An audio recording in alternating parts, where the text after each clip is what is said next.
Welcome to the final day of Blast Slam 6 Malta. Yeah, it is one to be excited for. That is without doubt. We've got our grand finals coming up. Obviously, no real spoilers, but Liquid and Na'Vi going to be taken to the stage. And joining me at the desk, that has always been here at Blast Slam 6. Still here. Still here. How are you still here, Kazu? I don't know. You tell me. Apparently, I've been doing good enough to still make it to the final day. I think you've been doing Unlike excellent. this guy, I feel like he should go. I barely slid through, skated by the skin of my teeth, whoosh, but I'm here. I'm here. You're here. And T, staple as always. How are you going today? Luckily, not in question, so we're great. God damn. This boy's a beast. This guy's good, huh? There it is. How excited are you guys for today and obviously what we've seen so far of over playoffs? I'm super pumped. I think today is honestly very exciting. I think Na'Vi being in a best of 5, genuinely that alone is really, really awesome. I think there's great storylines for Liquid too, and I think it's a treat, and it'll be very exciting regardless of which team wins. Yeah, and look, I'll ask to you later. He needs a little time to think on it because we're going to dive into having a look at how these two teams got here and what happened yesterday in our second day of playoffs.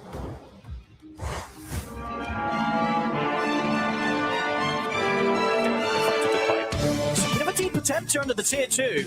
They came in with the smoke, make the jump over the ward scan. They will kill him off. See if they can get out though, because OG, they want to fight back. They get the setup on the walls. Nisha, the Requiem comes up. Reverse was already there. They've killed Nisha off. Jumping forward, they get the full combo. They don't care. They're going to try and close in on them. Jump Tofu, but Tofu's still able to get the golem off. He gets the golem down on towards them. Natsumi commits him with the BKB, trying to chase Tofu with the stampede. The Crimson keeps Tofu alive a little longer. He'll finally fall, but it took so much coming out from Natsumi. They get the jump. Nisha's in. He finds the opening wall. They manage to get the setup on towards him. Someone's going to bail Natsumi out of it. The Abyssal Blade slapped down on towards him. He's gone. They've killed Natsumi off. Death for 90. Another turn towards him. He's got the Eldis to protect him. He's going to get the chance to get back down to the low ground with the axe here. He's going to look to survive a little longer, but they'll kill him off. Nisha in with the jump. On towards Natsumi. Natsumi's in trouble. He's gone. Can they look for the killing blow? They're ready to go in. Nisha makes the jump. Strainer looks good for them first, but the Eldis keeps him fine. They're able to turn him. He's in advance to get back in on this. They're looking to just end it. They're on to the ancient. The fortification comes out. Heads up play. But the base needs it. It's going to be a big get back to. They're trying to end it. They're going to get the control there. Ice Blast, a huge Ice Blast. They're pretty much got full of them. Can they finish the ancient? This time they can. First target they run into underneath the tier 2 tower, and they easily hit him. Now the roar goes out on Got the Juice. Half HP already.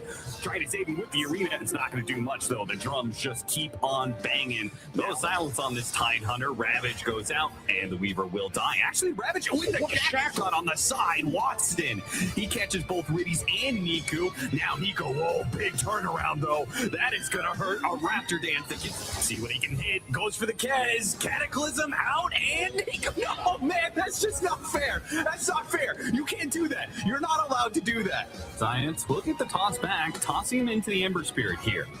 They'll run him down. Watson gets his level 6 off the neutrals, and he got away. What a sick move from Watson. Giants will follow through with that. Got the toss back. Automality. Jump in the middle of this. The Eldis sparing Giants a little bit, but the Niku is going to be in some trouble here. Got off the Sleight of Fist. Does manage to jump back. Just a sliver of HP. Watson, though. Travel in. He's about to go for it. Go straight to the root.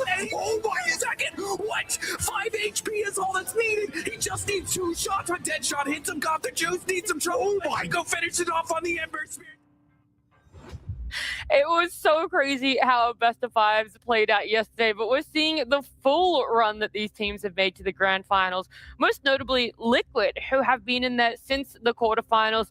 Their best of 5 against Falcons going all 5 games. They eventually win out that game.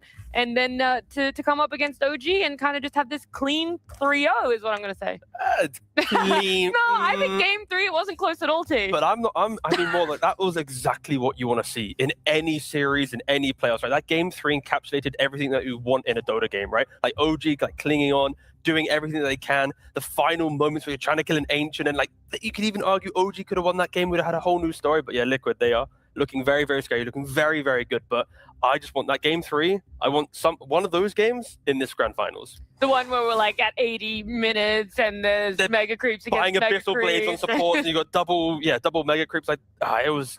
Again, all the intensity, of course, you can see OG not being too happy, of course, but for Liquid, again, I think it's just relief, right? When you look at like this roster, like the fact that they are looking towards this, maybe getting another trophy under the belt, it's relief. I mean, so far, like every BO5 has given us something, like whether it's crazy or different picks or going to 80 minutes. I will say Liquid, from the start of the playoffs, I had pretty high hopes like in this team. And I think every single series, they're doing something better. They're improving how they play, how they pick, and what they do together just looks super, super clean. Just to go back to OG, obviously it's still a better placement than what they have shown us. I think they still have a lot of room, to improve. They haven't been together all that long. So, I still got very high hopes for them. They just didn't really get to show, I think, their full power yesterday.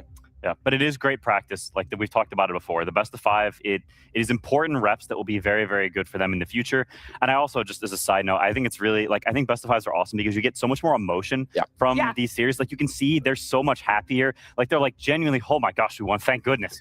And they're like the hug. Like you can see more. And I think you don't see that often in Dota because people are locked in. They're like, we got another series, we got another series. But when you win the best of 5, there's way more of like a release of tension, and I think that's really cool to see. There's no silly lifeline, This is lower bracket.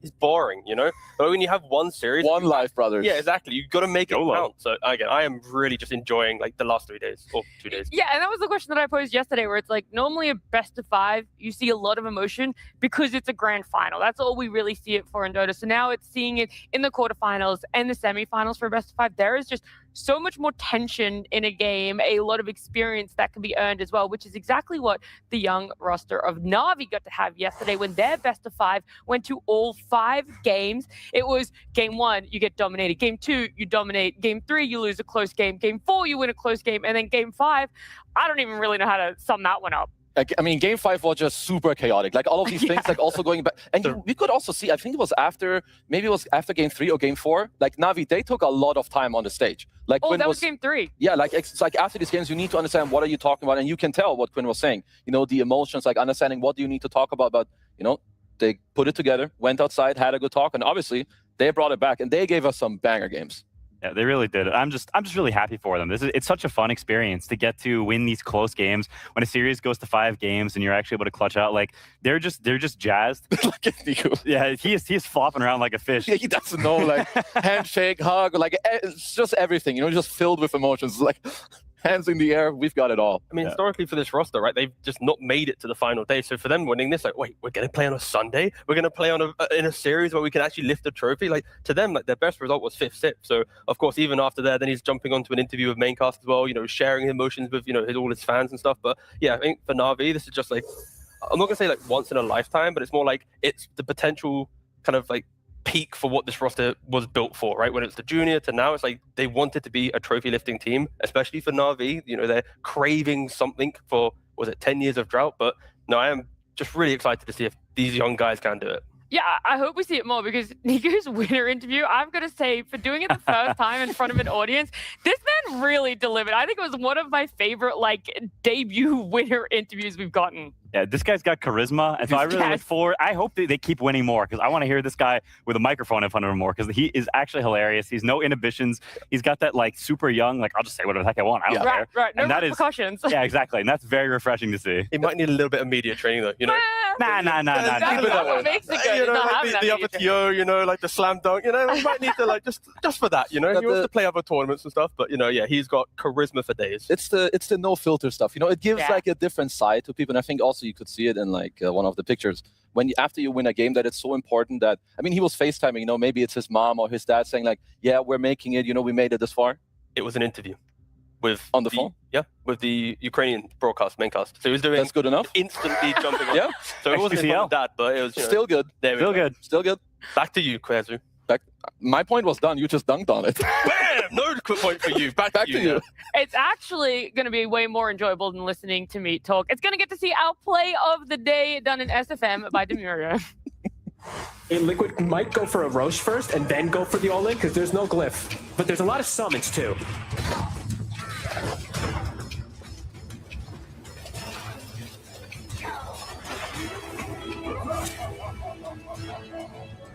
Heads up play. But the base needs it. It's going to be the game team. They're trying to end it. They're going to get the control here. Ice Blast, a huge Ice Blast. They're pretty much getting full of them. Can they finish the edge of it up this time? They can. They've got the damage here. Liquid, they're finally managed to close this game up. And with that, of course, get the 3-0 here against OG. Yeah, it feels like maybe that winning moment for Liquid was almost as good as that SFM of it.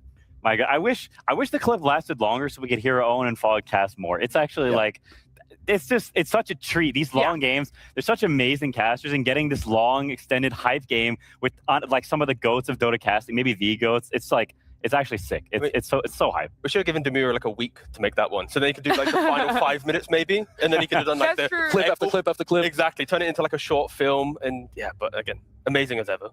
It is a lot of joy to get to see that, and it's going to be joy to get to see some more Dota today. We're going to take a look at our very limited schedule, because all that is on the cards for us today is our grand final. It's going to be starting it pretty soon, and it's going to be up against Team Liquid and Na'Vi. 2 teams, 1 final, 1 trophy. Liquid took the long route. No shortcuts, no free passes, obstacles on their way. Na'Vi never blinked. Group stage locked, semifinal handled, a clear path. The bracket split them early. Liquid had to fight through it. Na'Vi in full control. Now the paths collide. Momentum versus control. Rhythm versus preparation. Pressure tested versus pressure avoided. Everything on the line. No tomorrow. No second try. Liquid wants to finish what they started. Na'Vi wants to prove the direct route was the right route. Only one team walks out as a champion. This is Blast Slam 6. This is the grand final.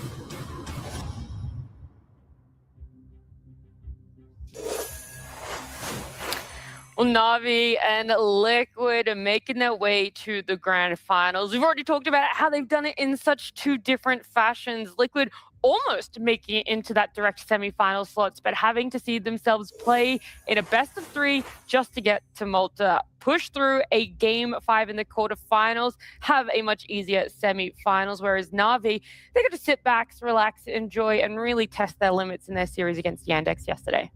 And it's a lot of pressure. I think it's a game 5. It's a best of 5 once again, but it's a grand final. I think it always feels a little bit different. That final day, you're the only ones playing. You get in that bus. There's the whole trip there. You're thinking about it the night before. Maybe you sleep a little less because you're tense. Like, there's so much build up and tension. I think to these grand finals, it is a very, very different feeling, and I think it changes the way the series feels. Was that like from experience from the first time you were going into your first grand finals? Absolutely. Yeah, I think it definitely feels a different way. There's like an electricity in the air. The trouble sleeping is very, very true. Okay. I think, and it's not just me that has experienced that, I hope, at least. Gracious. You didn't talk to your teammates about it?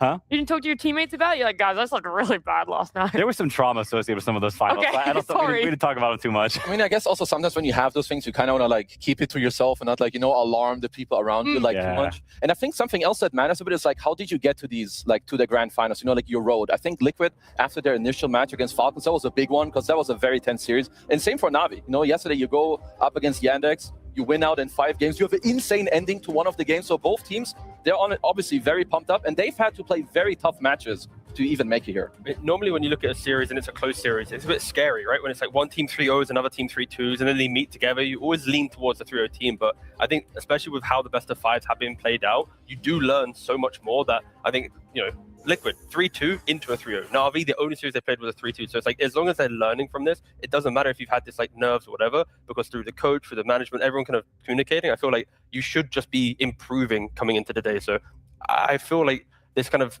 Liquid being the better team, I'd like to think that Na'Vi are going to be very prepared for it. Well, even in that interview that we keep referencing that Niku had after their winning moments, he actually credited a lot of what they were able to do yesterday to their coach with CY, right? He's saying he brought a lot of knowledge to the team, sort of being that rock for them. And you can see by the way that they've upskilled so much since he's joined, looking at the tier 1 placements for them over that last little bit of when they were either Na'Vi Junior or now the full Na'Vi roster. Yeah, like I just wanted to show, because this team, they haven't been on like the international scene or at least the tier 1 stage for that long. And like you said, ever since CY joined him, and you can tell, Nico and him have like a really funny but also like cute relationship. They talk to each other all the time. He shows him like these plays, but just to look at their placements, this is already their best placement by far. And I think this is also the best form that this team has shown us since, they have been together. So I just really feel like this team is on the up. It's super cool to watch people that are like very much bros with each other and also their coach and like all the management. It's like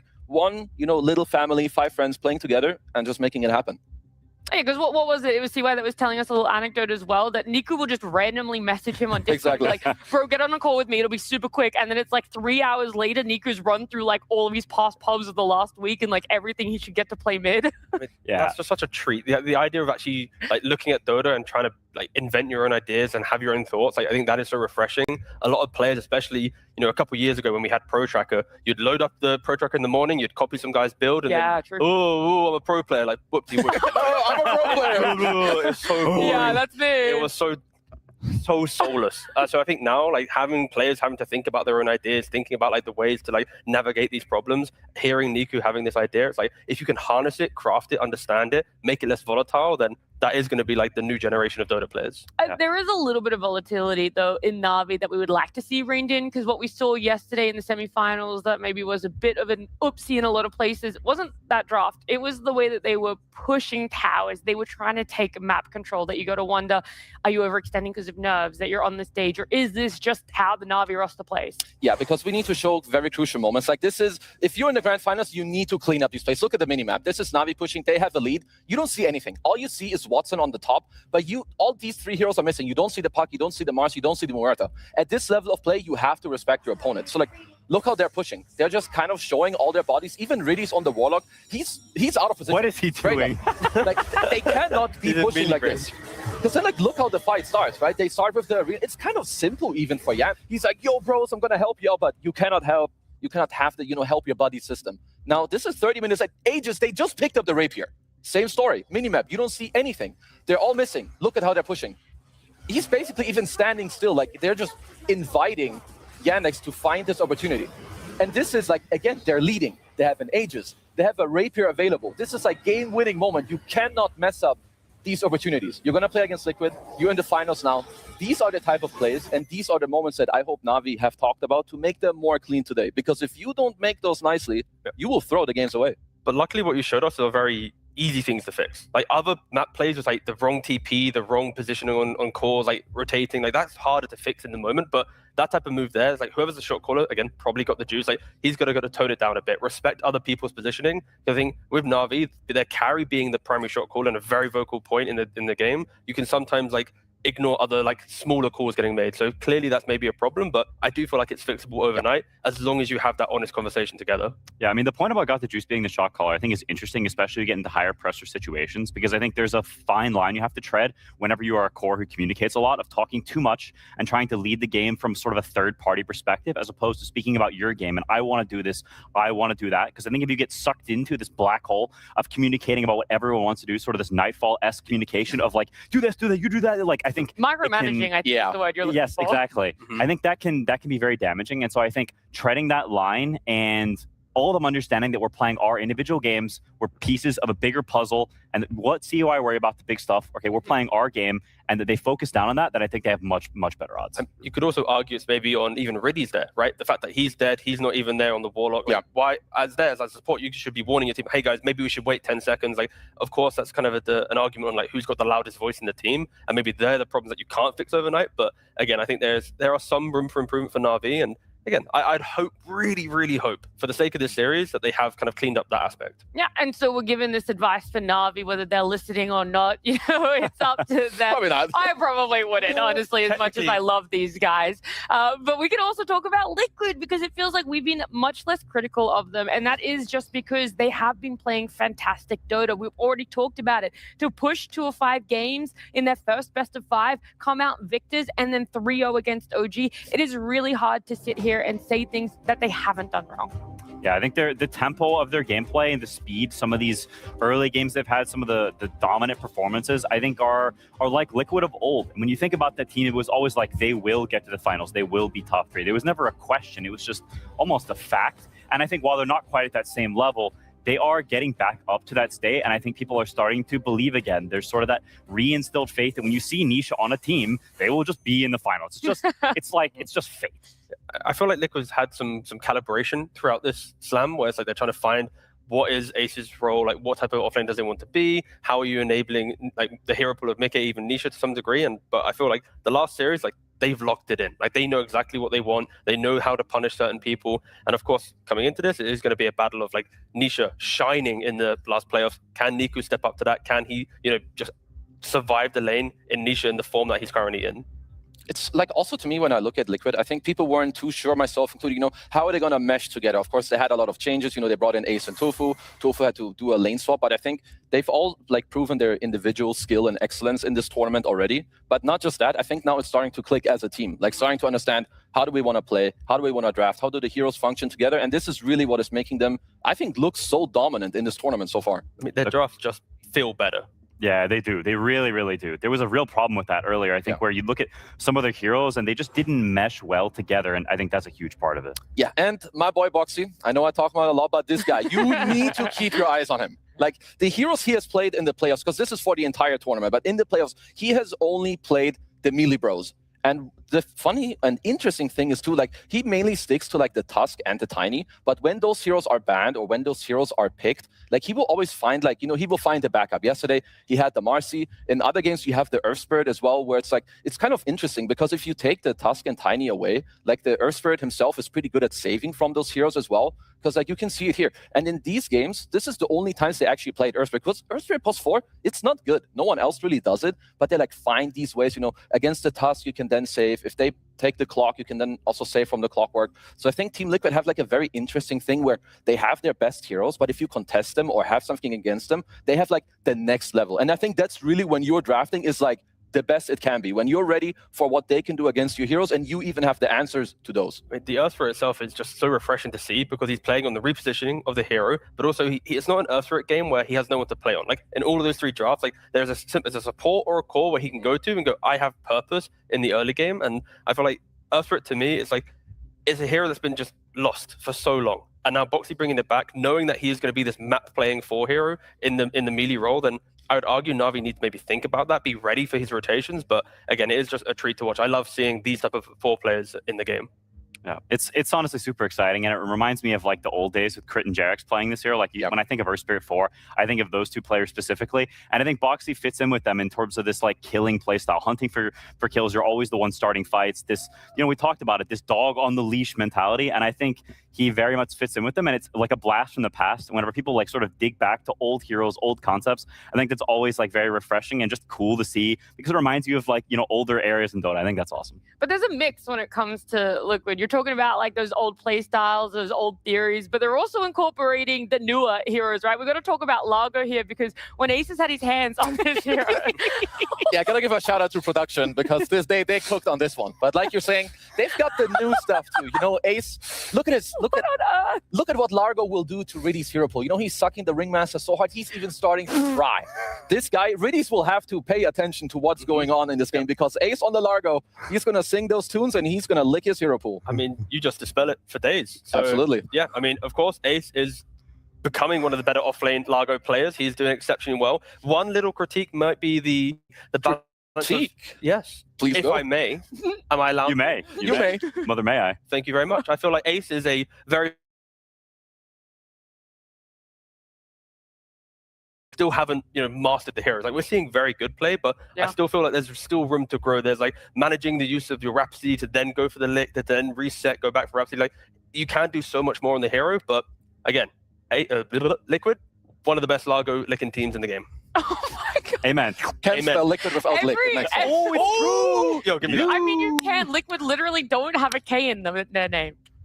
It's you're thinking way too deep. Stop that. Sorry, my bad. Apparently everyone else can offer critiques, but not me. Instead, I'll just talk about the fact that maybe Ace getting the Lager, we've hyped it up. Boxy, his melee position forward, but what we're really overlooking on this side of Liquid is Nisha, and just how uncontested it feels like he's been in that mid lane. It really has, and I think we looked at some of their past games, and for almost all of their recent games, he has had a favorable matchup, or at worst, an even one. And I think going into this matchup, while I think Nisha is probably a more consistent and dominant player than Niku, I would say on average, I think there is a slight mix-up in this best of 5, because I think Niku is actually someone who's willing to counterpick him. I think the past couple of mid players he's played against are very much, we're just going to draw. We're like, it's whatever, shmeep shop. But Niku, you heard it in his interview last night. He said, I'm going to smash Nisha tomorrow. And while he may be meaning a little bit, I think the mentality is very, very good. And I think actually trying to stick it to him and say, you're going to play hard lanes tomorrow, or we're going to play contentious lanes that I can actually beat you in. I love that mentality. And I think it's really important against Liquid, because if you give this guy a free lane, you know what happens. That's why I'm so excited for this series, because of course, team versus team, but in the mid lane matchup, the way that Niku was drafting, he tried picking a Bristle into a Beast, it didn't work out. Like, what other ideas does he have to try and play into Nisha? Because Nisha is like, it's a Lesh or a Storm or a Puck. Like, you kind of know the style of hero coming. Maybe Niku has cooked up an idea. So game 1, game 2, Na'Vi can kind of go a bit more creative to try and test it, and then they might recalibrate themselves if it doesn't go out. But I am really excited to see what is in play for the grand finals for them. Yeah, we've had a lot of celebration around Liquid, them making it to a grand finals in what feels like almost an eternity. It's not that long, but it has been a while. Of course, yesterday as well, we had Mickey and Boxy celebrate their 1000th win as a duo, but there's another duo that we haven't really given the limelight on, and that is Ace and Tofu. I guess, when did it actually start? Was it, what team was that? It's like so many years, like 5-6 years ago, so I don't even know. Like the stack started with Misery. I think we were called Hellbear Smashers at first, where was also the first pro team for me.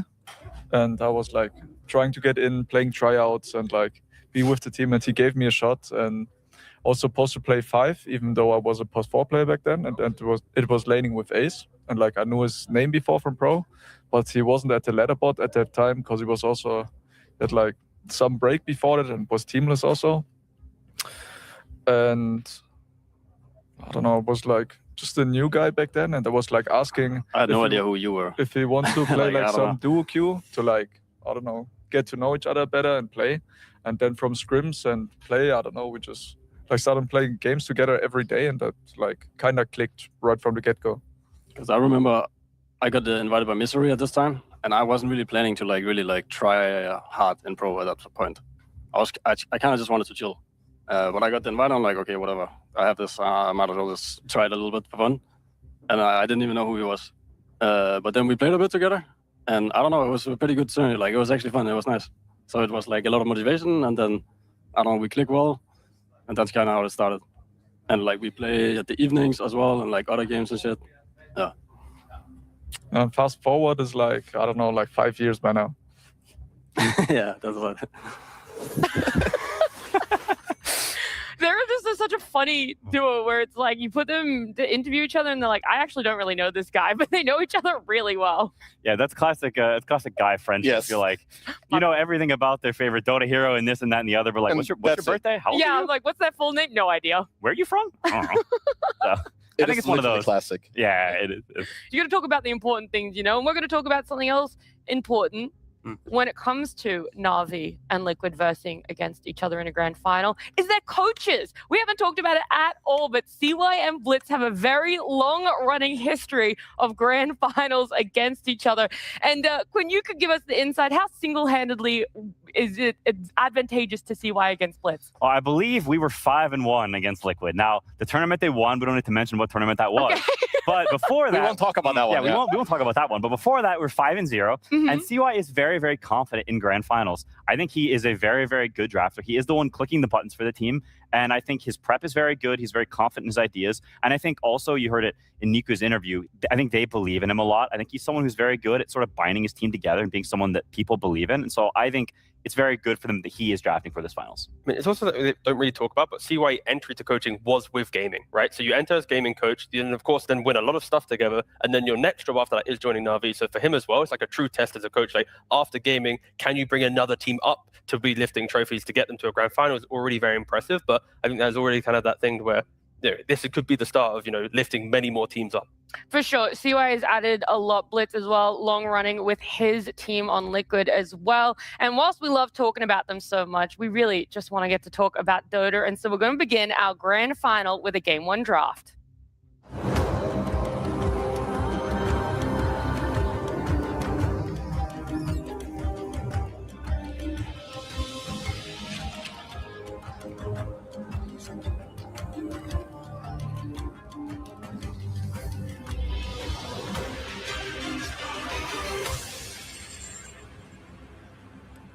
Well, a best of 5, we're all very familiar with at this point in time in the Blast Slam 6 format. But at the end of this best of 5, either Na'Vi or Liquid will be lifting that trophy. And so you want to get off on the right foot here for a game at number 1. And so banning out Nature's Prophet, I'm surprised I'm even saying that hero in the first phase ban. Nature's Prophet, Jakiro, and Ursa is what Na'Vi takes out. Liquid right now taking out the more stable, or I should say the more constant bans, Treant and Batrider. So Na'Vi, of course, banned out Jakiro and Ursa in this position yesterday against Shandex, but they banned Viper instead of Nature's Prophet. I could see an argument for Na'Vi taking Nature's Prophet away because of, how static they can sometimes feel, the fact that like the supports don't want to get teleported on, the pacing, but it's also a hero that Liquid hasn't been rushing towards. This isn't like, a TI draft where Liquid's like, if Prophet's available, we're picking it every game. So there clearly has to be some reasoning and some rationale behind it for future picks. But the Jakiro and the Ursa, we praised it a lot yesterday, but yeah, it is enabling Viper to potentially enter the next phase. Yeah, I mean, I think this Ursa ban is also really interesting because it was being banned first phase last series because of the Underlord, right? It became super high priority in that specific tournament or in that specific series. I don't know if that's going to be the case in this series, and Liquid might have a better answer than Yandex did for that hero, especially with Razor still in the pool. So I'm curious to see how that priority works. If Liquid does leave the Razor, then Na'Vi will take it, and Liquid can't take the Underlord. So that's what they're thinking about right now. And oh, okay, I forgot that Shadowfiend's still in the pool. Out of the trifecta of heroes, SF is definitely the upper one. I think he's good against both of them, so makes a lot of sense. I like that you're also taking out the faster paced heroes that you guys already mentioned with the Nature's Prophet and the Jakiro. I'm a bit surprised they banned the Viper of all that trio, but they are going to do an SF Razor trade. I think generally SF would be considered good against Razor, but it's not some super black and white matchup, I think, by any means. This is relatively... I think because Razor is such a strong hero right now, it's quite... Both heroes are good. It really depends on kind of the support duos. Like, is Razor laning into the Shadowfiend? Does Shadowfiend have like a Tusk or a Clockwork to utilize to kind of lock down for the Razors? And then if Razor isn't playing into Shadowfiend, are you buying auras and playing on a quicker timing while Shadowfiend's still needing a bit more farm, right? So there is kind of like a back and forth between it. Liquid being in second pick will decide whether Razor goes potentially at the end of the draft. But yeah, I think both teams are going to be pretty happy with how they've opened up the draft so far. I mean, so because I like the Razor a lot, especially from second pick. Like you guys said, you can flex him in a lot of lanes. And while you don't have the best one-to-one matchup, I think SF hates being collapsed on in those. So if you have offlane Razor, other heroes can come to you, or if you put Razor mid, you end up picking some offlane Primal Beast, what have you. Just lanes that you can just be very obnoxious to this hero, that he doesn't have this stable first 7, 8 to 9 minutes. So I think both teams are probably quite happy with their openers here. Yeah, and Na'Vi, they realize that Boxy has so many of these melee 4 positions. Other teams has kind of utilized the second phase of bans to take away a Tusk and a Clock, not respecting the Earth Spirit, and then of course Boxy finds another one to kind of fill that void. So yeah, Na'Vi not wasting any bans on Boxy as of yet. No, I fully agree with that. The concept of banning heroes whenever there's just another random replacement is very crap. A lot of teams get baited into it. Yep. So I totally agree. Yeah. But they go for the Beastmaster ban. I mean, it would make the most sense, for Liquid, you could just open up, with insert Boxy melee 4 hero, because then, again, if you lane with Razor, you're pretty happy with most of them, whether it's a Clock or a Tusk. If he's somewhere else, you can also always gank for him, so that's also kind of nice. Do you look towards maybe banning out a mid laner, start chipping away at the hero pool of Nisha instead of looking at support? They just do Centaur instead. So Na'Vi will close out the phase in this second phase, and the way that Niku does draft, I feel like I don't think it matters, because if Liquid wants to open up their mid pick here, you then can just hard counter it. Yeah, I think they're banning stuff that is either flex or just comfort heroes for Liquid. Yeah. Both heroes are also good against Shadowfiend. I think Na'Vi has sort of taken the route of, we're not going to try to ban the signature heroes, I think, per se, for Liquid, aside from the Furion. We're just you're going to pick your heroes, we're going to pick ours, and we're going to play Dota. Because I think it is a bit difficult right now with the hero pool that Liquid has to actually ban them out. And so I think it is correct to take the approach of we're going to ban heroes for the game specifically, we're going to ban for our heroes, and we're going to just go to toe-to-toe with you because we can't actually ban you out. And there's that Huskar respect ban. Okay. Interesting. I mean, that begs the question, what is Na'Vi going to counter it with, right? We saw them massively prioritizing the hero yesterday. They banned the Ursa probably for it, and now it's here again. So have they thought about it more? Do they have an answer for it? Do they think Shadow Fiend is good against it? There's a lot of questions around this hero because it is very powerful, and I think Ace is probably the best Underlord. And Shadow Demon is still in the pool. Being able to throw kind of, you know, you want to purge on either Razor or Underlord, it's going to feel quite good. Eventual breaks down the line, just slowing up, but it could just make your draft a little bit too slow in the early game against Liquid. That's something that we need to remind you, right? Liquid is the team that is just better in the early game than Na'Vi. They're a lot more aggressive, even though there's kind of, I think, one game in Na'Vi Best of 5 yesterday that they kind of showed it through the Huskar, but kind of on average, Liquid just has better pacing early on. I would prefer the SF, I think, to maybe just be straight up as a carry. I think he has an okay matchup against Underlord, like about as good as it can be. You're good against the Razor. And I would prefer a mid hero, I think, who's a little more mobile than just putting the SF mid where like Underlord can gate on you. I think you don't really enjoy ganking this guy. So I would look for Na'Vi to maybe pick a +5 that helps the SF lane. Like whether it's perhaps an Undying, I think, could work. I think you want strong rune fighting stuff, whatever it is. Because you've already got Underlord on Liquid, which means your draft is actually going to be a little bit slower. Underlord is a pretty slow hero generally. Yeah. He farms up quite a bit of items. So to me, this looks like already a very mid-centric game where Liquid hasn't picked either of the supports. They're going to pick strong rune fighting ones, and I think Na'Vi needs to be able to fight back. Okay. So Na'Vi picking up Disruptor. I think my slight hesitation is with Razor potentially going thrown into mid lane. Like you buy one aura, Underlord buys the other aura, and then you don't really care about static storm on this. You just dump them all down, you survive through it with a pipe and a crimson to protect you from magic and then right click. So yeah, but Na'Vi, they are going very much, we want to be in your face. Tiny, be it 4 or mid, hopefully 4 position. They all want to find kills in laning phase. I mean, maybe there's a world where they like the Disruptor, because generally when you look at Boxy's pool, it is like a melee 4 pool, which they don't mind Disruptor as much, but I think when you have a double melee lane against like 2 counter picks, you can sometimes have like a super strong, I think, safe lane. Maybe they want to play with this. I will say for now, the Tiny SF Disruptor, it worries me a little bit, but it depends a lot on like the follow-up, because Disruptor needs pace. He wants lanes he can play with, lanes he can go to where you can collapse. But I think Liquid for now also, they have quite good heroes at like holding their own ground. Yeah, they're very robust, and Tiny Disruptor together. If you're not snowballing, now you have these 2 heroes that need to kill. If they're not getting kills, they're not getting gold, the map's not developing, and it can feel very stale and static. And now you're playing against 2 saves. Like he mentioned, you're playing against the auras. Like I think already from these heroes, the clock is on Na'Vi that you need a good early game, you need some snowball, and you need actually to make them bleed on the map. Yeah, and that's of course going to come either from Nico on the mid lane, and then the off lane. They're kind of the next 2 picks available. And for off lane, I'm trying to think what PMA can go to be a bit disruptive, but you're playing into potentially a Razor or a counter pick.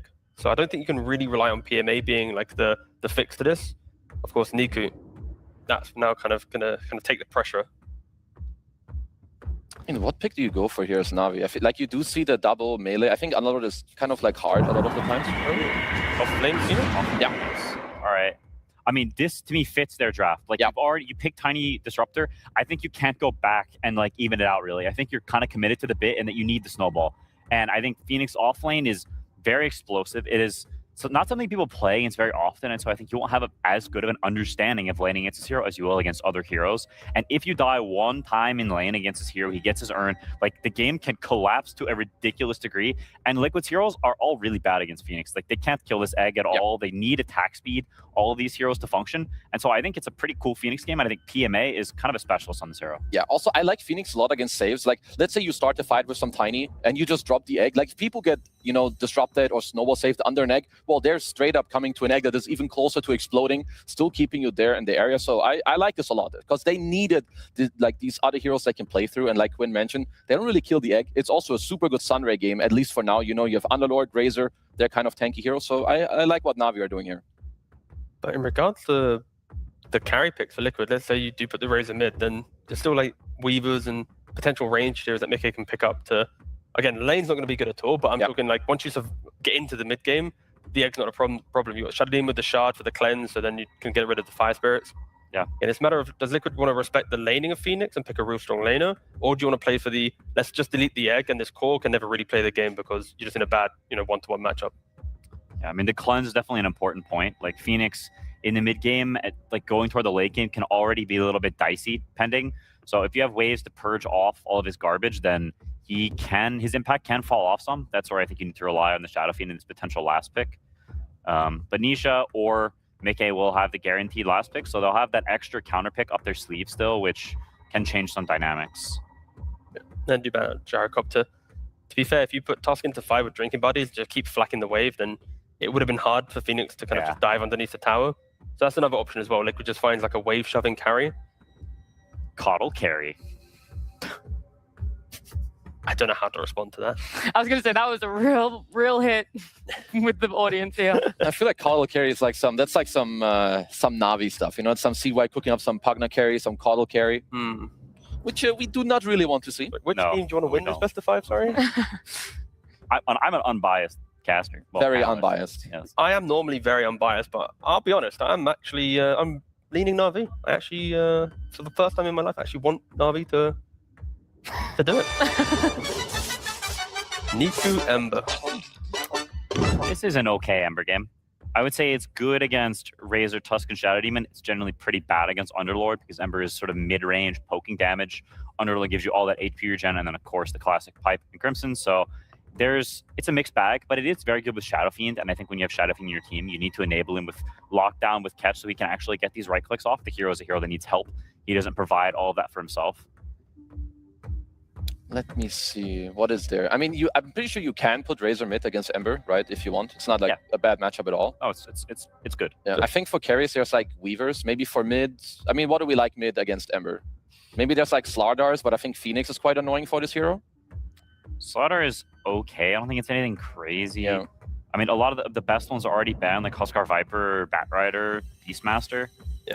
And we're not really in a meta of picking up carries that have natural dispels in them, because that's one way to deal with a Phoenix, but again, you don't really want to put yourself in that position. It's kind of like an odd thing. I guess I was going to mid-Razor. Yeah.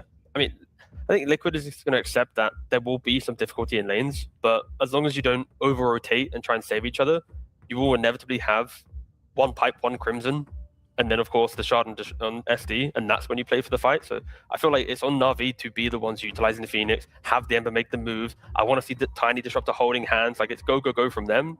And it's kind of, you just got to make Liquid overlap their farm at some point. Like, don't allow them to get to 15 minutes double aura, and you don't really have a major kill lead. I think there's a lot of pressure on Niku in this lane because Liquid supports are good at fighting around mid, but Na'Vi wants that snowball. They want it too. And this is a lane that can go very poorly for Ember, or it can be drawish. And I think if Ember hangs on and you get the drawish start, then I think in the game it's pretty bad for Razor because you don't actually do anything to Ember. So this is one that Niku, he needs to play the lane well. He needs to do all the small things right. And if he does, then I think he can be set up for success this game. It's also a matter of if he does well, then he can actually play onto the Wisdom room. If you get double Wisdom on the side of Na'Vi or Liquid, it's so important for your draft. For Na'Vi, it's for survival, continuing the aggression. And for Liquid, if you get double Wisdom, you delay the aggression of Na'Vi to buy time for the cause to be happy. So I'm really looking at 7-minute mark of the game to be really important. I mean, I just like that both teams have the drafts where they can fight into each other. Like, we've seen it throughout the entire tournament. If you're not ready to fight back, you just get kind of owned, especially by Liquid. And I think Na'Vi have a pretty good draft, like, fighting back. They've got the Phoenix. They have good team fight around it. And I also agree, like, the first 7 minutes and also, like, the first skirmishes, like, minute 10, are super important for this game. Would you guys say, then, that you're favoring one side if you just had to put it blankly? It's kind of hard to choose. I'm leaning slightly Liquid just because I think Underlord is really, really good in this game. And if Na'Vi don't get off to like a very good pace, I think he's going to be incredibly toxic with like his double aura and also the Axe to like catch the Ember later. But Na'Vi have like the type of draft where if they get off to a good start, they can definitely snowball. You guys only get to pick one team. You don't get an explanation. Liquid. I'm going to say Na'Vi every time. T, the contrarian, but also a ride or die right now with Na'Vi. We do like what they've gone for as it is so Na'Vi-esque, but Liquid right now on an absolute steamroll. Let's see if it continues for our very first game in our best of 5 grand finals.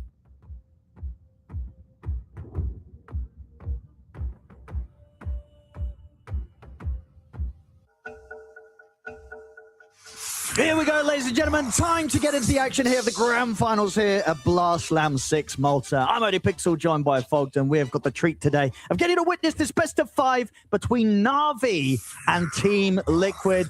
Fogged, we're getting some fun stuff coming in. Na'Vi bringing in some of these supports that they like to play, no one else likes to. You know, Riddies, for example, coming in with a disruptor pick, and then Liquid getting to make a bit of a switch up towards the end of their draft, right? They sort of see the situation mid. They're like, absolutely, Nisha, he's happy to take the Razor against that Ember in that mid matchup, and they get Mickey, the Wind Ranger, as the last pick. What are you expecting from this this showdown here, Fogged? A lot of fighting. I'm so excited for this one. You know, these two teams, the organizations we can talk about as well, too. Sure, it's not the same players on Na'Vi, not the same players on Liquid or anything, but 10 years that these teams haven't met together. And Na'Vi, right? This is their first grand finals with this squad. So for me, I'm super gassed for them. Very excited to see what this game does entail. And I do think they've gotten themselves a really good draft in order to fight around these early timings. Liquid is all about kind of this pace setting, all about this tempo going. This is a bit of a slower one, I would say, from Liquid. So I do think Na'Vi, with these two supports, Tiny Disruptor, they're super active. They can make a lot of moves. So I'm very hyped up for this one. I think we should be very hyped up with our sponsor, Polymarket. So be sure to put your bets in, etc. Oh, so see what they've got going on here off the back of the pause. I mean, who's going to go for the smoke first? You know, is there first blood potential? I feel like we never really see it happen too much. You know, why is that? Yes. Are teams just being super careful when it comes to bounties? There's no point taking the risk trying to get that first blood? Yeah, I mean, there's way too many. It's like too many risks versus Shadow Demon, too many risks versus Tusk. A lot of these heroes that can just either increase damage, reposition, or just... Yeah, I mean, Shadow Demon tends to be... If you have Shadow Demon on your team, I feel like most times you're the team that gets the first blood just because you can isolate a target, but teams are just careful right now, man. You don't want to mess up your lane, skill the wrong ability, can just mess up the matchups that you ideally want to look at. Well, so apologies for the pause here, ladies and gentlemen. Looks like we're just getting things sorted with the players on the stage, so we can get this game underway. I'm glad that we did get what looks like... Honestly, Na'Vi with 5 of their most comfortable heroes, I would say. You know, maybe you can replace here and there slightly, but like Niku, this is, I think, his favorite hero that I like to see him play. Riddies, I think his Clockwork and his Disruptor are my 2 favorites. Zayat's, it's like... Zayat's is a little hard because his hero pool is weird because he used to play tree techies all the time, and that's what I usually like to see, but I love his Tiny. I like his active movement heroes, so... I see some lines being drawn. I'll see if they actually make anything happen with that. And in terms of too, this, I'm just going to talk about the one aura side versus no aura side, right? Which we have to always mention. One team you can maybe look at and has a better team fight lineup. You know, Navi's is pretty explosive. Egg, Shadow Fiend, Disruptor, right? Tons of team fight. Liquid's maybe more about small skirmishes and specific timings, and maybe waiting for that timing. Like we said, this might be a bit of a slower game for Liquid in general until they do have pipe, because it's a like S-tier pipe game, as it tends to be. But yeah, everyone's magic damage, at least early on, until that SF gets online. Well, I guess that's... I mean, is it going to be as slow of a game as we did see, obviously, the other day against OG, right? We had that sort of 80-minute in which it took for Liquid to sort of take it over in that later stage of the game. If the game goes on, could we see that happen here? Or do you think that the sort of result should be a bit more volatile between these two teams with these lineups? I would say more volatile, but hey, you never write anything off in this tournament, honestly. Yesterday's, I honestly thought that OG was going to get steamrolled in that game. I thought it was going to be some 35-minute, this Lycan maybe pivots away from some of these damage items and goes auras, because there was only one damage hero, right? So I thought that game was actually going to be pretty explosive too. But I think best of fives call for pretty much anything. Teams can be a bit more careful, and let's get underway. There we go. Now, ladies and gentlemen, thank you very much for your patience. We're ready to go here with game 1 between Liquid and Na'Vi. And very much looking forward to see how these two teams match up. And indeed, the mid lane, always going to be somewhere that you want to focus when, you know, Nisha in particular has been playing at the level that he has. Up against Niku on the Ember Spirit, it's absolutely going to be a test for Niku, right? Obviously, super skilled on the Ember. He's been coming in with some hot performances as well. Grandmaster tier on this Ember Spirit. But you're a melee hero up against a static link. It's not the most fun situation to find yourself in the laning stage. No, and even just without static link, right? Just with the plasma spam. It hits you and just the storm surge, extra little pokes of damage. Yeah, it's going to be interesting. The other thing I do want to talk about is the change in dynamic, though, right? Nisha's not playing an active, you know, Void Spirit, Storm Spirit, Puck. That's the difference. So we'll see if that causes any type of results in the mid game where Niku's able to thrive, even if his lane goes badly with these rotations with the two supports. We'll have to see. That's fine now. They go You for have, sneaky first blood Say play here. Tofu and Boxy, this is not necessarily a position you expect to find them. This is They can mess dangerous. around with Zayats. And they've got the blood grenade to set things up. He'll turn with the avalanche. Mickey's heading over as well to help out. Should be a pretty surefire first blood. They'll try and give it to Mickey, and they'll succeed in doing so. So first blood here for Mickey as the carry to start his lane off. Yep, and he does just go Link level 1. So that was first CS in terms of that first wave. He's got 20 damage. That's going to be tough for Niku to deal with. Yeah, smart setup. Don't see that too often, that positioning for people to go. No, absolutely not. No, absolutely. That catches them completely by surprise. Well, we've obviously sort of seen teams do this whole kind of, start with the tri lane and one of the side lanes for that first blood attempt, but making the move there away from the lane, not something that we're seeing a lot of teams doing at all. And we did have to mention something too. I did want to say this because Shadow Demon made it pretty far. This hero has been a first ban, first pick of the tournament. So we're going to see what results that has too, because this hero just has like infinite potential in games, either with Demonic Purge, either with saving targets. All of his toolkit just feels incredible. And in this game in particular, there's some pretty clear Purge targets and some pretty clear Cleanse targets that he can protect his allies with versus Change, Fire Spirits. Definitely has. And I guess that's because the interesting thing there as well is because it's such an obviously strong hero that we've seen being respected in the majority of drafts and matches that we've had so far, that the only reason why it would be let through right is because Na'Vi believe that they've got ways to play against it. It's got to be just like most of the job is going to be Zayats and Niku. They've got to be the hunters, catching the back line, causing chaos, making so this Tofu can't play the game. But it can be a bit difficult. I've seen these Shadow Demons either be very tanky or very sneaky, and he's going to have auras, so we have to factor that in. Niku's doing pretty good, by the way. Watching those couple waves, he was doing pretty good in terms of last hits on those. Very close. Yeah, it was. Yeah, getting quite a few denies in actually against Nisha. You can only imagine that it's probably going to get harder and harder as the levels come in. The Razor gets stronger in the matchup. Niku's going to end up taking more damage, losing more right-click damage to the Link. See top lane Tofu in trouble. Zayats and PMA able to get the kill as he's caught out just outside of the lane. So Na'Vi getting themselves their first kill on the board. This is a fun lane to watch. I like PMA on his Phoenix quite a bit too. I think they strayed away from it for quite a few days, if I'm not mistaken. I actually didn't get to see all of the games yesterday. I don't believe that he played it. No, he didn't. So it's been some days since he did play, but I do like when they play this style.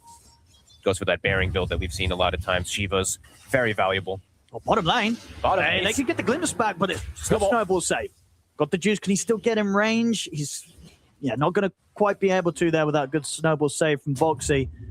Obviously something they will always have to try and stop that sort of move, which is very important, right? You get glimpse back into a couple of raises, it could set up for easy kills for the safe lane SF. So a lot of focus is going to be on Boxy to be ready to make that counter play anytime. Got the juice and Riddies go for that. Yeah, and in the game, right, we were talking about it us like when this draft was going on, but they have Shadow Demon and Tusk versus Glimpse, so they will have two different ways to bail each other out in terms of either laning phase or in the mid game. Riddies going for it again. Foxy. See if he can get it this time. They're actually going to turn aggressively with the Snowball straight onto Got the Juice. He'll get a raise out. Can he bring down Ace first? He can't. Nope. Ace will survive a little longer. Does still die to Riddies, but survive long enough to get the kill, get the XP, killing off Got the Juice back over in the mid. We were seeing a Niku. He was playing aggressive under the tower. He was doing a pretty good job with it, honestly. Getting a lot of pressure onto Nisha, getting him low, but was ultimately playing with fire, or at least in this case, electricity. Nisha's able to turn, run him down, and get that kill. It's one of those just super dangerous lanes, right? Niku's trying to push it to the limit. It cost him his life there. It does, and I mean, we hear Quinn talk about that all the time when he plays versus Niku, right? Niku sometimes just does have a little bit of these random deaths where he pushes the limit a bit too hard. Then got the juice. Yeah, very nicely chasing him down there, catching him just on the edge of that long distance raise. So, whilst he did get taken down in that lane, they're starting to kind of get the action going down here, get some of the kills going the way of the SF. So got the juice despite dying. He's going to be pretty happy. Farm's still good. He's matching that of the farm of Mickey on the other side of the map. Both of them very similar CS. See mid, TP coming in from Zayat.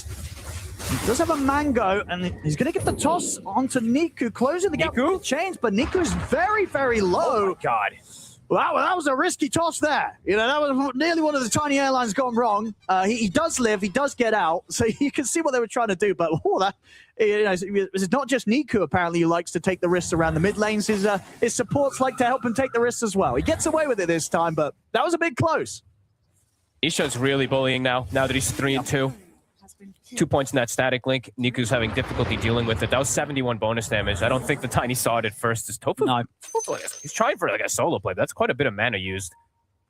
Zayas will be able to walk back to base, get the refuel. TP's going to be coming into the mid now from Riddies. They couldn't do it here with Zayas. Maybe they could do it here with Riddies. They certainly can. Thunderstrike and a quick glimpse back. I mean, these sort of moves, very important for Na'Vi, right? You got to be bringing in this backup, allow Niku to get the chance to get kills. Could be in trouble here. Tofu is around. Snowball's coming in. So Liquid in return, they bring both of their supports and will manage to punish Niku after Na'Vi were able to make that initial move to take Nisha down. So we're seeing that focus around the mid.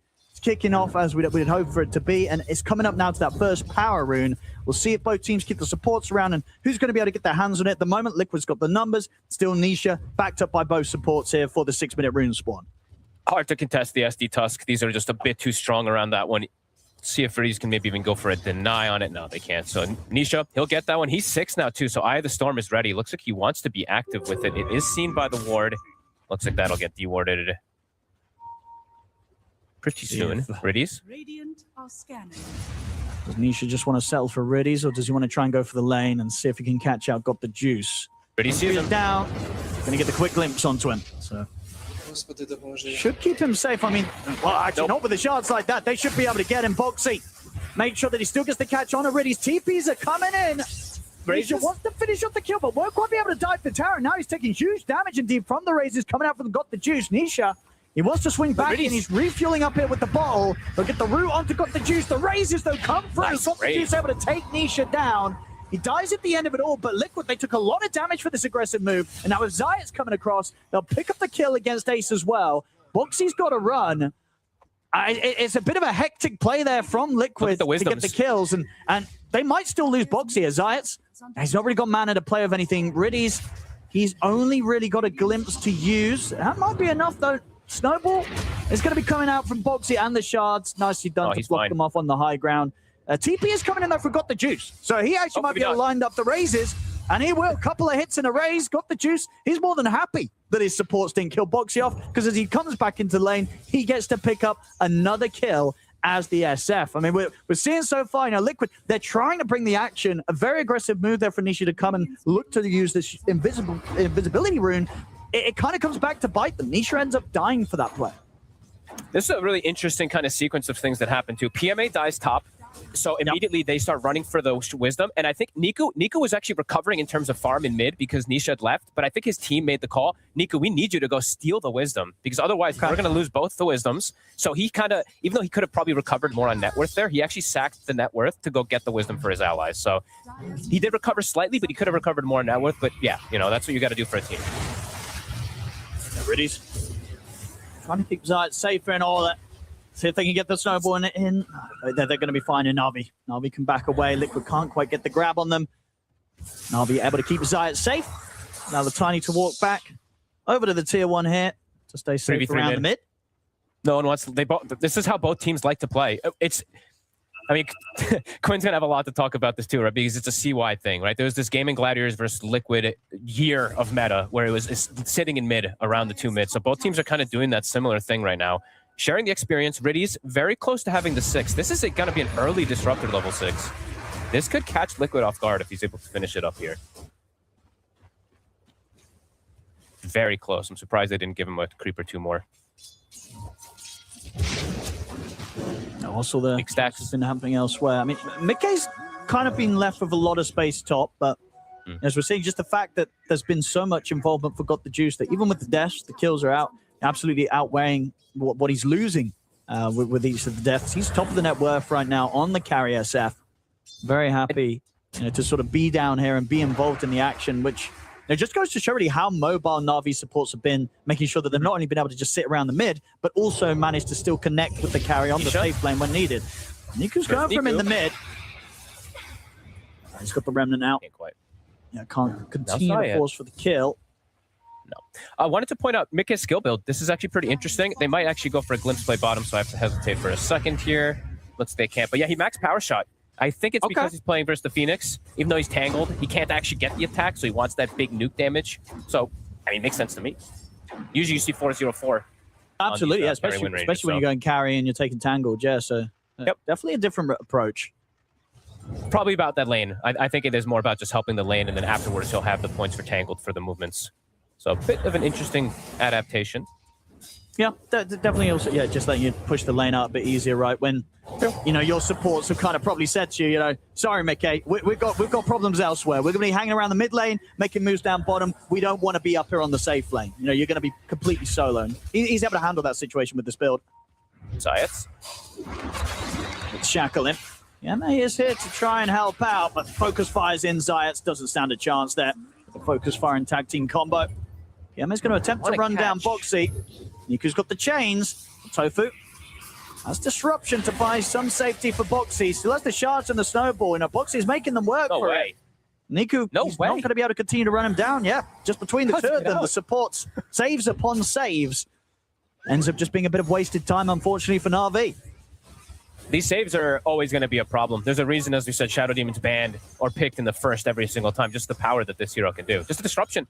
And, I mean, of course, Boxy with some 6 shards. We've seen him do a couple times here. Na'Vi getting the pressure on top, though. Playing around, got the juice, as you said. Top net worth on this SF. They've got this Static Storm ready. So, Liquid, if they're not properly set up, they can't actually go for this defense. They also are always going to have Glimpse versus the Fiend's Gate. So, we'll see how Liquid wants to be able to set up the defenses. The Tusk is coming. Yeah, they're coming in. But it has been hit by the scan, so Na'Vi know that these sort of TPs are coming in. Juice. Got the juice. He wants to push to finish the tab, and now the fortification comes out. They get the shards on the water. He's going to go for the Requiem. Actually be a bit of a toss to the side. Gets him into a bit of a favorable position, as they're actually able to just kill off Boxy without the Requiem, just to sort of the right clicks alone. They get the tower, Na'Vi. Now they can try and push on for more. Liquid, of course, were able to kite out the Supernova coming in from PMA. It works, you know. It did look a bit, you know, it's a lot kind of having the Requiem being interrupted. But why not the Requiem? You know, Zayat says, no, you don't need to use that yet, son. You know, keep that safe for the next fight. He had the right idea. They get a kill. You're right. Yeah. Zayat is like, my guy's stuck in shards. I want to toss him out. There is a Static Storm and an egg and everything on top. But either way, he's thinking about just saving his buddy. Liquid, they kind of reacted, but I could tell. I think Nisha was like, I'm not going. Nisha was just hitting creeps. So sure, maybe it was an attempted defense, and then they realized there was just no way when they know they can get glimpsed. Yeah. In terms of builds, right, you were talking earlier about obviously the power of a inevitable pipe on Liquid's lineup. The same to be said, right, for the BKBs, and that's why we're getting what Nisha going for this BKB rush straight up on the Razor. Once he has that, other than the SF, he's going to be pretty much indestructible, right? Yeah, I mean, when you're playing versus when you have less team fight than the opposing team, if you want to rush BKBs, it can absolutely work. As Boxy, not dying the fastest. Got Snowball to buy him time. But there's not going to be anyone else helping him out this time round. Tofu not anywhere close by to sort of bail him in that situation. So the kill to be found by Na'Vi. Okay, yes, indeed going to get PMA in return. And there's nobody coming to punish him. So Mickey, again, throughout this all, only the one death. He's getting the chance for these kills. He's living a pretty quiet life, really, on the top lane, but he's happy with it. He's happy with it. Still not quite keeping up, though, with the farm of Got the Juice, just because of the overall objectives, right, they've been able to take. You know, we're seeing Na'Vi already pushing down the tier 1s, maybe even finding a chance to go on Ace. Ace is pretty tanky with the Vanguard and the Cloak. Some of the TPs coming in, Na'Vi will quickly back away from trying to go in for that one. But yeah, Na'Vi are enabling this SF pretty good right now. Got the Juices hitting some pretty impressive timings.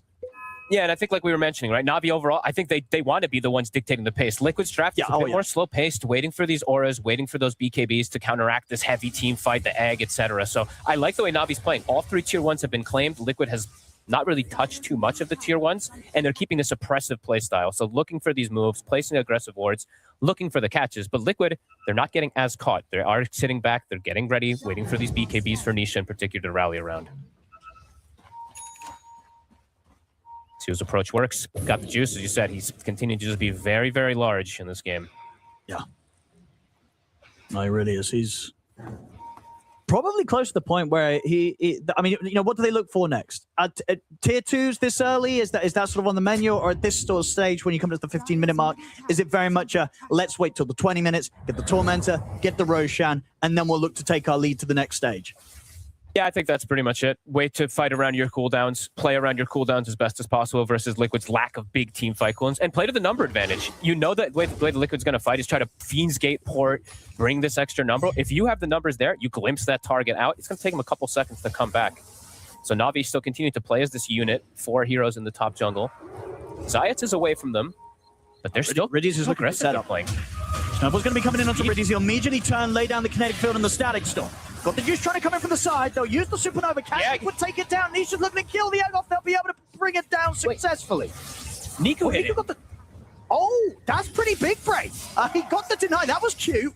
That was certainly cute. He's dead, though. Wait. Okay, 1 second. I need to look. Well, okay, I see what, because you want to do the math and say if he didn't deny it, would it have actually been successful? I think it probably would have died if there one hit left, but the Requiem I'm sure it came must at the have same died. time. Dude, Like, there's no way. were Surely. During Let's have a look. Wait a minute. Yeah. Watch the Requiem. Watch the fear. Wait up. Let me see. I'm watching.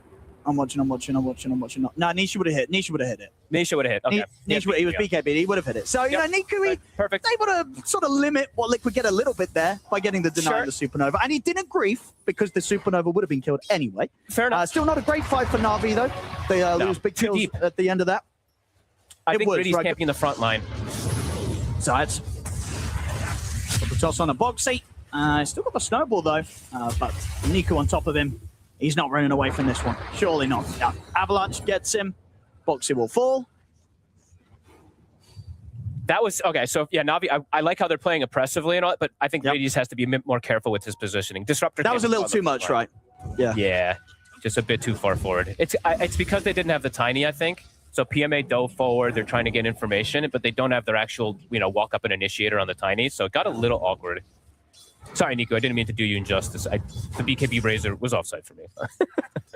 But dude. If he was it was very much worth looking at, right? Because that could have been a little awkward. But now Niku, he assessed the situation. He knew it was safe to take his teammate down, get that deny. Take his teammate down. Sometimes it's something about you don't actually get like the exclamation right when it's a supernova, but if there's any time one of your teammates has got one of those exclamations over their head, you have to hit them. You don't even have to think about it. It's just for a boost in morale. And everyone finds it funny when their teammate denies them, I think. Well, at least that's what I believe when I mute them. Anyway, bottom left. He's trying to poke the BKB. That's what those type of plays are for. You're trying to force BKB so then maybe you can go for a play after. But Nisha's being patient. Liquid is getting these timings. So items, they're starting to rack in. Pipe almost done for Ace, Mjolnir for the Wind Ranger, and the BKB for the Razor. Yeah. So Na'Vi have to be very ready for this next fight. They might catch Tofu here. Yeah, they'll drop a Static Storm. Nisha's going to be here at the side to try and help out. The glimpses there, getting Tofu back in towards the Static Storm. They get the kill. Na'Vi probably in their best interest to back away now that the time's been there for the rest of Liquid to turn up. Looking at the Roshan here, Na'Vi. With a kill? Anytime you get a kill with SF, you get that presence. You have opportunity to go for this threaten. I think they could... How long on this out of Steel respawn? I think they can contest on Liquid. I was going to say, I think Liquid's going to want to. They've just picked up the pipe on Ace. Oh, DD. That's fortunate. Forgot the Well, that might actually change sort of the situation here. Still, I think Liquid's going to turn up. I mean, they're surely going to want to. I said they got Ace with the pipe. He's got the Fiend's Gate ready to join them. They are going to have to do it soon here, Liquid. Roshan falling. Scout out the situation. Nisha's ready to kind of come in from the sidelines. Got the juice. He wants to finish it off. He'll use the record to try and push them back. He'll get the kill. They'll pick up the Aegis. Nisha pops the BKB. Will look to take out the Supernova. He'll be able to kill it. Can he get away, though? Glimpse on towards Nisha. Caught by the chains, but it's absolutely just casualty after casualty on Na'Vi's side. Got the juice is going to try and TP out, but the disruptions there from Tofu. They're going to lose everybody for that fogged on Na'Vi. They were so close there to it working out. They get the kill. They use the Requiem and the Supernova at the end to try and secure the situation, but it wasn't enough. It wasn't enough. Liquid turn up. They're ready to take these fights. And the Underlord timing. The Roshan and Aegis for nothing at the end of the day. They get team-wide fogged. They say it again. I think like right before the fight finishes, I think he gets the pipe, jumps in, barriers everyone, and it just stops. Look, they all have that extra little blue barrier, and it protects all of them. That pipe is just giving so much extra protection. The egg, I think he missed one attack on Nisha on it, but then ends up getting that last one. He completely focused it himself. Just the Razor killed the egg. Yeah, that was Liquid. Just very good target priority in the team fight. The angle that Nisha comes in, I think, caught them off guard. Dude, I think he actually missed like 3 hits on the egg. Was it 3? I thought he switched targets, but you might be right. Yeah. Because I think the Ace was the one who kind of saved the day, then actually came in with the last melee hit to kill it. It definitely started to look like maybe that Supernova was going to be successful, but of course it wasn't. And maybe even if it was at that point, the fight's still not going to go too hot for Na'Vi. I mean, they had the right read to try and push for the Roche. Yeah, we'll see it again. Look, let's see how many misses he gets. I saw one. I didn't. I saw. This one, that one. But... Oh no, never mind. He hit that. It's now, I think. Oh no, never mind. He hit that one as well. That one he misses. That he hits SF. Okay, then he hit the SF. I think, yeah, you're right. Then he's, yeah. Okay, so just the one. You're right. But yeah, good approach from Nisha. This BKB is massively paying off, as we see. He's the one that just kills the egg. He just BKBs, commits, kills the egg. No one else worries about it. It is level 2 egg now with Shiva, so maybe that's going to add an extra element that he might not be able to, but that was a pretty commanding fight win for Liquid around that. Look at this move mid. The Ember now. Niku. They're going for Nisha.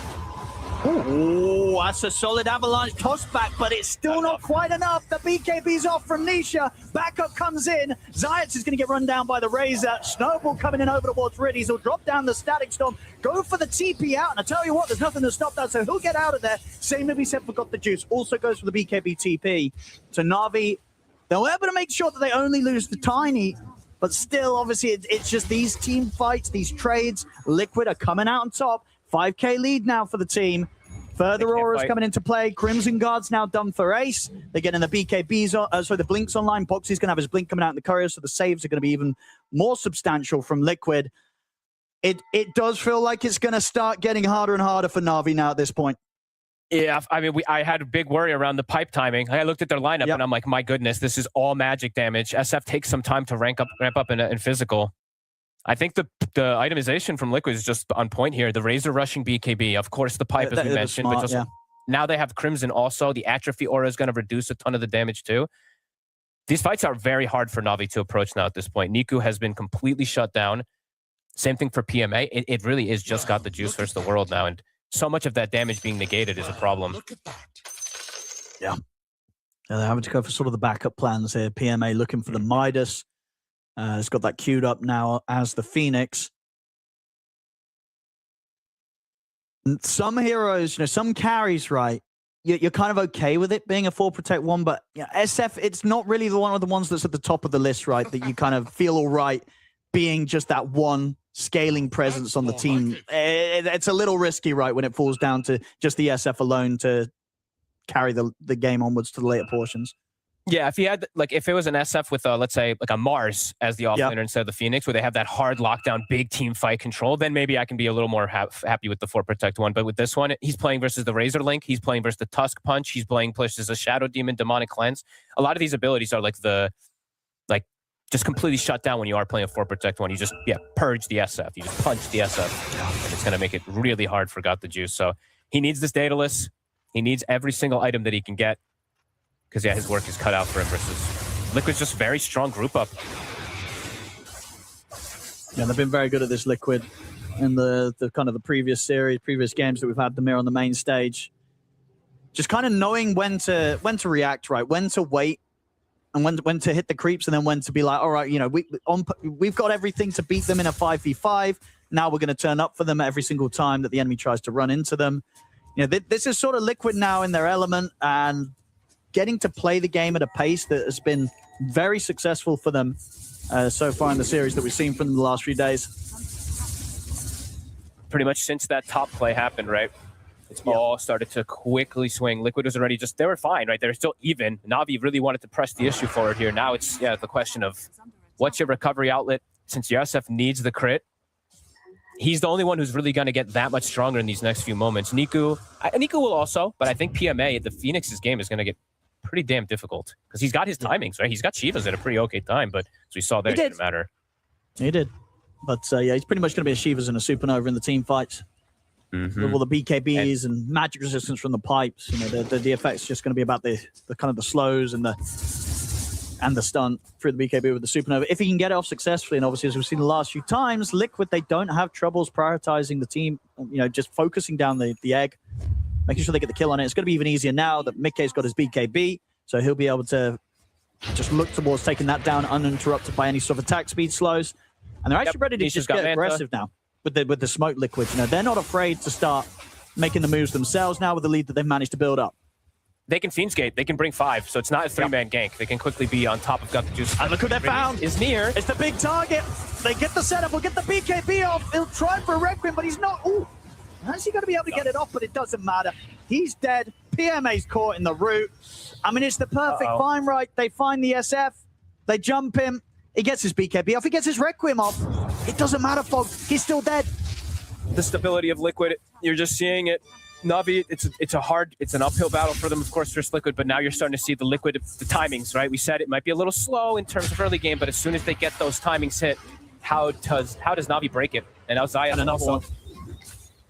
Jump that they're going to be able to find. Boxer with the setup.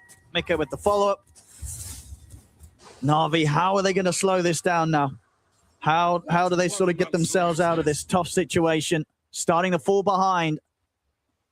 It's hard to see how they can make the moves around, since they just, every time that they're respawning now, even this Fiend's Gate's going to be back up too, so they can always just bring the numbers. Liquid identifying exactly how to take complete control of the map now, it feels.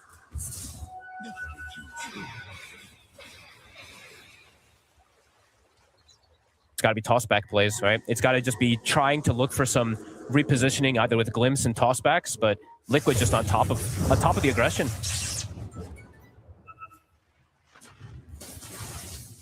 And just sort of a similar situation as we've seen yesterday and in other games, right, where Liquid, all their three cores get to farm right. These 3 cores becoming 3 carries. It was really the same situation with the game 3 against OG yesterday, where OG just had 1 carry. It's the same case here. Obviously, yesterday, that game did go like 80 minutes. It was pretty crazy. Obviously, OG didn't manage to make the comeback, make the turnaround, but it was still a very fun one to watch. Again, being an SF, that's sort of the one standing there on his own compared to like the Gyro in a similar situation yesterday. It really isn't. It really isn't. He needs so many more items to be able to be that kind of super scary hyper carry. As you can see, he's got queued up like the MKB, the Daedalus, the Satanic, and honestly, he kind of needs to find a way to make those 3 items exist. Otherwise, it's going to be just far too much for Got the Juice on the SF to stand up against these 3 carries of Liquid alone. Yeah, at least the crit and the MKB. I mean, the Satanic, I mean, sure, but like, yeah, he needs every little thing he can get. The lead just continues to grow. Liquid starting to get pretty much anything they want on the map, making moves. Looks like they're going through Portal. They're smoked up. There's a ward there, but it seems like they know. Liquid knows where Navi is without vision themselves. Yeah, Got the Juice is already getting out of here. Yeah, does not want to stick around a moment too long. Okay, so backup plans. That's what we have to talk about, right? For Navi. What's the backup so I think plans? Backup plans now start to come. Did Riddies get greedy on his neutral item? No, unfortunate. Maybe I'll get the next one. But the next one it's the Aghanims, right? I think that's probably the biggest game-changing thing that can happen. It can do a lot. It really can. It really, really can. And PMA, he actually locked back in. He didn't sort of zone out and go for the Midas. He's like, you know what? We still got a chance now. Cool. That 4 staff, go for the Lotus. He's like, you know what? If I can't be the offlaner because of the the fact that he's fallen behind, he wants to be that additional support. Just go all in on being able to save and protect the SF. He's a team player here. All right. I mean, we'll see if it works. Catch. Underlord has the Aghanims. That did actually not connect. All right. Nikus is fine. So Ace has another insane item that makes Niku's life even more difficult. I mean, Niku's already had a really tough game. Now he has this Underlord who Aghanims plus a pit. There's so much control for him. Catch. Tofu. Might be able to find something here, Navi. Yep, with the 3rd of them coming in with Riddies. Get the glimpse back. It's a kill. Liquid is coming to counteract, though. Are they going to be ready? Navi? I mean, they're sticking around, Navi. This is risky. Got the Juice. He's caught by the shackle.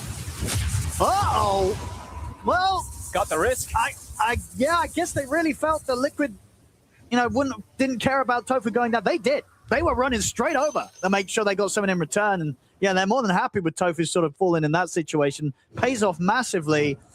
Yeah, Navi just caught off guard there a little bit. They were not ready for that. They had to get out of there as soon as they got that kill, Fogged, and they did not. Uh-oh, Niku. The root set up. Another snowball and the punch. Shackle. That shackle. Oh, that's a nasty one there from Mickey. That's a nasty one. Oh, it's getting out of hand, Fogged. It's getting a little bit out of hand mid lane. And look at Nisha. And he's going Doesn't want to BKB. But Riddy's with the blink, maybe. Maybe not. Boxy's coming in with the wraparound for the side. Mickey's able to scout him out with the power shot into the trees. Riddy's will be dead as well. Liquid, they're starting to play with their food a little bit now, Liquid. They're having some fun, and Na'Vi not having a lot of fun at all now. No, and how fast it all accelerated, right? Like we said, that top fight, when Riddy's just a little bit too far forward, they deny their own egg, they back up, they go for the Roche point. Liquid. From there, it's just been smooth sailing, buying a gem, 2 control and vision, and now a Roche. Okay. Got that finished up. Liquid does just, especially at this tournament, man, they've found their stride in terms of hitting these timings and not really letting go of them too often. Yes, yesterday, like we said, it went to 80 minutes, but they kept themselves in that pretty commanding position without throwing things away. Yeah, they really are. They've stepped up. I think, Nisha, he's been having a great time, and part of that has been because they've been able to set him up very nicely in the drafts, right? Yesterday, we saw it in these situations where they were constantly able to secure him. Oh, the Manta bait. All wait, did they fell for it? They fell for it. They fell for it. Okay. But not with the ultimates, at least. They've still got the ultimate. No. So nothing too crazy expending on it. I mean, Nisha getting all these high mobility heroes in the other games, and then this game, a bit of a different approach, but that sort of situation where he's able to make the call at the end of the draft that he wants to take the Razor mid because he knows that he's going to have this matchup where he's going to do pretty well. And, Niku gave it his best shot, but there's only so much of a shot you can give it against a Razor in the lane when you're playing something like an Ember. And overall, Nisha in this game, he didn't really have to be the one making the moves, right? It was the Shadow Demon and the Tusk setting up and making all... Nisha just hit creeps this game, I got to be honest. Yes, he had some good rotation moves, but he has 330 last hits at 30 minutes. Yeah, he's going to be, again, just sort of that... A tried and tested 3 carry situation that Liquid's been getting away with. And the 1 carry on Na'Vi at the moment is just getting punished over and over again. Got the juice dead for a minute. Oh, Riddy's did not get greedy, by the way. Sorry, I don't know if our beautiful observer pointed that out, but he did not get the greedy neutral token, so that Aghanims is going to take a hell of a lot longer. It feels like it's one of the only... I mean, it's a very big reach anyway, but it's probably one of their only win conditions to come back in this one with the way the Liquid's playing. Sure. I mean, because you're right. If they get like a 5-man Aghanim Static Storm Kinetic Field into a Supernova, into a Requiem... maybe. I still don't know if they have damage, but still. Maybe. Liquid. They're so tanky. Like, honestly, Liquid's heroes are so durable at this point with the Pipes, the Crimsons, 3,500 on Razor. Everyone unbelievably durable, even if Na'Vi gets the combo connection. Yeah. And one of those, one of the heroes that we did obviously see create some sort of counterplay to what Na'Vi was trying to do in the mid game was very much this Shadow Demon that Tofu got, which kind of raises the question of, are we going to see that hero get through the draft till like 4th pick again this series? SD and Tusk, I don't think you give Liquid both of these. They feel it's the two best saves in the game right now, at least in this meta. Game. Yeah. And they're also incredibly aggressive, and they're anti-carry heroes. That's the other thing too, is they both have like BKB piercing ultimates that kind of just lock down the enemy. Sure, one's not a stun, but it just holds him in place and eventually will break him if you want to. That's more like it. But Liquid, with the way that they played around it, is really the highlight, right? The way that they moved around, allowed Ace to get those timings, and then picked the right battle pretty much to just decisively win this one. Because yeah, Na'Vi, it's such limited hope for them. They're having difficulty stepping outside and getting juice anything now. MKB, I think, is done. Okay. Let's see what they can do with it. As you said, there's still no Aghanims on Disruptor. No. 1,200 gold off. And the push is coming in from Liquid. They're going to try. Get the toss back. It was Mickey. Mickey's taking some big hits here, of course, from the SF. Not enough to kill him, though. He'll get away. The glimpse is going to be attempted, but the disruption's there. And, of course, even if they did catch him, still has that Aegis. They will catch him now. Jump forward at the Remnant. Aegis is there. He's going to be back for round 2. Look at the punch up onto Niku. He's got to be careful as the BKB soon to be coming to an end. Zaz will come in with the avalanche toss back into the Requiem. They'll burst Ace down to about half HP, but they have nothing else to throw at him. The Supernova goes off successfully, but it just had to be a defensive one as he'll back off here, PMA. Niku is going to get jumped still underneath the tower. He's been caught. He's dead without buyback, and Nisha's ready to start charging him beyond the tier 4s. It's over. They'll tap out. GG is called. Liquid take this game 1. As Na'Vi, they just couldn't get the strategy going, Fog. They tried to force it a little bit too much in the mid game, and that really was when it started to crumble. And Liquid, they got to take the rest of the game out pretty relaxed in fashion, right? You know, Liquid, they've gotten to do this quite a few times here at Blast Slam 6. Once the game is in their hands, they don't let it go. They truly don't. I mean, rallied around the auras. Na'Vi maybe have to come back in with a different plan. They were making some good moves. They were making some good aggressive stuff, but the inevitable aura thing did feel like it was coming into play. So let's see if there's going to be some small adjustments made. Maybe having PMA play something different, perhaps just to match that versus this Liquid play style. We'll have to see what the adaptation is for the upcoming games. Absolutely. You know, we definitely, you know, we know, especially after Na'Vi's crazy series yesterday, that they can offer us a lot more than what they brought here in this game one. So looking forward to see how they step it up, because they're going to need to. As for now, Liquid coming out quite clearly on top. They take the first game. Those players are going to have their time to make adjustments, and while they do, we're going to talk about everything that happened in this game one for our grand finals, because Na'Vi, they were off to a good start. We could have seen this game go very differently, but ultimately you get the one item on either the Razor or the Hustle. Quinn is literally rolling his eyes, by the way. The camera cut away, but the eye roll is there. I mean, I just think Na'Vi, they need to either have matching auras or they need to not play against auras, specifically Underlord, because I think this team is just not clean enough in the early game. Their moves, they have the right spirit. I think they're making moves. They're trying to speed up the game, but it's not quite clean enough. It's not quite fast enough. So eventually the auras come online, and it's just too hard. And so I think they need to fix that for next game. I mean, already you can see at the net worth, right? It's like Shadowfiend up top, and the rest of Na'Vi just below the cores of Liquid. And that's not the type of game you want to see from Na'Vi when you're picking a Phoenix in the offlane, when you have aggressive support through Disruptor and Tiny. Like, you need to be playing into the map, finding these kills, like just making moves happen. And if you're already looking at like a 15-minute mark Shadowfiend by himself, you're kind of opening up Liquid to utilize their kind of Wind Rangers and Razors and heroes that want to lock onto one dude just to kill him off. It was just uncomfortable, I think, for Na'Vi. I mean, I can definitely see this draft work because they played pretty well. Of course, they could have done even better. But it's again like around this mid game, they mess up like a very crucial Roshan fight where, if they get that Aegis, they can keep playing like fast and making it happen. I think Nico on the Ember, also like his early to mid game was very, very good. But I will agree, maybe if you do take out the Underlord, who does it time and time again, he's a good laner. Ace plays it so well. They get those ores, and eventually it's just then like hard to continue playing the game. So that's something you can consider. But when it comes to like the drafts overall and the gameplay, I don't think Na'Vi are like that far away when it comes to like the skill and the matchup.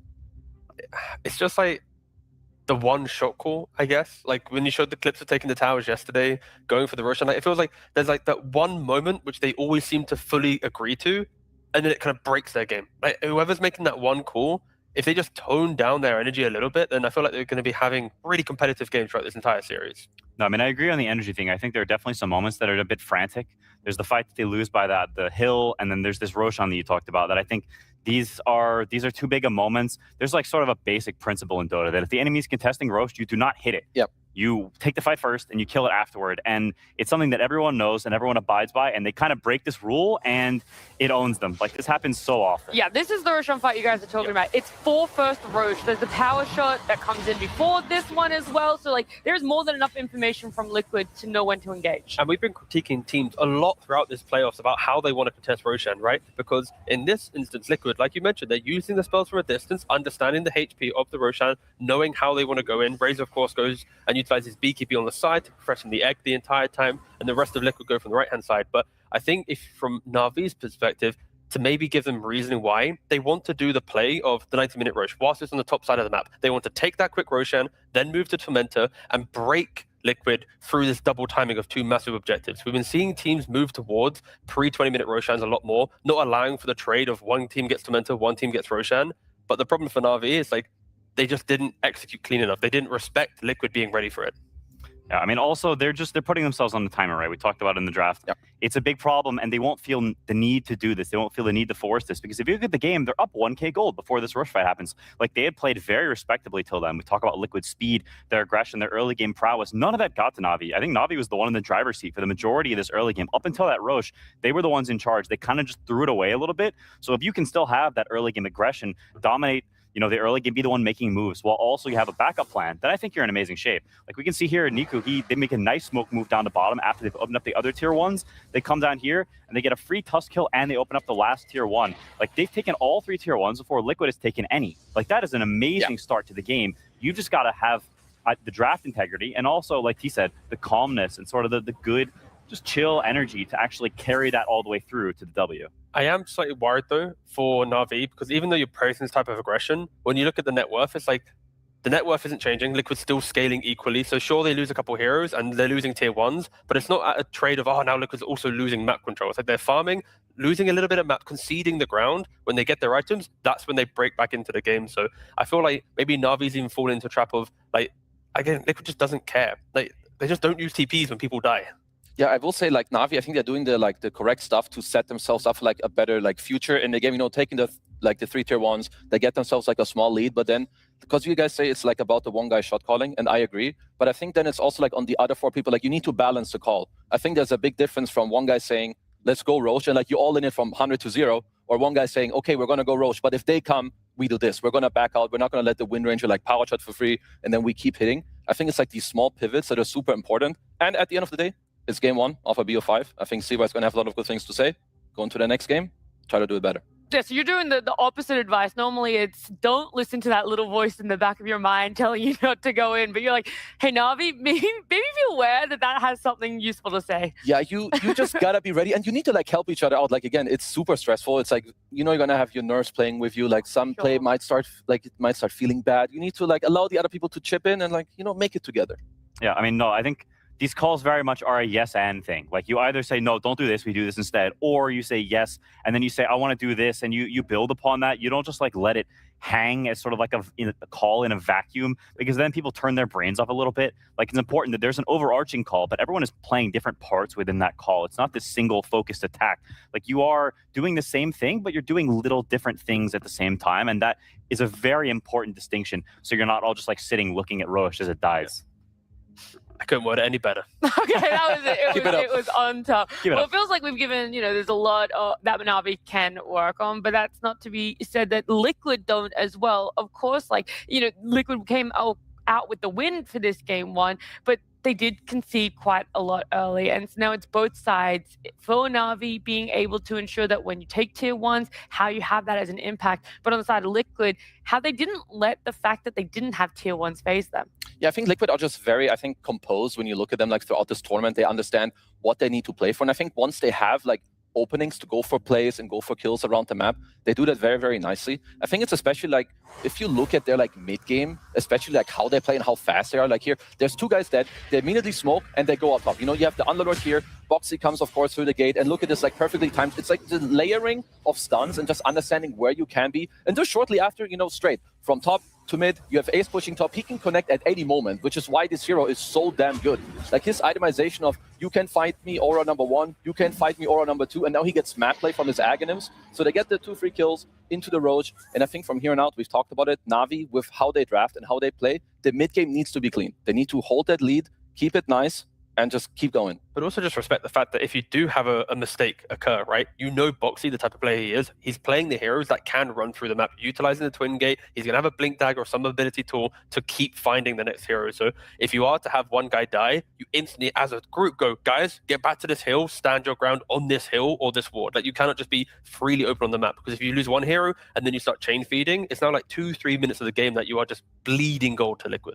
Yeah, I mean, I'll also be totally honest. I think Na'Vi was a little shaky this game. They were a little skittish. There are some deaths that I'm like, this death is a bit ridiculous. Like, you're just sort of not thinking, you're not focused on your hero positioning, and those add up a lot. I think that's a big reason why the Phoenix and Ember solo net worth is because of some whoopsie deaths, some moments where you're wasting time, you're not being efficient with yourself because you're sort of lost in the sauce of, oh, it's a grand final, it's not just a normal best of 5. I think that affects you, and I think this game 1, while it was promising, I think it's honestly a better sign for Na'Vi that it was as close as it was, because I think I expected him to be shaky in game 1. I think that was almost an inevitability that they were not going to play quite well enough. And so I think they've hopefully gotten those nerves out of the way. And for the rest of the games in the series, they can play a little bit cleaner.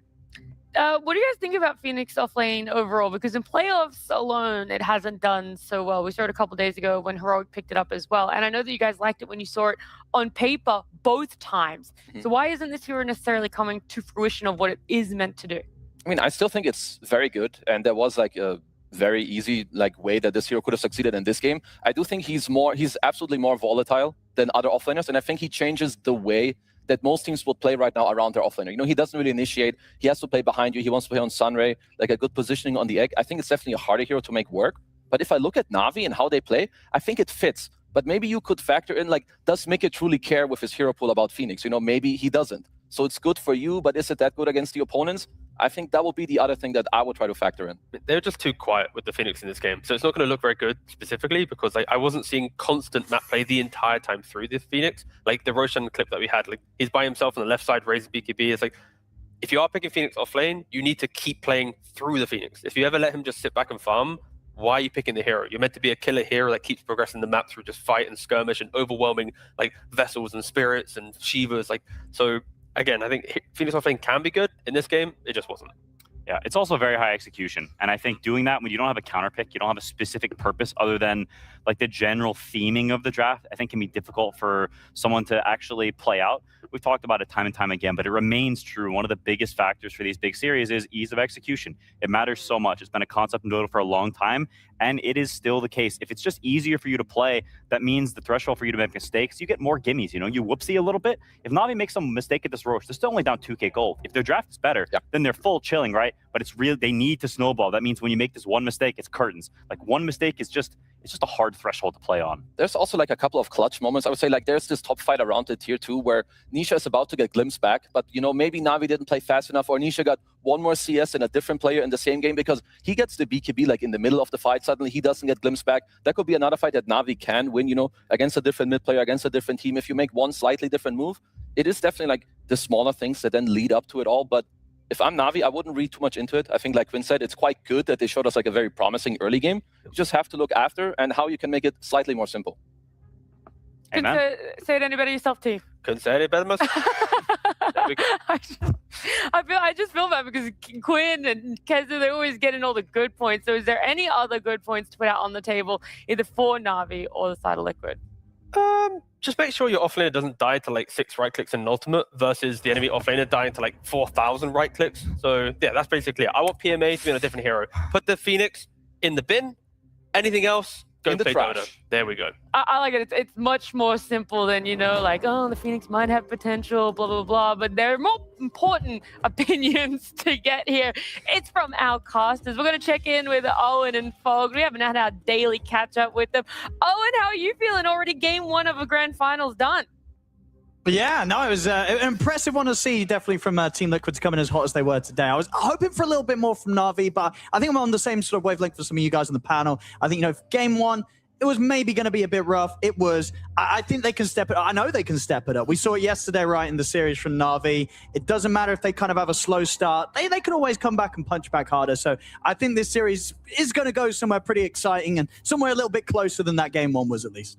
Yeah, is that a similar sentiment for you as well, Fog? Yeah, I don't know. Like, I like offlane Phoenix, but I'm worried. I'm like, I love Na'Vi, and me and Owen have been casting them since like they literally started together, like 4 years ago, whatever it was that they've been playing together. So I have a lot of hopes for them. I'm just so worried because like you need to do a lot of different things. You need to have perhaps this better offlaner in terms of like aura things, but I also want Niku to get this better matchup. I don't want him to be in a trade matchup. I want him to be in an advantage matchup. Like you can't give Nisha this kind of situation. I feel like I've seen so many games in this tournament where they give him like a trade matchup and Nisha just wins the trade matchup and comes out too far ahead. So I want to see Niku on a winning matchup, and I want to see PMA probably on something different, personally. All right, I love both the takes you guys have given us. Thank you so much. Of course, so we'll be hearing from you a little bit more when we do get into those games. But for now, we're going to say bye to Owen and Fogged, and we're also you're actually giving them the wave. I like what they were saying a lot. We're going to go to a break as well, and on the other side, our grand final continues with a game 2. My favorite Dota mode of all time was Seb's X-Call. I think it was TI8. I was screaming at my screen. My favorite moment from Dota, it's Collapse for the last international and his skiver to the Fontaine. Enigma versus Alliance Omega League. It was Miracle's 1v5 defense using Arc Ward. And yeah, my favorite moment of Dota is on OG, that old god. And how about you, bro? For me, it's the second win of OG on TI. It was their like redemption moment that it was not a fluke or anything. They can do it willy-nilly, and it's with Liquid as well. My favorite Dota 2 moment was when Dendi found out about the fountain hook with Shen and basically won the game. Our favorite Dota moment is when OG wins the international, when they said, "Save!" My favorite moment is between OG and TNC, and the TNC dominate the OG in Manila Major. Hey, my favorite part was Friday when they knocked out, the TI winners. Falcons, right? Yeah, Falcons. Well, my favorite part was Liquid going to the finals, so I guess we're on the same page. Go Liquid. Go Liquid.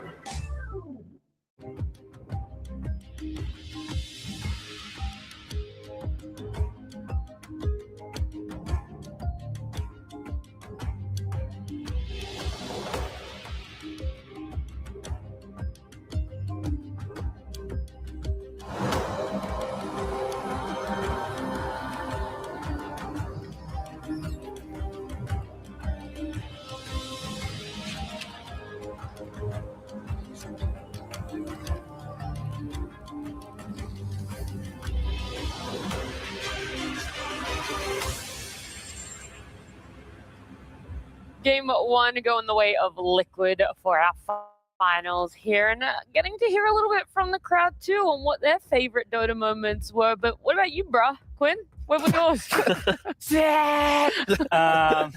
No, I think mine might be Sylar to fall. Boba is on. Oh, that one is Okay, good. yeah, you've been saying that like 3 times a day, every day for the last 2 weeks. Well, it's a different game though. I know, but they're all legendary. Yes, I'm a big LD fan. All the old LD moments are just they're giga to me. Peak.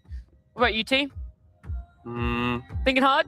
Thinking hard. Honestly, I mean, Bossman kind of stole it as well with like the whole Arc Warden based event. Like that was. I mean, it's that is miracle. like that is yeah. I mean, you can probably list like a million different miracle plays, right? But, I mean, I like the. It's also. Oh, I didn't ask. Okay, I'm sorry about that. I'm just joking. But since you don't care and I don't care that you don't care, I'll just say it anyway. Okay, awesome, yeah. It's OG LGD when Jarex and Hobson like defend the base. Is it like game 4 with the Shaker Arc Warden? That's a banger.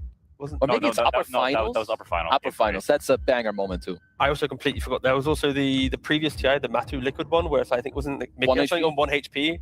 Like, that was crazy. That was a crazy one. There's also the Singapore. Liquid against VP at TI 8.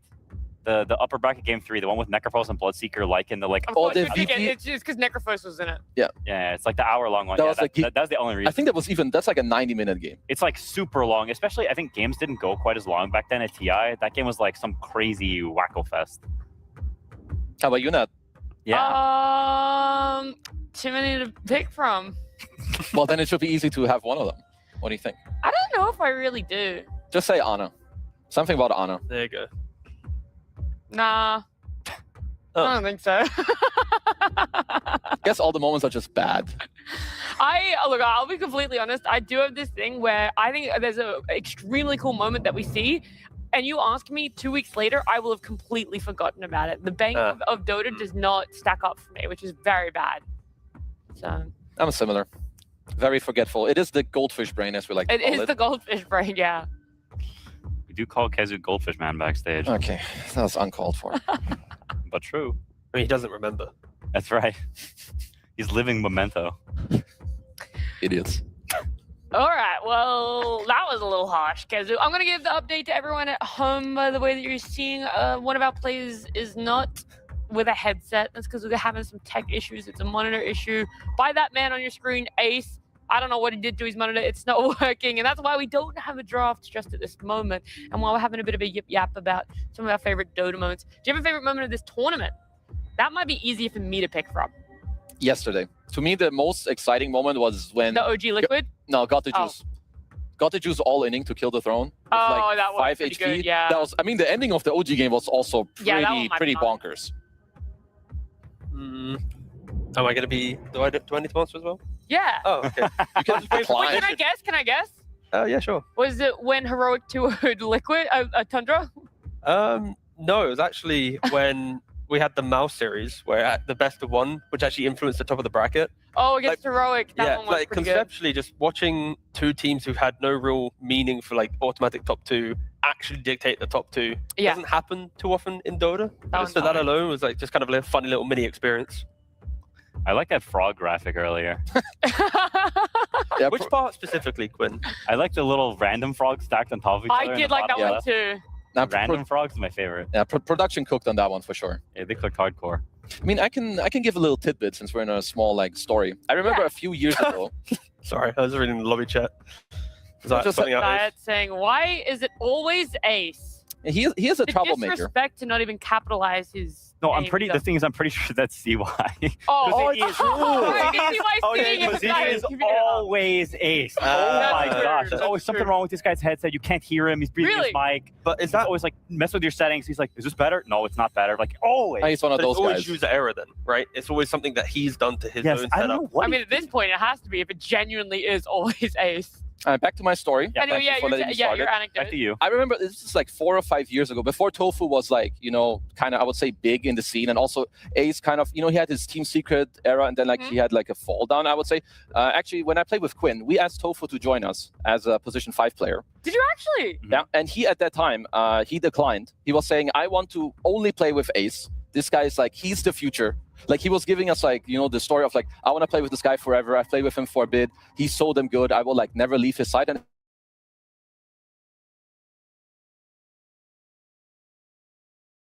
then, you know, showed like 1 or 2 years later. But So- you weren't seeing what Tofu was saying. Yeah, like I didn't know. Obviously, I saw like his carry days in Team Secret, but not like some of the other things. So, and like just to see that, like go through some of the years, like that these guys stuck together, and obviously they showed it to everyone. Like they played in GG, they're playing together here. I think stuff like this, like it goes a really, really long way. Like just, you know, the friendship, especially between people that lane together. Of course, right now they don't, but just like this pure belief in someone else. It's so important and so refreshing to see because it's very rare. Yeah, I mean, it clicked very quickly, right? Because in the interview that we had with them, right, then talking about Hellbear Smashers, that was the team, you know, Misery captaining, I was coaching it. Like when they did join together and we're like playing these, like the scrims, playing the online tournaments, like you instantly knew that they had this chemistry. Like they wanted to lane together. They're playing this pubs, they're doing everything that you mentioned. So it was like just, again, I'm very kind of lucky and grateful that I got to experience like those two lads kind of finding each other at the very start of at least Tofu's career. And of course, you know, since then they've really just kind of carried away with the partnership, right? But again, yeah, for Tofu, he has just been a hard worker, you know, ever since day one. Yeah, I mean, they were always great teammates. They're very hardworking, and I think especially, I mean, they were always laning together when they were playing with me. But I think players who put the work in and talk to each other, they fix their own problems. If their lane goes bad, they take ownership of that, and they go and they watch the replays, they talk about it, and slowly but surely, the issue will always get fixed. Like having that belief in people that they are gonna deal with their crap. And you don't need to go like out of your jurisdiction and fix something that's not your place to fix. That is like such a pleasant feeling to have, knowing that people are going to put the work in. Do you think Tofu can actually hear us? Like we're kind of just hyping him up. Probably. He doesn't have his headset Ask him. on. Hi, Tovo. Tofu. Next time Can we show the Tofu play cam? Yeah. Hi. Tofu. Can you hear? Come here. Come on, doggy. Oh, what are you doing? Come here, doggy. Whistle him over. Sorry, what? Come again? Tofu. No, He cannot hear. they cannot hear. Oh, he's whistling though. Okay, if they could hear us, Confirmed. and you were to give them one hero suggestion for their draft. Underlord. Underlord, yeah. Okay, but let's say it's not logically driven; it's emotionally driven suggestion. Necrophos. Oh, my. Or Void Spirit. No, Oh, there was a couple of cheers in the crowd. That's right. You want some like advantageous matchups, right? You see some melee hero mid. then Exactly. Why not? Sure, you're going to be a Radiance buying Boots of Travel bot in the early game. I said but no logic, emotion only. Faceless Void. Faceless Void, That's a cool Necro. That's a cool hero. T. I mean, I'm a sucker for a Spirit Breaker. I was That's going to true, say. yeah. It's also going to be SP or Grimstroke, which makes sense. But he's already seen Grimstroke, so Spirit Breaker. Well, I don't know if you guys are going to get the chance to see the heroes you want to, but maybe we can hear from our fans to know exactly which heroes that they would love to see in a draft. Give me a hero that you think the pros should be picking. You got to help them out with their draft, and you want to see a pick. They're not picking it. Who is it? After yesterday's game, I think Husker. Well, yeah, but they're picking Husker. Let me think. Axe. They have also picked Axe, but that's a good shout. Those are two of my favorite heroes, so well done. I'm going to ask you as well. Which hero do you want to see them pick that they ain't picking? I don't know. I want to say Meepo, but these two teams, not sure. Maybe Nisha can play this one. We did see one Meepo. OG picked it earlier. It was pretty good, but yes, it's a good surprise pick. Good choice. I'm going to ask you as well, sir, if I may. A hero that the teams are not picking that you're like, why don't they just pick Pudge or whoever? They haven't picked PL. They have not picked PL. PL might be a good option. There you go, PL. Consider it, pros. I'm going to ask you as well. Who are the teams not picking? Which hero then you're just like, why aren't they picking that hero? Who do you want to see? I would say it's Earthshaker or Rubik. Oh, well, we did see one Rubik. I think he might have won, but yes, Earthshaker, excellent shout. Love that hero. Good guy. Can I ask you a question? Yes, of course. Hero that you're not seeing picked, and you're like, they should just pick this hero. I love this hero. Why aren't they picking it? Monkey King, maybe? Ooh, Monkey King. Mickey Monkey King, pretty hype. Mickey Monkey King. I'll let him know. I'll let him know. That's a good shout. Hero that the pros aren't picking, you wish they'd picked. Obviously, Tinker. We're waiting. Tinker, get out of here. Next one. What do you think? Heroes they ain't picking, they should be picking. Witch Doctor. See, these are some good answers. That's a good answer. All right, keep it going. Last one. Heroes they're not picking, you think they should be picking? I think they should pick offlane that uses auras like Pipe and Crimson Guard. Yawn, give me an interesting hero. A hero that you're like, yeah, I love playing that hero that they're not picking. Death Prophet. There you go, Death Prophet. All right, well, see, captains, have a little think in the draft next time. Think about some heroes you can pick. These guys know how to draft better than you do. Mix it up a bit. I like that call to action from Piri in there. Mix it up a little bit. Give us something fresh. Shout out to whoever mentioned Witch Doctor. I'm all aboard that train for sure. I liked the person that also asked for Rubik. There's a chance you could see it today because it was Tofu Rubik. And he did win with it. So I feel like it's not completely off the table. It just has to be the perfect Rubik game, doesn't He's it? the only guy that would even dare touching it. And he did win with it. It was a pretty good Rubik game. But I like the last guy. You know, maybe he's trying to help Navi a bit. He was like, you pick the guy in the offlane with the auras. Get the sauce, counter liquid sauce, and have him fight. Wait, what are you on about? Why not the Witch Doctor call? You know? I mean, I like a little this bit one of too. Maledict up in here. You want to be an aura boy? Well, I do miss when like facets first came in or whatever, or maybe it was the second change of the facets, and Witch Doctor had the one where you could maledict and run down people with these voodoo restoration because it still did damage to enemies. That one was so good. I mean, that was like That was not okay. That was so good. Old Quinn team tech of the IO plus the Witch Doctor, and it's like Bring that back. entire time. Offlane Witch Oh, look at me! Doctor. I got a vessel. Yeah, that was wonderful times. But I really liked it. What isn't necessarily a wonderful time at the moment is Ace. You see him pacing around. That's because we've had to do a bit of a PC and a monitor swap for him. Like CY was saying, always Ace. Always am I this right? guy, huh? Always this guy. So what's he downloading? What's he doing to the PC to consistently just fuck it up? Maybe it's just an aura thing. He just sits down and the PC's like, I ain't dealing with this. This guy is boring. I'm not letting him play. Over a 50% purchase rate on auras in your career, and the PC just, By the way, a bit of a random anecdote, but the slots in lobbies, people have they sit the same slot every time. And on the old team, Ace sat in the middle slot and Tofu sat in the fourth slot. But on Liquid, Tofu is top slot and Ace apparently is second slot. So they both changed slots. Wow. And while that They doesn't- gave up a lot to join Liquid, huh? Okay, it may sound like really superficial, and while it is mostly superficial, is. if you're playing saving heroes, sometimes you click them at the top of the screen. So if you've moved slots, and sometimes it can make you misclick a little bit because you're used to clicking certain spots at the top of the screen, and they're not there. That is no meme. Actually matters a little bit. that's the only thing that matters, other than the pretty colors, right, of your name. But with what you're saying, Tofu and Ace are still next to each other. So the guy he loves most, he can still That's save the only fastest because he's next to his Heads fortress. down. XQCL That's on the exactly chat. it. Well, look, I've loved every anecdote you guys have offered, and obviously everything that we've gotten to hear from our audience here in the crowd. But we're going to go to a short break while this issue is being resolved, and I promise you, when we do come back, that draft will be ready. Who are you here to support, and how do you think it's going to go? I am here to support Navi because of the obvious reasons. They were the first winners of the TI, and on the last years, we didn't see them as strong as right now. So I am fully rooted for them. Yeah. Rooting for Navi. Okay, and what about you? How far have you come, and who are you cheering for? Oh, I'm cheering for Liquid, definitely. Some of the original fanboys, old school boys. I don't know really much about Navi, these new players, so I'm really rooting for Liquid this time. Okay, so you're sticking with the known players. You're not looking at the unknowns. Well, they're pretty good players. I'll tell you that much. Let's move along. And who are you here to cheer for? I'm here to cheer for Navi. I think the underdog story is really, really cool. Like, obviously, Liquid are a very established org, but you have like really cool pop stars like Nico got the juice. Like, I think they have it. I really do. Absolutely. And who are you here to cheer for, and how do you think they're going to do? I'm here for Liquid. I've always been supporting Liquid since it was back in the day with GH and MC and all that sort of bunch. I've sort of always been a Liquid, so I think they'll do well. I think they'll have like a few games where it's a bit rough, like a few days ago when they had the Razor issue, but I think otherwise. The Razor issue. We don't speak of it, and neither do Liquid. But thank you guys. Enjoy the games, and let's see how it goes. Yeah. Who are you here to support? I'm supporting Liquid. Team Liquid, why Liquid? Because they're playing really good, and also I like the players as well. Who's your favorite Liquid player? Nisha. Nisha, fair enough. He's jolly good. And who are you here to support, and why do you like them? Same. Me, my favorite team is Liquid. I support Nisha for so long that I can show you. Okay, show me. Oh my God, look at this. It's a Team Secret jersey. You must keep that hidden. That's forbidden knowledge. This is from the Nisha period. Oh wow, Nisha Secret. Oof, that's a way back. Well, hope you enjoy the games.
Well, our best of 5 is back on the menu because all of the PC monitor issues that Ace himself personally definitely caused. There it is, Yeah. guy. Yeah. Too long. He's the culprit. Get him. He's the culprit. These players. It's been fixed and our draft has begun, so we can rejoice and get to talk more specifically about what is happening in our Blast Slam 6 finals here.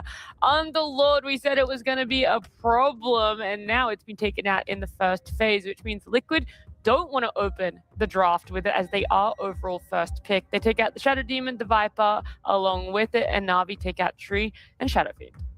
The fact that they ban it whenever their first pick is very interesting. I thought it would become the team with second pick who bans it, but Liquid has a different read.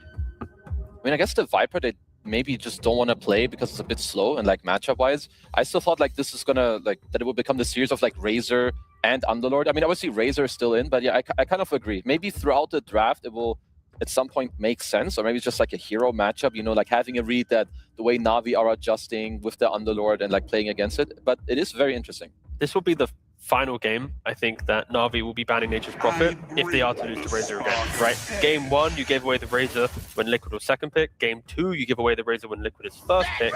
So unless you have a plan, you need to maybe respect it. But again, Batrider, a hero that has been banned pretty much in every game that we've cast, has finally been let through the pool, of course, in the group stage. To remind you, in the offlane role, it just constantly farms values with the Firefly. You're buying all the auras. You are just being very potent, but it's an aura buying offlaner. It's very interesting because I would say that Bat is quite good against Razor. First of all, if you lane against him, I think you're quite happy. You also build Boots of Bearing first item, which is super giga good against Razor. You also like buying Lotus Orb so you can help someone else, you know, later down the line. So I do want to see where Team Liquid take this. Also, if you're Na'Vi, you should respect Largo. I would say that this hero is quite good against Bat. Like, if you just lane against him or to dispel later, you get, like, all the heals around as well. So I want to see where Na'Vi, if they respect the Frogman. And also, one thing with Batrider, it used to be, like, the big pick for supports when 4-position melee heroes want to drag waves and be annoying. So if there is a world where Boxy is going to continue playing these melee heroes, there could maybe be an argument where Riddies can take it in the 5 position, or Zayat just lanes it in the bot lane, and you just keep chasing, or technically top the diet, but, you know, keep chasing this melee hero, don't allow him to do anything. Yeah, That's definitely an option. And I am surprised that they took the Razor over the Batrider. I thought for sure they would take the Batrider. They thought about it for 20 or so seconds. They used a little bit of reserve time, but they sat there and they thought. And they came to the conclusion that Razor is the better first pick. I'm not sure what the rationale is. I do think Razor in the early game is pretty decent against Batrider because you get a billion stick charges and you spam Plasma Field. If it's the sticky one, if you're just going max Firefly, then that element changes. But I do think Razor is not bad against Bat in lane in the early game. So maybe they feel the hero is just so powerful, you buy the Greaves, you don't care about the sticking up later. Like, there's a playstyle difference potentially. And look at the respect from Liquid. Grimstroke ban. Of course, with Batrider, Soulbind into double lasso, you're going to be winning pretty much any fight if you execute cleanly on it. So, yep, Liquid, no other team is really playing it, and still Liquid wants to ban it out because of Navi's excellence on the hero. What's the interaction if you Soulbind and Bat has Ags and they're not standing behind each other? Like, let's say it's a perfect square and the two people soulbound are next to each other and not behind each other. I think you lasso 3 people. Okay, it doesn't go to 4 because that feels kind of monka. I think you lasso 3 people. Okay. Because I believe the first one triggers twice. I don't think the second one triggers twice. Okay. That would make more sense. I'm calling coin flip on this one. I think it's as likely you lasso 3 as you do 4. Yeah, exactly. Really? Yeah. Soulbind has very wonky interactions, I will say. Yeah.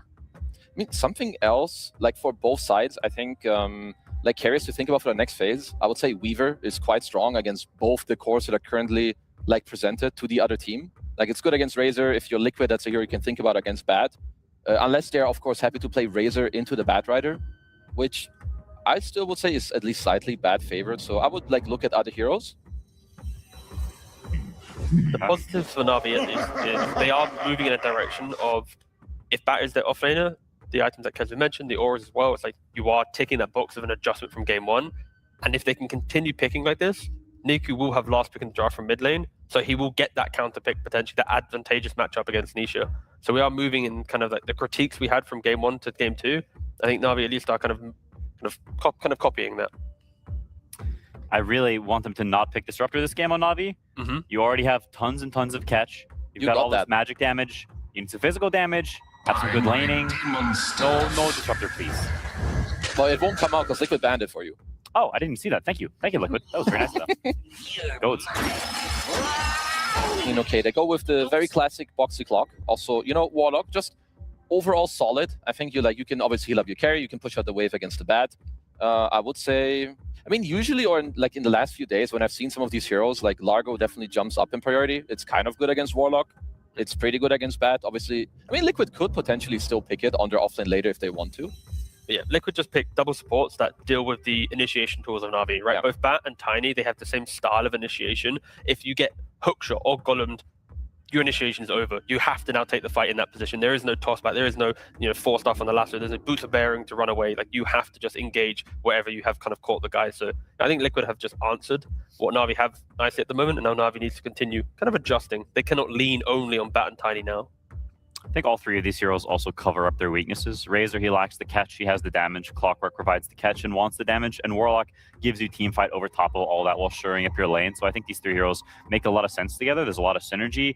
It's hard to really look at them and think there's something that's overly wrong that can't just be fixed by later picks. So all of this, very solid. I'd say Navi, Tiny, and Bat are a little redundant. They have some aggression power, and there's good things about them too, but I think there's a little more overlap between the heroes. In defense of the temple. Interesting. I mean, this is a hero, Quinn, you've mentioned. I believe it was yesterday, like the TA Razor matchup. Yeah. And Got to Juice, this is, I would say, one of his best carry heroes by far. Yeah, I agree. Are we not falling into a trap where Ace now has access to like Darkseers and Brewmasters and just kind of heroes that thwart Navi? It's possible. Possible, for sure. I see the clock and I'm like, okay, you already kind of set up for lane and you pick a TA like this again. They're trying to give Niku the information. They want him to have the lane, but you are sacrificing Got the Juice's lane. And that is what was kind of the only major positive, I'd argue, was like his net worth in the previous one. The unbelievable Ringmaster. I could definitely see the Darkseer come out for sure. It's a classic counter to TA for a reason. But it's not like as black and white as I think it used to be since the new refraction change. It doesn't insta-kill it. And also Wall is kind of bad against TA. So it's not as bad as like Darkseer against Terrorblade, which is just like a horrendous. It's definitely good against TA, but it's not earth-shattering, and I think Brewmaster's similar. Like, TA has a good lane, and Brew can't really kill you once you get to your items, so you can buy MKB and kind of just snipe his pandas. So I think while these are good options, I think if I see them, I'm not like, it's curtains for Navi. It's not that tier pick for me. I also wonder, because Liquid need to make a choice, right? Like, where are they putting the Razor? Do you now, after seeing TA Ring, are you okay putting it offline into the clock? Like, do you want to get some Ws out of the other lanes? Like, if you pick, a potential Nisha hero here, like Puck would be open, or do you want a new carry, like for Mickey against the most likely tiny bad lane? I mean, has Nico played Bad Rider Core? He strikes me as the player that could, but I don't know if he has, as there's the Darkseer. He can definitely play Bat Rider, yeah, but I don't know if he has. I also feel like Bat mid is just hyper volatile and it functions way better from the offlane. I would definitely not like to see it mid. I mean, no, it's a good call from T. I think the Darkseer is very good. You have given yourself a slightly bad carry matchup, I think. I think TA carried pretty good against Razor carry generally. But overall, I mean, Liquid's teamfight is crazy, like bananas cuckoo. Yeah. So I think if you're Na'Vi, you look at the heroes, you've got a lot of catch and you've got the traps revision. You need to play a very different game, right? The styles of these two drafts are very contrasting. Na'Vi wants to poke and prod. They want to see you jump, you take unfair fights. And Liquid is like, here I am, face me.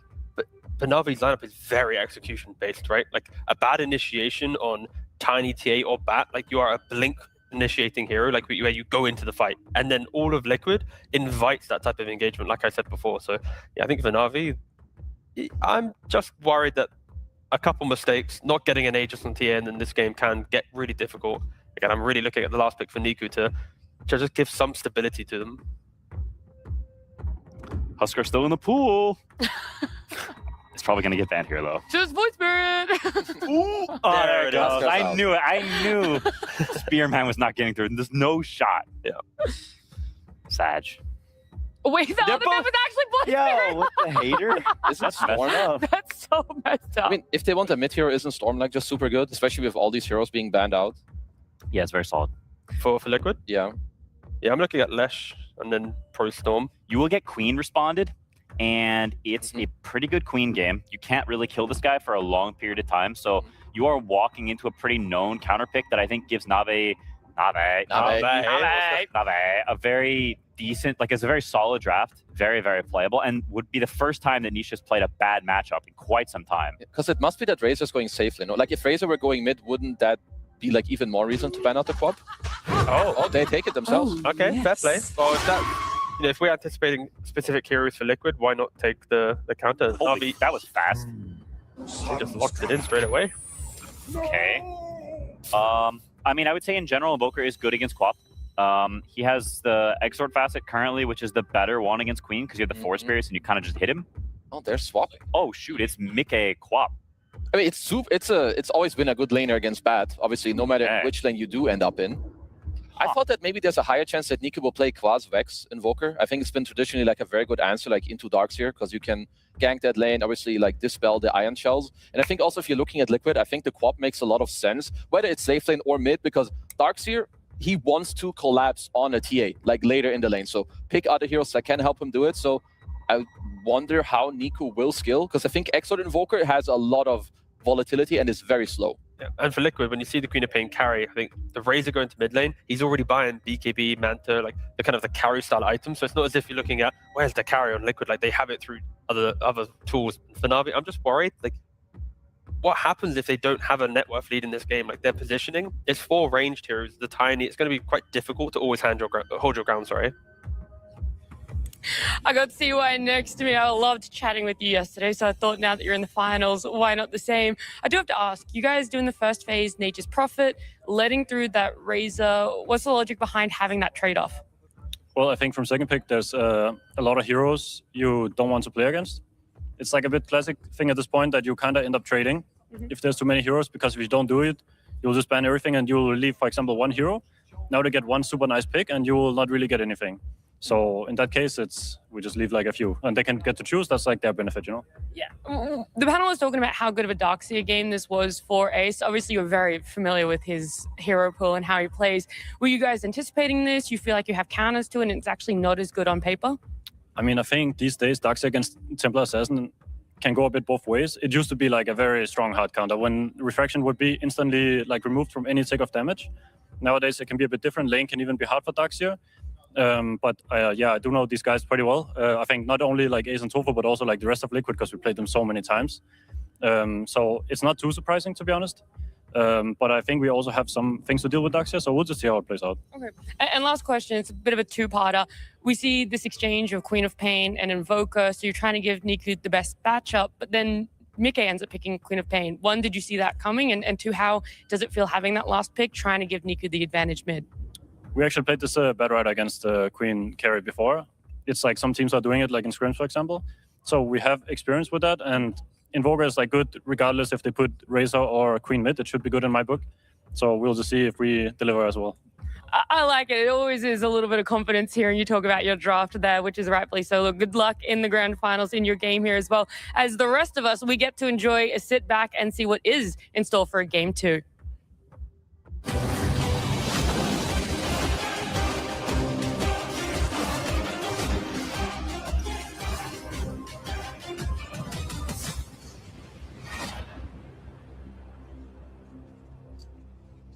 Game 2 time, ladies and gentlemen, here between Team Liquid and Na'Vi here in the grand finals. Looking forward to this one, Fogged. You know, Na'Vi's lineup, again, it's incredibly Na'Vi, right? It has that Na'Vi flavor that we know that they love to bring out in terms of like some of these supports coming in once again. You know, Zayas wants to come back for round 2 on the Tiny. And then that last pick, not necessarily a hero I think you'd look at the draft and say, hey, this is the game for it, but it's one of Niku's best, Grandmaster tier, and it's a lot of fun to watch. He comes out with this Invoker. Are they going to be able to do it here and take a game off Liquid? What do you reckon? Looks hard again. I don't know. Yep. I'm seeing the auras, the similar kind of thing. Yes, they do have the pure damage, but there's a lack of setup for early Sunstrikes. I usually like seeing these lanes that have at least something to set up for Sunstrike. The only thing right now is Avalanche, really.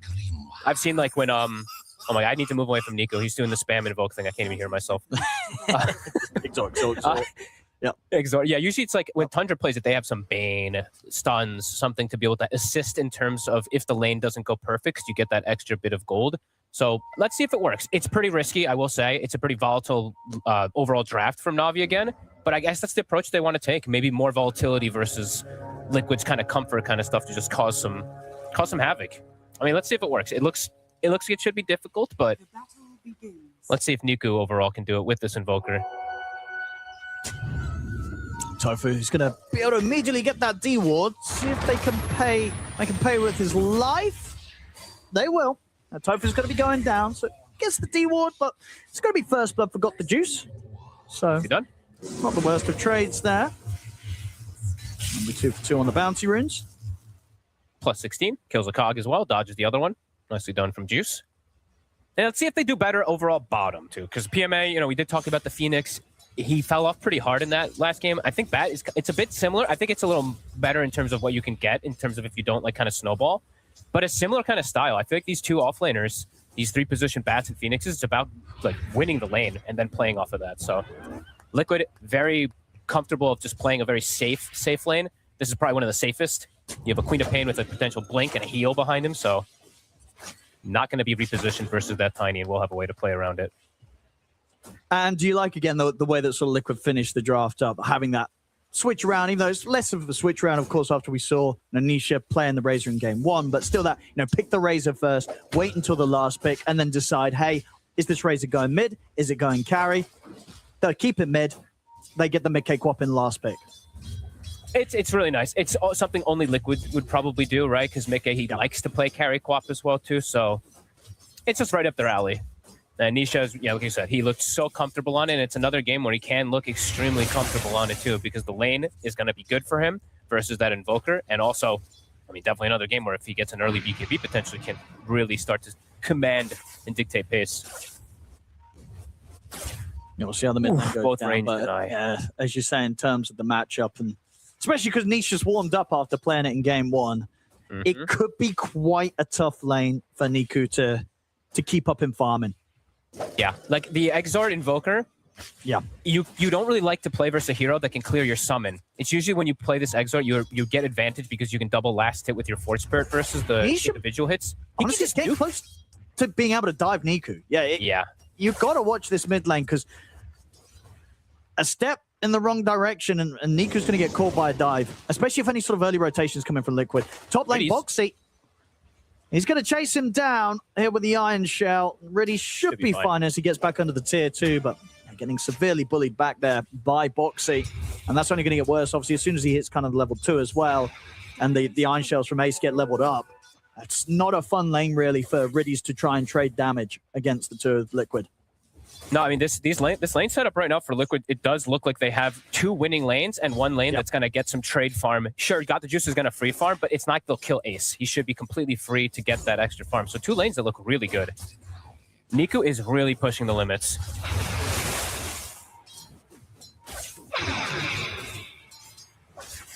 My God. I can't look away from it. This mid is stick charges in a plasma field. Not quite enough to push him over the edge, but it's risky. He's getting no CS on 9-5 to 17-8. He's getting most of the it's only going to get worse. And those range denies. Yeah. And bottom too, like we were mentioning, it's a Queen of Pain versus a Bat. It's almost impossible for the Bat to get aggro unless Mickey makes a mistake. He just goes 2-1, has the blink to be able to play defensively, and constantly can trade because of the way the bondage is. He actually makes an aggressive jump on Mickey. Ooh. That was a bit bold. He's got some heals, but he actually gets the kill first. So you know what? He'll probably take that. But as you said, that was very risky. Could have gone horribly wrong. Still ends up dying, but you know what? He kills PMA first there. It was free. I mean, that was kind of crazy move from Mickey, I gotta be honest. It's like the sticky wore off from him, and he's like, I'm going. As soon as he saw an opportunity to try to get the jump. At least he gets the first kill. They'll get some Grimoire for Tofu. He does. But yeah. That was crazy. Might be a bit more careful with doing that again next time, yeah. I like what I'm saying. Like, it's a very defensive, he should be very blinks on top of him. Especially after he played so safe last game, right? I think last game only ended up dying the once on his Wim Ranger, Mickey. So we'll be able to catch out Tofu there. So even with the support dead, though, Mickey's happy to lane in the 1v1. So we'll still remain safe. Mid lane, Nisha's now hit the 5, so the 3 points in the plasma field. The nuke from that plasma field really does add up. It does. So Niku is going to be kept consistently low. And Zayats does not have mana to make a move. Does he have mangoes or anything on his courier? What's he got on it? He has a clarity with boots. So maybe you could see the Tiny make the rotation around mid to help Niku, but got to be careful because Niku could just die if you do get a wrong toss back play.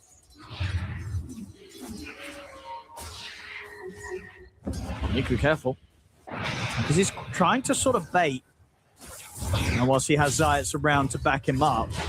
And can Zayats get this wrap around him? Maybe same time the dive's going to be happening top. We'll see the play around mid continue. They get the setup on towards Nisha. Is it enough to get him? It is. So they'll make the trade happen. Top lane, the carry's getting dove. Over on the mid, Na'Vi, they're bringing in Zayats, pushing for the kill. And Niku needs that.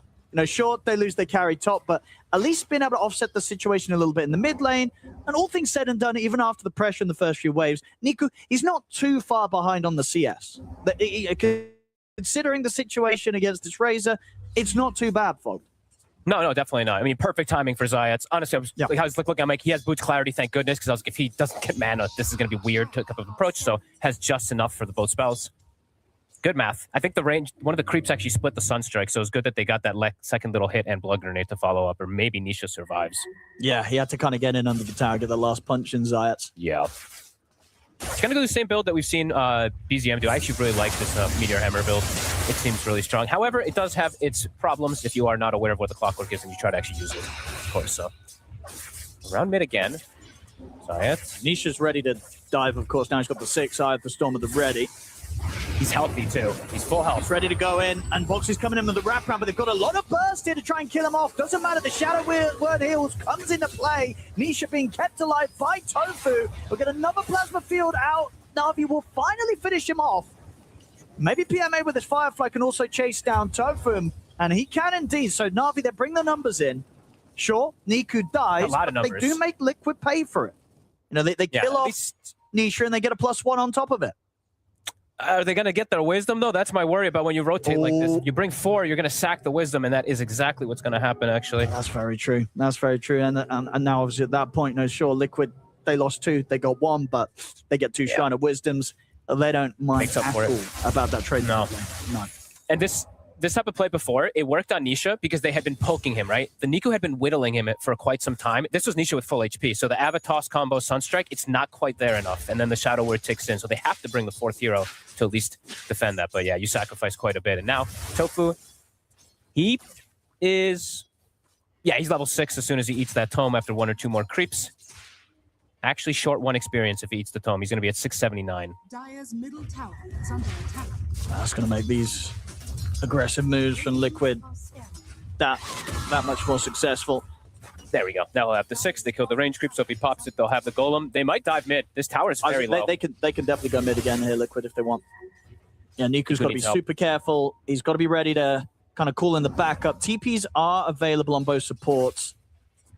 So if he wants to stick around the tower, backup's got to be coming in.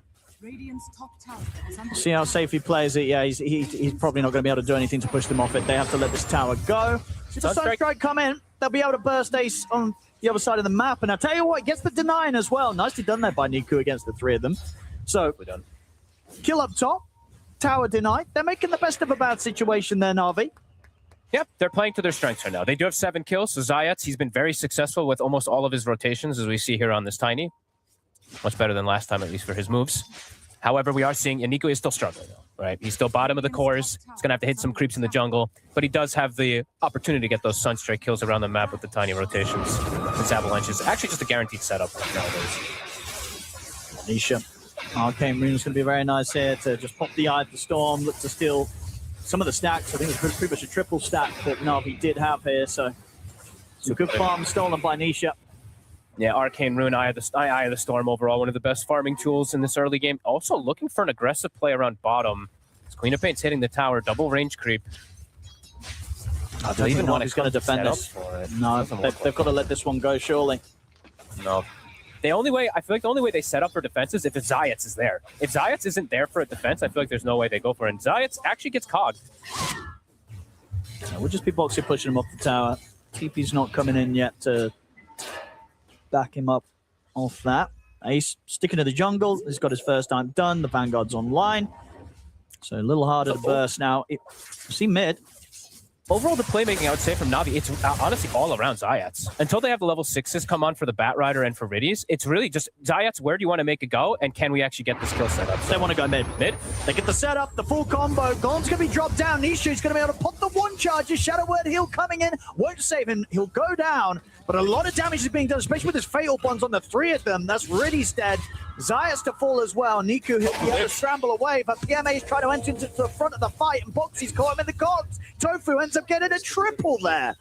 So Nisha dies, but Tofu just gets the absolute perfect position to just lay down this multi-hero, Fatal Bonds, Golem, and he gets a huge clean up. Triple kill for the Warlock. They're super ready for these moves. Nisha, he's just tanking up. Look at the build, right? Treads, double bracer. He knows he's just going to get double nuked. He's going to get Avatar Sunstrike. So as long as he can perhaps survive just the initial burst, then they can turn the fights in there. We did see a Tofu. The Warlock getting the big kills. Now Tofu might be in trouble. Can he get himself away? They've got a good setup here. Tornado. Wrap around from the Zayats. Boxy's here to help out, but Sunstrike's coming in. They'll make Tofu pay. And of course, after he got that nice triple kill, a little bit of a boost really to the gold that ends up going back the way of Niku there. Niku getting the last hit on that. And pushing him very close to having the Meteor Hammer. He's about 250 gold away from having that done on the Invoker. They're getting kills, but just like last time, Liquid just farming the creeps, farming that core, that key item that they need, especially for something like Darkseer, right? He's going Crimson Rush. Pretty damn good game for it. Yes, there's a lot of magic, but the TA's damage is going to be completely negated when they run in for that fight. And got the juices. Of course, he's farming pretty good. Top of the net worth. Very well. But he's pretty much going to have to sort of play this early game right where he's a TA. He's probably not going to be showing up to anything crazy until he has the Death Soak, the Dragon Lance, and the Blink. Then he'll start to get involved. Before that, probably not going to happen. And that might hurt them, right? Especially if Liquid continue to push the issue and play as active as they have been. They're already taking out 2 of the Tier 1 towers, playing their lineup a little bit faster this game, in fact, Liquid, as opposed to what they did in Game 1. Could be tough for Na'Vi to deal with. My worry is all the things that collapse on top of this, you know, on top of Got the Juice too. He's going to have some bodies to kind of distance from it, and he doesn't have the best bodies, right? With this offlane bat, it's a bit of a different kind of hero, but the way that people are building it now is kind of a body, right? So we're seeing these bats, they go for Bearing, they go for Pipe Crimson, they actually match auras. So perhaps that's going to be the idea of him being that front line for the TA, but there's repositioning tools. You know, there's Darkseer Vacuum. Sure, it's only level 1, but little things you do have to watch out for. Liquid, he's making that move. And out. Best case for Na'Vi is going to be Riddy's tanking it. Nice little dodge there of the hook shot.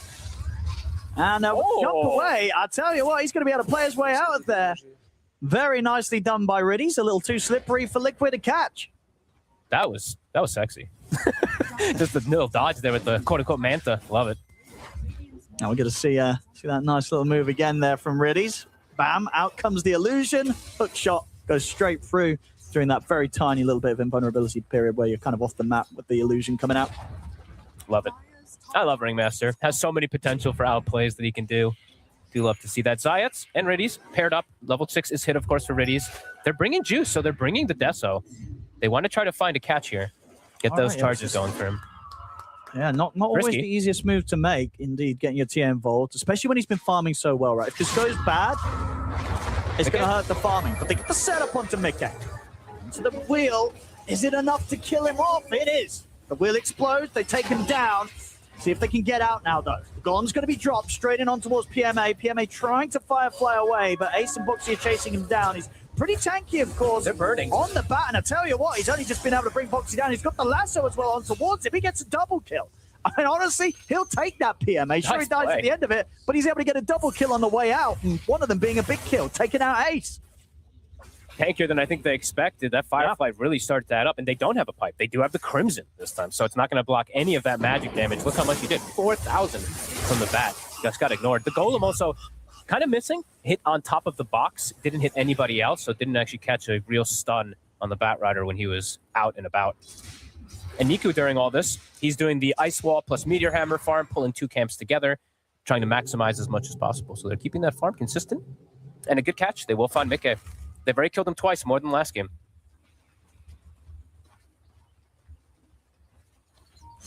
So if they go for another one of those fast moves again, Na'Vi, once they're all There's back no Golem. on the map. So it's the opportunity of them making those moves is there. Just if they do want to take that risk, since they did just get a nice Deso stack, might just look to play around the objective. I've got the Juice is going to remain down bottom here with the backup of Zayat.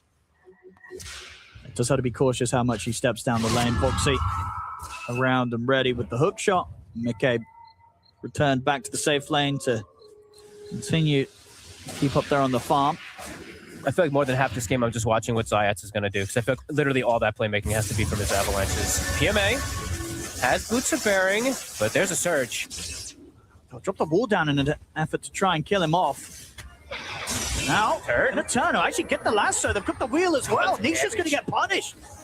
Na'Vi making sure the Liquid do not get away with that aggressive move. Ace has to run away with the Surge. I mean, he can't stick around. He's going to try and get the courier, but it might cost him his life. Niku's having the angle for the Tornado. The hook shot over to try and stop the follow combo, but the cold snaps in onto Ace. Ace, he's going to run. Definitely was off the mark. Ace, he gets out. They'll turn to Zayats now as Mickey's turned up the fight. Finally, they'll be able to finish off Ace. But Riddy's now chased down by Mickey. He'll go for the TP out. Sonic Wave's going to be popped, but it's not enough to burst him before he gets out of there. Riddy's escaping once again. Great play. Na'Vi. Just through the twin gate in time there, they nearly scouted out Niku, getting off at the side of the fight back to the other side of the map. Yeah, not bad at all. Honestly, PMA in these situations, he's finding the opportunity to make some pretty good moves here with the lasso. Yeah, I think overall, Nisha, this time especially, too, overplaying his hand, thinking he's a lot stronger than he is. He doesn't have any core items just yet. The Firefly, it really starts to add up with the Sticky. I think he had, what, like 8 stacks on him when he got the lasso on him. Insane damage. Hey, this guy's going to be Greaves for Ace, so it's going to take some time till that pipe comes out. So this Batrider's damage is nothing to laugh at. He's having a great time. He's going to get the Blink Dagger pretty soon as well.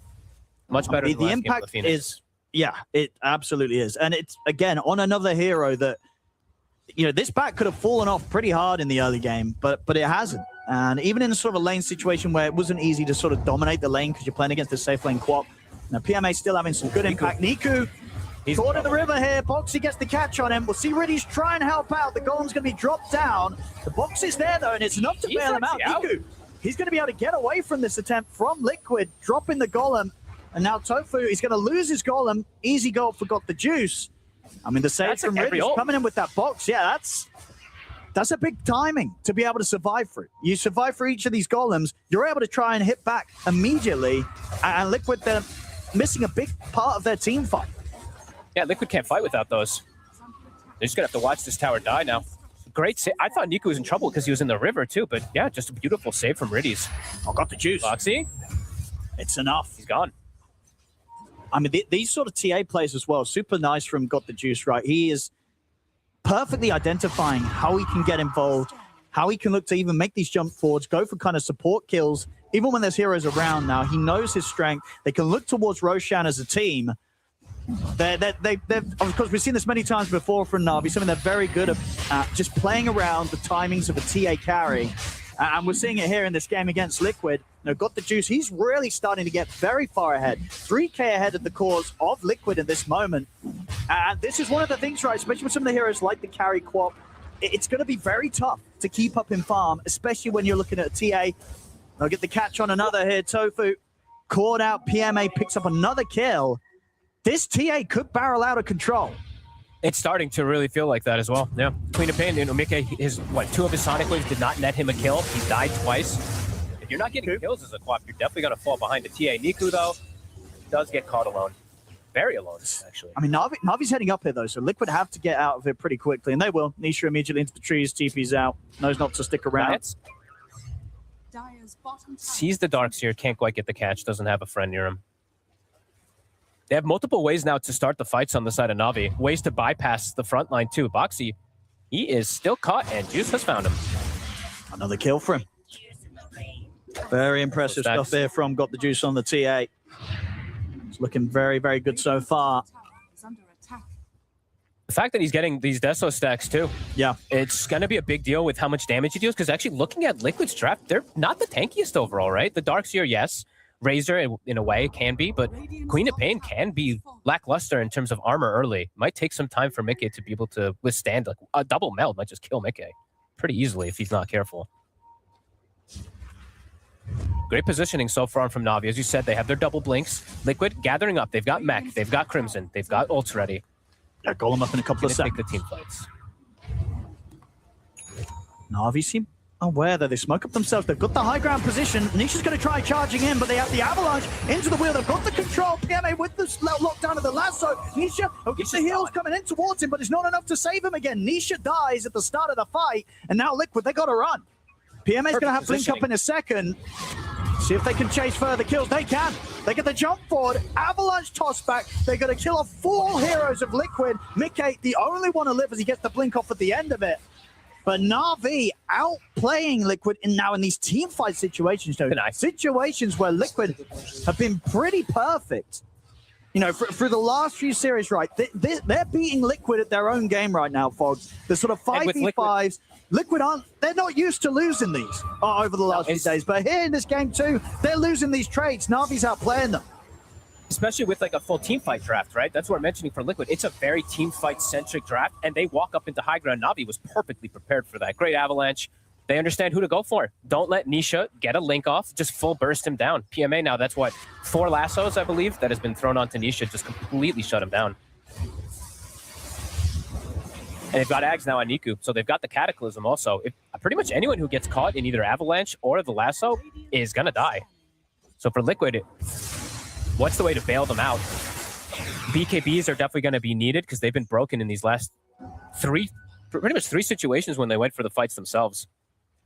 And Na'Vi at this point, they're just going to keep running a Liquid. They get the setup, the toss, into the Cataclysm, into the lasso. That's going to be Mickey gone.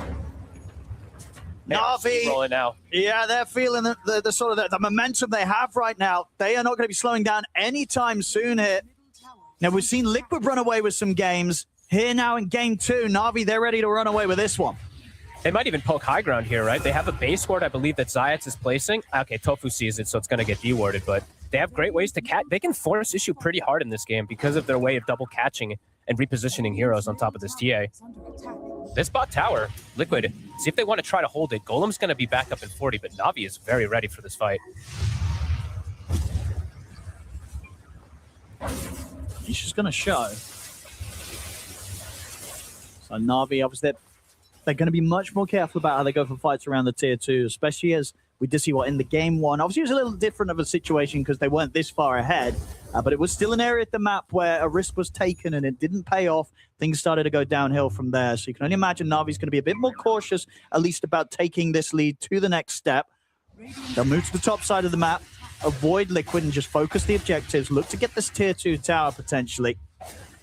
As they know at the moment, it's really, it's Liquid that kind of have to do sort of the full strategizing to try and find a way back into this game. Yeah, and I love the way that they're playing on the positioning. Just don't let them get any wraparounds. Don't let them outnumber. Just play with the 2 supports around Got the Juice. Let your Bat and your Invoker do their own thing for now. Get those next items. Map is shrinking for Liquid. And they just got their Aghanims on Mickey, but he has just died. Every single time he's caught, he's just dead. And this item is not going to really help him if he just gets caught. No, it's because it's one of those situations, right? Obviously, when the Fatal Bonds come out from Tofu, Mickey, he's going to want to get the jump in, get off that AoE daggers on as many of the Fatal Bonded targets as they can to just maximize this outburst of damage. But as you say, if he's doing that, they're going to be able to collapse on him very quickly and kill him immediately. So he might not even get the chance to get off the full sort of skill set in the team fight if he's not careful. Mickey's got to be super cautious. Juice is also just so farmed that the worry is that even if they do get to him, if they can, get all these initiates, he might just kill them all because of how much damage he's doing right now. Sure, he doesn't have BKB, but even if the Razor won't be able to get a link on him unless he's chain stunned. If he tries to link and trade, the TA is just going to kill him during it. And Navi, I think they're feeling how powerful they are. Yep. Yeah. Here we go, smoke time for Navi. How do they protect? Pretty much like for Liquid, the question is how do they protect the target that gets either stunned or lassoed?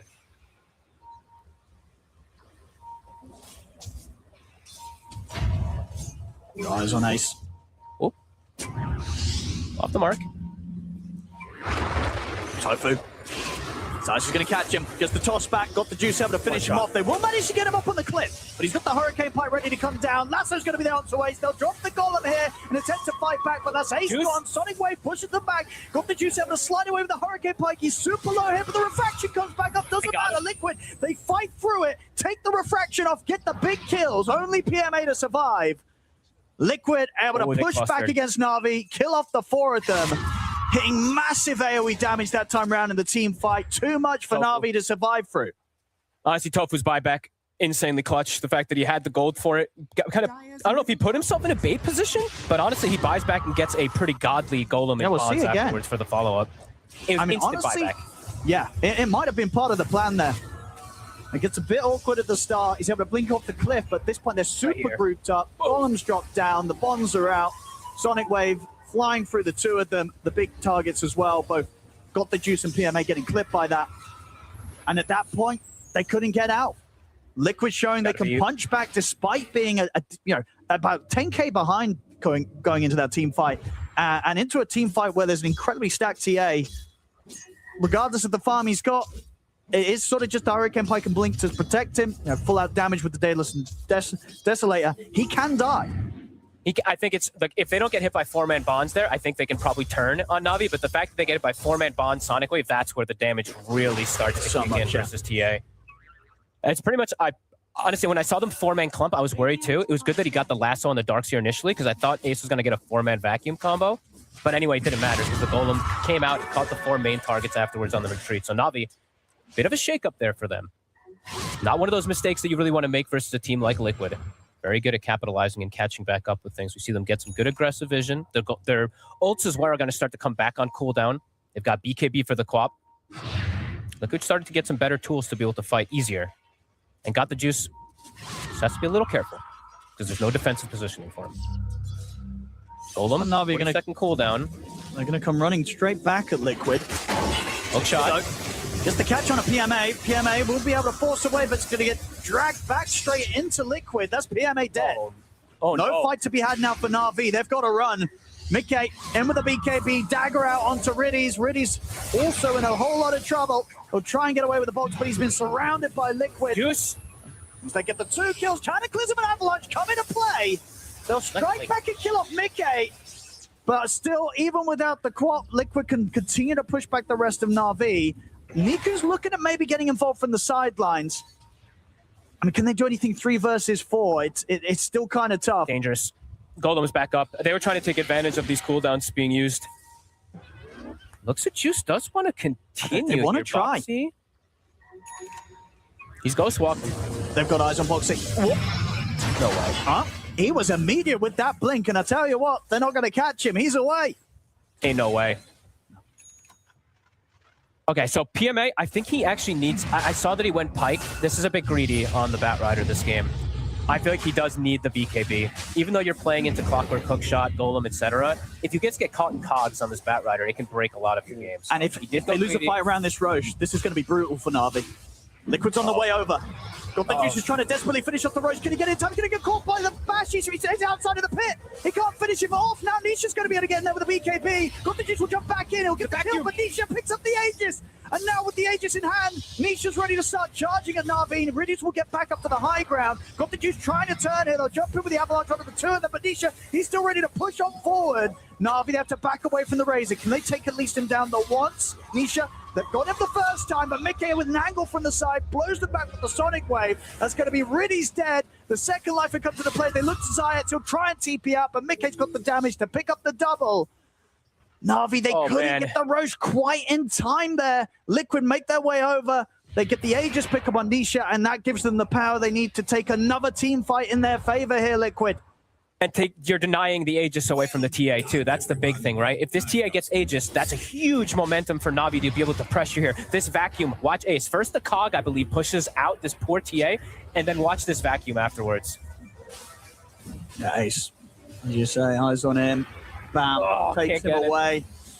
Just at the moment he would have wanted to finish that Roche, get the pickup. He couldn't, on got the Juice. The shake-up continues here from Liquid. You know, Na'Vi, they were having a very smooth mid-game, but Liquid hitting back pretty hard. Na'Vi, they've got to reassess the situation, look towards the next move. I mean, it's almost going to certainly be this call to just get the BKB on, got the Juice. These fights, they're seeming a little too hard without the BKB on the TA. He's super close. He'll have it in about 200 gold. Then they'll try and strike again. I want to say also, like, the head-on 5v5s is something that Liquid wants, too. I would want Na'Vi to ideally go for an attempted pick-off. Liquid's not really giving them the chances, though, but, you know, that's ideally what they want to do with a tiny lineup. They've got eyes on get Juice. a catch first.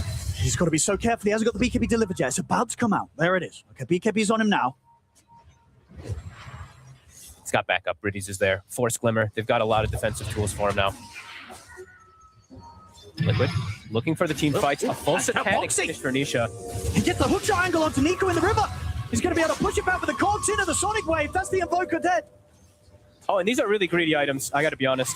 The Atos going for the Gleipnir build after the Aghanims, and then also the Bat going for the Pike instead of BKB when they had that advantage. This is going to hurt. It's going to open up moves for Liquid to crawl back in terms of net worth. They've shown they can already take team fights at a net worth deficit. This is... And Na'Vi, they've got to get their act together in these next few moments. Can't keep hemorrhaging these kills. I'll see again that, really good catch from Boxy. Very, very good chase down there. Getting the read on his position. Right? That was a... I was going to say, with the distance that he passed, yeah, he got him over the cogs with that, yeah. Yeah. The Power of Headband, this is an item that I think has infinite potential also. I do love this item right now. Yeah, super nice on the clockwork with the cog potential. Radiant's bottom tower is under attack. All right, Na'Vi have to regain their footing. Back to the game plan of getting these catches. PMA, I believe he does have the BKB, so that's going to help quite a bit here for the next fight. Yeah, the BKBs are going to be pretty huge. But they still, like, the way they ideally start these fights, right, is you get a target and you Cataclysm. Oh, Kato? Looks like he'll steal it. All right, well, there you go. Easy Tormentor for Niku. And he gets paid with the shard going his way as well. So a Cataclysm well done there by Niku on the Invoker. Wait, let's see if the greed does work. You know, I'm mentioning the greed. It just, if it gets punished really hard, I'm concerned. So let's see, because the Gleipnir build is, honestly, this build's insane on the Invoker. So I'm not critiquing the build, like, in terms of... Like, and we'll see that timing again. My goodness, that was a lot of damage. It was five 5 or 6 Sunstrikes, I believe, right? So at least it landed on that Tormentor. Liquid looking for the fight again. All their tools are ready. Gem on their front line, Nisha. Yeah, well, it's just going to be a question of how different it plays out now that the BKBs are there. Got Juice. He's away with the blink. Ooh, boxy little rare miss there with the hook shot straight into the Nisha Razor. He'll say going away. Nisha will say Boxy, try and aim it better. These BKBs are going to be important, right? Got the Juice having his available, having the BKB for the Bat Rider. Niku, he'll get it next. Let's see if it hurts. They're going to have to protect him, at least with positioning. He's going to have to play pretty far back. But with the other 2 BKBs, let's see if that helps him a lot in that team fight. 15,000 gold lead still for them. So they're still very comfortable in terms of net worth. It's just those team fights that you can still feel a bit intimidating. Yeah. It's crazy to say. The AoE, the burst, right? I mean, because they have such a great lineup that abuses the power of the Fatal Bonds from Tofu. Yes. That's always going to hurt. And we saw it when Liquid were fighting with this 10k deficit. So, what's a 14k deficit? Well, we'll see how much of a difference it makes. The BKB is going to be everything. And obviously, the last few fights have been where Liquid sort of had a good read of how to charge into the team fight. Now, if you can get a quick jump, they can kill Tofu off to start things would be pretty nice. They'll drop down sentries, dust, everything to make sure that the Warlock is gone. Other thing, too, Juice did hit 25. So Swift Blink, 25, extra refraction charges. He still has that clear separation in terms of net worth over the carry.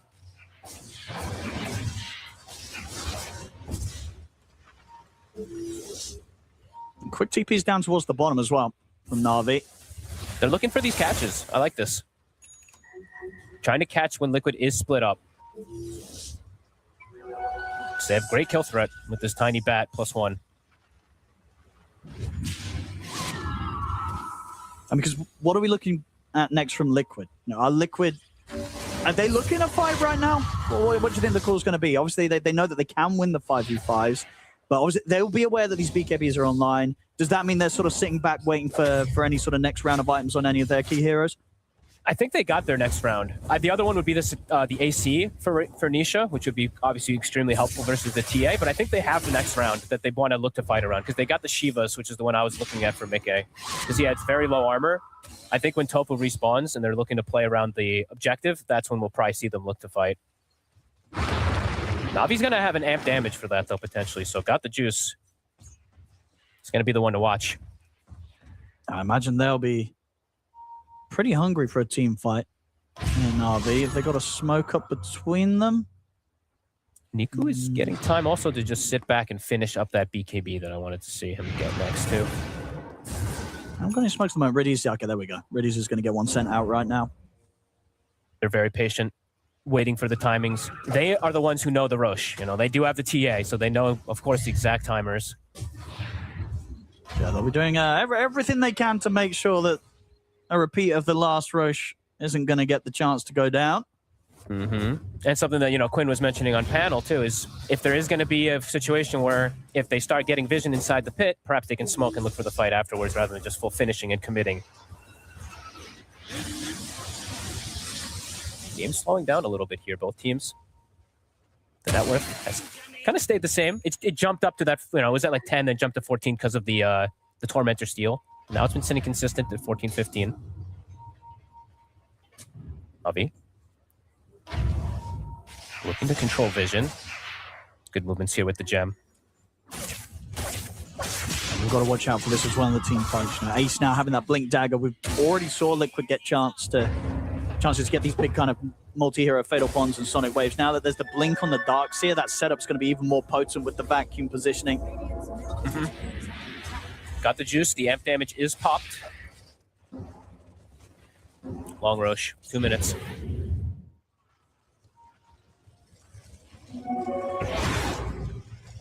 See how well they can set up for it. Doesn't mean Liquid will have time to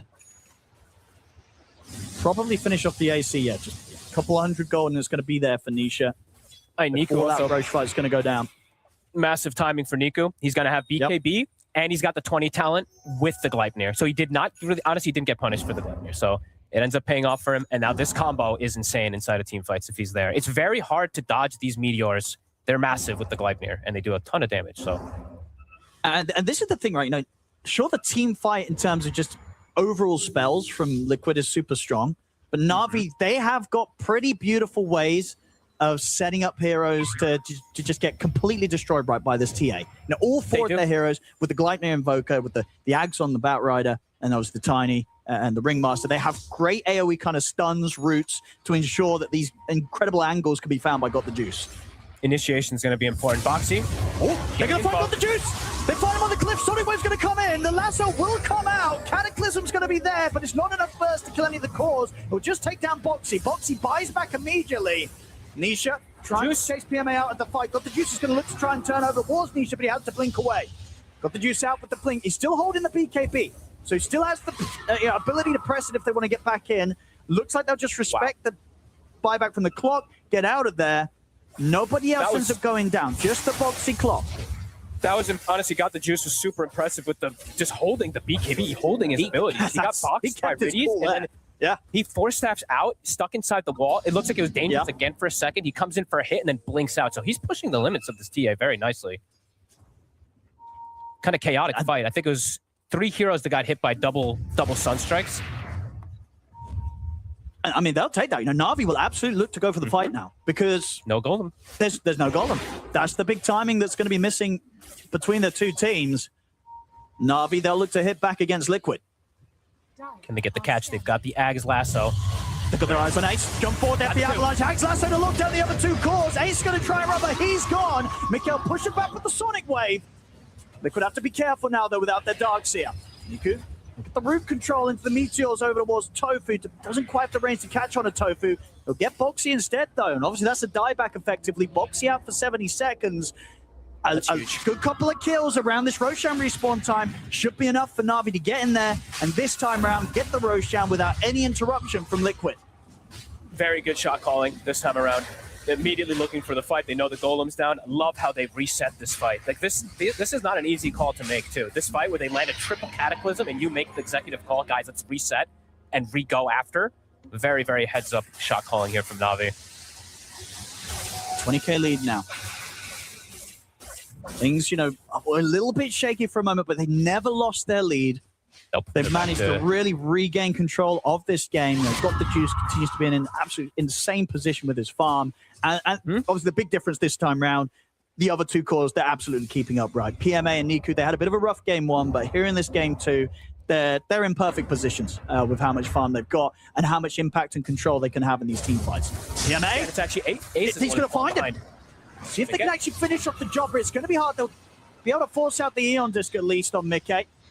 See at the side, actually got the Juice. He's coming in with the jump. Tofu's going to be able to keep his distance away from him. Mickey and Nisha are going to turn over. The wall's got the Juice, but the Lasso comes out. We'll get Lotus, though, on towards the two of them. Got the Juice. He's going to get taken out the once, and his BKB is still on cooldown. He could be in trouble. Can they bail him out of this one? BKB still on cooldown for 30 seconds. The golem's going to get dropped on him. Avalanche and toss over towards the Razor. Got the Juice trying to force away, but he's gone. Nisha survives. 4 dead. PMA's going to fall as well. Liquid get the team wipe.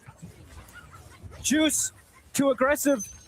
He was so far forward. Nisha gets a big drain on him. Juice tried to go for like a snipe play onto Tofu. He did, and Tofu was able to jump back up to the high ground, and it was such a risky play. Sure, he had the Aegis, but the BKB, it was still on cooldown for like 30 seconds after that. You die once there, you're definitely dying a second time. Okay, well, we missed the initial, but the initial was him jumping to try to get Tofu, the reflected double lasso. And then at this point, you know, Na'Vi, there's just no redeeming this team fight at that stage. Your supports are getting pushed back. As I say, the TA respawns off the Aegis, but no BKB. Honestly, even if it was there, Boxy was going to be ready with the hook shot. They get close to bringing down Nisha, but they don't get him. And they don't even get Tofu. Tofu also surviving on minimal HP. An absolutely brutal fight there that Liquid bring back against Na'Vi, and that massive gold lead is disappearing. Completely gone. Nisha, what lives on like a fraction of HP, gets Satanic off to is every little thing for Liquid coming in. Na'Vi, after approaching really carefully a couple fights, this one, they did. Because they broke their mold, they broke their concept of how they want to approach the fights. This TA just a bit too aggressive. And They didn't need to do that. Aggressive. They didn't need to do that, but they did it. And now Liquid very happily rolling down the mid lane. Look at the static link on Azai's vacuum as well to drag him back. So he needs to try and continue to push on. Pops the Satanic, but doesn't quite find any targets to hit. PMA tries to grab on him. Zayat looks for the avalanche, but Tofu again able to just jump away. Getting out of range of this each and every time with the Tumbler's Toy. They're going to try and chase on. If they can catch him here with the wheel laid down, he's not going to get clipped by it. He's able to get the BKB off, continue to run. Nasso's there though. PMA, he's got the two of them still into the Cataclysm. It's Ace and Nisha dead. Na'Vi strike back. They'll find Tofu as well in the trees. Nisha spent. He bought Refresher. He has no buy. And they saw that, right? They would have seen that. I think they did. Well, pretty sure they saw it. Okay, well, Na'Vi may have made a bit of a blunder down bottom, but Liquid run it down mid, but not in a good way. They just lose 3 of their heroes, and Nisha, as you say, he's not got buyback. He's out for 70 seconds, and yeah, Na'Vi's going to know that. They're going to know that if they check the inventory, so they're up to the high ground. They could get a lot of damage done here. They take the buildings pretty quickly. I think they are. I think they know he's not got buyback. Mickey is going to try his best to try and hold them back. That will be the buyback coming out from Ace, the only one they have right now in Liquid. Look at the free-man vacuum. Oh, into the Cogs as well. Box is going to be able to help trap them all. The box comes out here from Riddies. Keeps PMA safe from any further follow-up. Got the Juice has got complete freedom to clean up the mid-rack. They absolutely don't want to stick around for more, though. Still 40 seconds. No Nisha in the game. That's Na'Vi. Gonna be able to pick up 2 sets of barracks here by the looks of it. Can they try for more? It's still 30 seconds. They're still going. They got the juices. He's saying absolutely. His BKB's ready to press. There's no Razor. Can Liquid do anything here? They've got the fortification back up, so we'll pop it. 15 seconds still, no Razor. Liquid, do they want to try and start something 4 versus 5? They're gonna get the jump in. There's the Hex, but the box is there. It's 2-man vacuum into the Cogs. Sonic Wave comes out, but again, Na'Vi's able to step back this time. BKB's pop by got the juice. They turn with the Deafening Blast. Clean up Boxy. That's with the toss. He's able to get Ace as well, and that's another hero dead without buyback. What a hit. Na'Vi. Oh my God. Oh my goodness, they got so much from that Fogs. So much. You know, that's, dude, to go from sort of making that error around the Aegis fight down bottom to then Liquid making an even bigger error running down mid. Nisha not having buyback. My goodness. The graph tells the tale. It really does. It doesn't matter about what happened on that bottom lane. Liquid just basically just handed it back to Na'Vi and said, oh, you threw your lead. Take it back. And they certainly do. They're back into the base. They're looking to clean up the mega creeps. It's a minute without Ace now on Liquid. Look at the Hex on. Got the juice, but he's forced away. Nisha's going to still try and run him down. Lasso's there. PMA's got the lockdown, got the juice, turns with the damage. The fear comes out. Nisha's gone again. Out for 100, no buyback. Mickey will be able to clean up, got the juice and PMA. But Zayats with the combo at the side, catches Tofu. What a wild Mickey will at least have the backup from Boxy in a few seconds. But he's just the 2 of them. And Niku's in with the push. Mickey is going to jump forward. Now the buyback comes out from Tofu. Riddies lays down the wheel. They've got the space to lock down Mickey, clean up the final set of racks. Cataclysm's coming in. Burst Boxy, Mickey low. Mickey will jump out of the combo, but the Tornado from Niku. Niku still clips him. Niku goes for the TP out. He's away. They get the mega creeps. Niku gets out alive. My goodness, Liquid, they are going to be so shaken up after that. Riddies at least will get clipped at the side here by the battery assault, burst by the Sonic Wave. But they've been mega creep fogged. I think Liquid's going to be scratching their heads and said, what the heck happened in those last few minutes? I think most of us were all the way them just going for high ground. The initial first lasso doesn't catch. Then they get a second, like a double lasso from PMN, 2 back-to-back times. Absolutely insane. Now they have to play versus Megas, so and they still have crazy team fight as we see, but Nisha just runs in and dies. Doesn't get anything off, needs more protection. Wow, this is one of the crazier sequence of 5 minutes I think I've seen in some time. And we had rapier exchanges the other day. And Na'Vi, seeing those final moments here on the push, just getting the job done. Getting the final set of barracks, getting the mega creeps. Did you see that there? Mickey actually getting a bit lucky. I think the building protected him from getting it pushed into the wheel that would have maybe controlled and killed him. So, okay. It was very close to him going down as well. Oh, back to this 20k lead and back with the mega creeps. Back with Megas and full. How much gold did they just get on Na'Vi as well, too? We got to look at how much items they just got, right? Full Moonshard for TA, I believe almost a Hex for the Ringmaster, a Wind Waker plus, Nullifier inside. They just got so much gold because of the entire sequence. So Liquid tripped up heavily. They haven't even really gotten to use Nisha's Refresher. He literally, actually, I think he just... Yeah, not at all, right? Yeah. I think he just used it by accident. He just pressed it. What? What? What? Well, I was like, wait, he has Eye of the Storm active, and he has Eye of the Storm. But did you farm? Whatever. Dude, there's no way. You don't refresh. You don't. No. Oh, I mean, that means now that's a big deal for the next fight. That really is. Deal. If it's in the next 2 minutes, he won't have the double link, double eye, double BKB, etc. So yeah, it's some sort of just cursed refresher that he's picked up. Picks it up, doesn't have buyback. Now it's just been popped, and he's not going to even get the chance probably to use it if Na'Vi bring him a fight in the next 2 minutes. And Na'Vi, a very good ward placed by Riddies, scouting out Mickey. Here comes Na'Vi. PMA's been finding some excellent lassos so far. Yeah, I'm much more for the Bat Rider than the Phoenix. Even if the game doesn't go perfect in the early game, it just has the BKB piercing lockdown that's so powerful. It's been they had that one time where they're able to reflect it with the Lotus, but other than that, PMA's been able to solidly get the jump without any counterplay.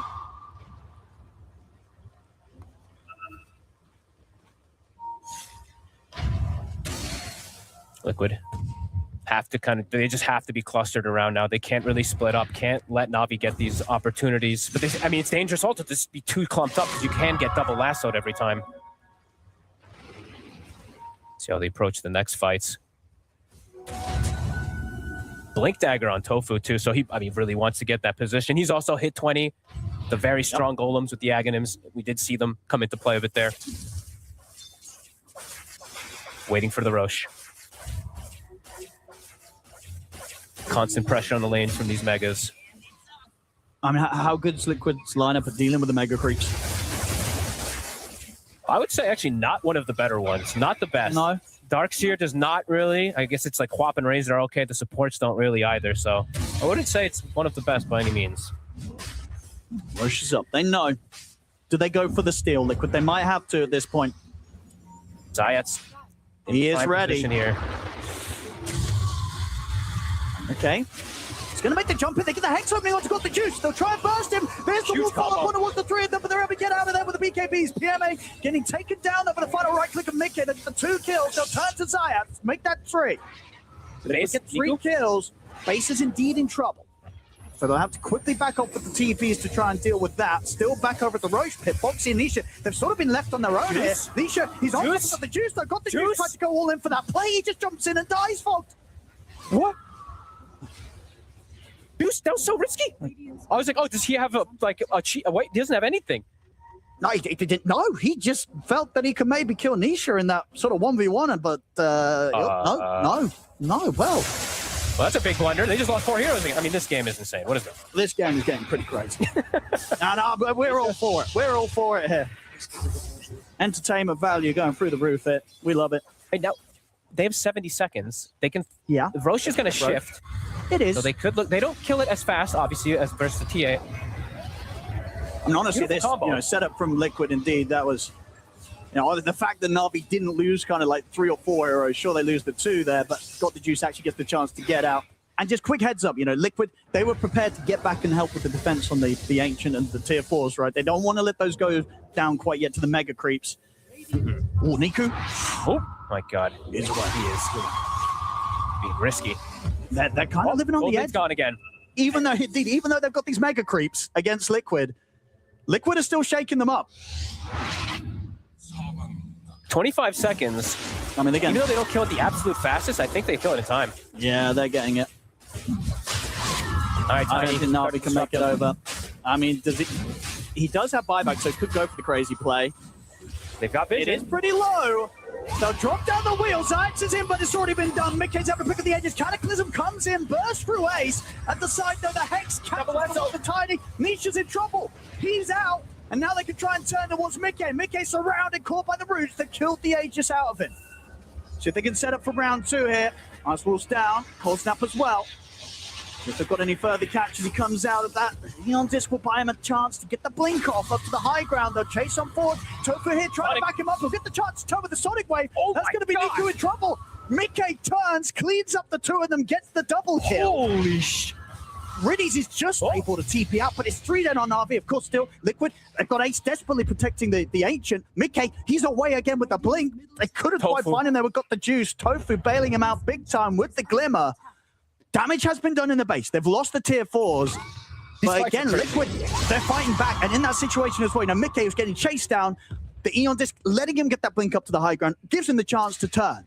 Mickey does not continue to run. He knows he can turn, Sonic Wave, and get additional kills out of that trade. It came up literally at that exact second. Literally, as they were going up the high ground, you can see the cooldown timer. We'll see it in eventually, but Nisha is dying 100-0. He's getting caught by these Catus, but Mickey is cleaning up. He is doing so much in these fights. He really is. Great double last from PMA. Yeah. Doesn't quite get the catch on a Mickey, though, and at this point, Mickey is the one they got to be worried about.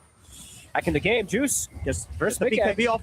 We've got the Juice trying to finish Mickey off, but he's away with the Blink again, and the Golems onto the top have got the Juice. They're causing issues. He's got to run away. The box will come out. Going to try and turn it still off the Golems.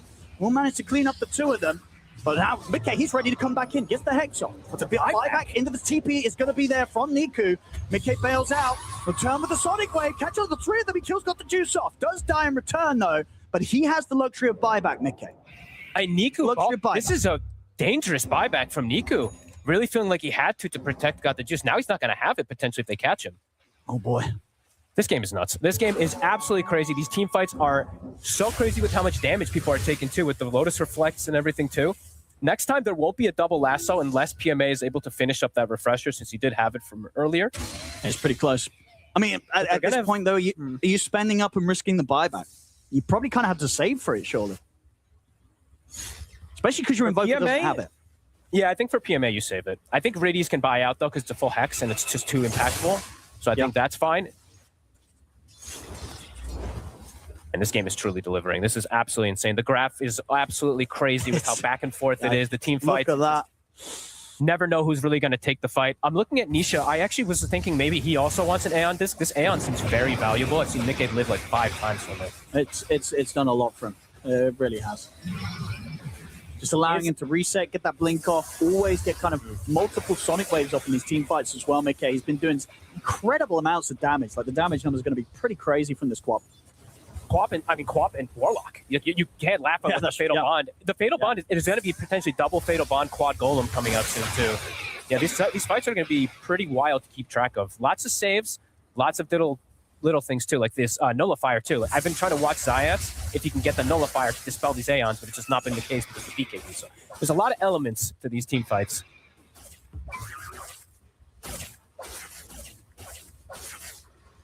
And obviously this stage of the game, buybacks are very, very important. It is just going to be the case that Na'Vi, they don't do anything crazy for the next 6 minutes whilst they wait for that buyback to come back online for Niku.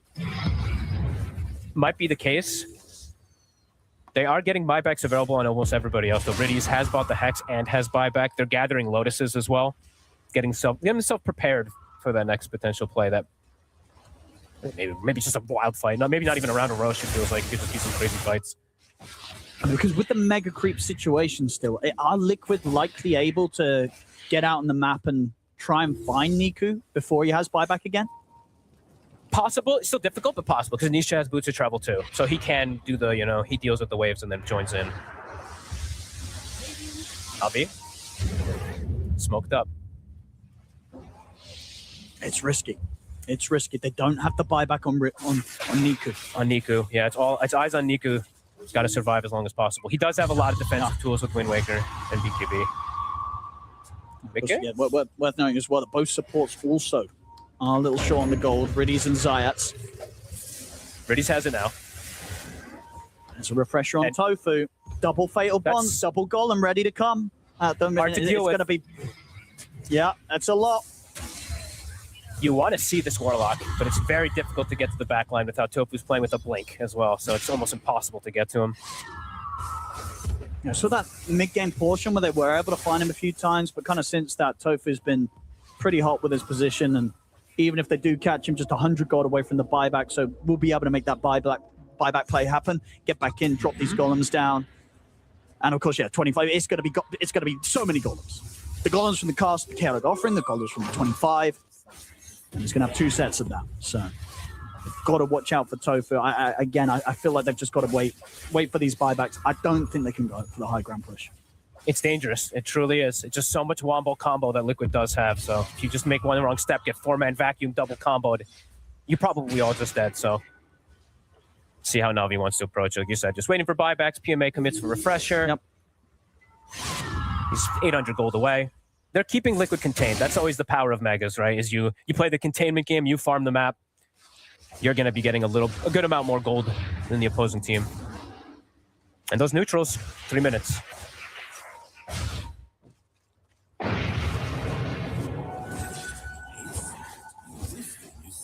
Could get some crazy ones. I imagine, Niku, right? Are you looking for the D's and Blood right? Get that extra AoE on the Cataclysms.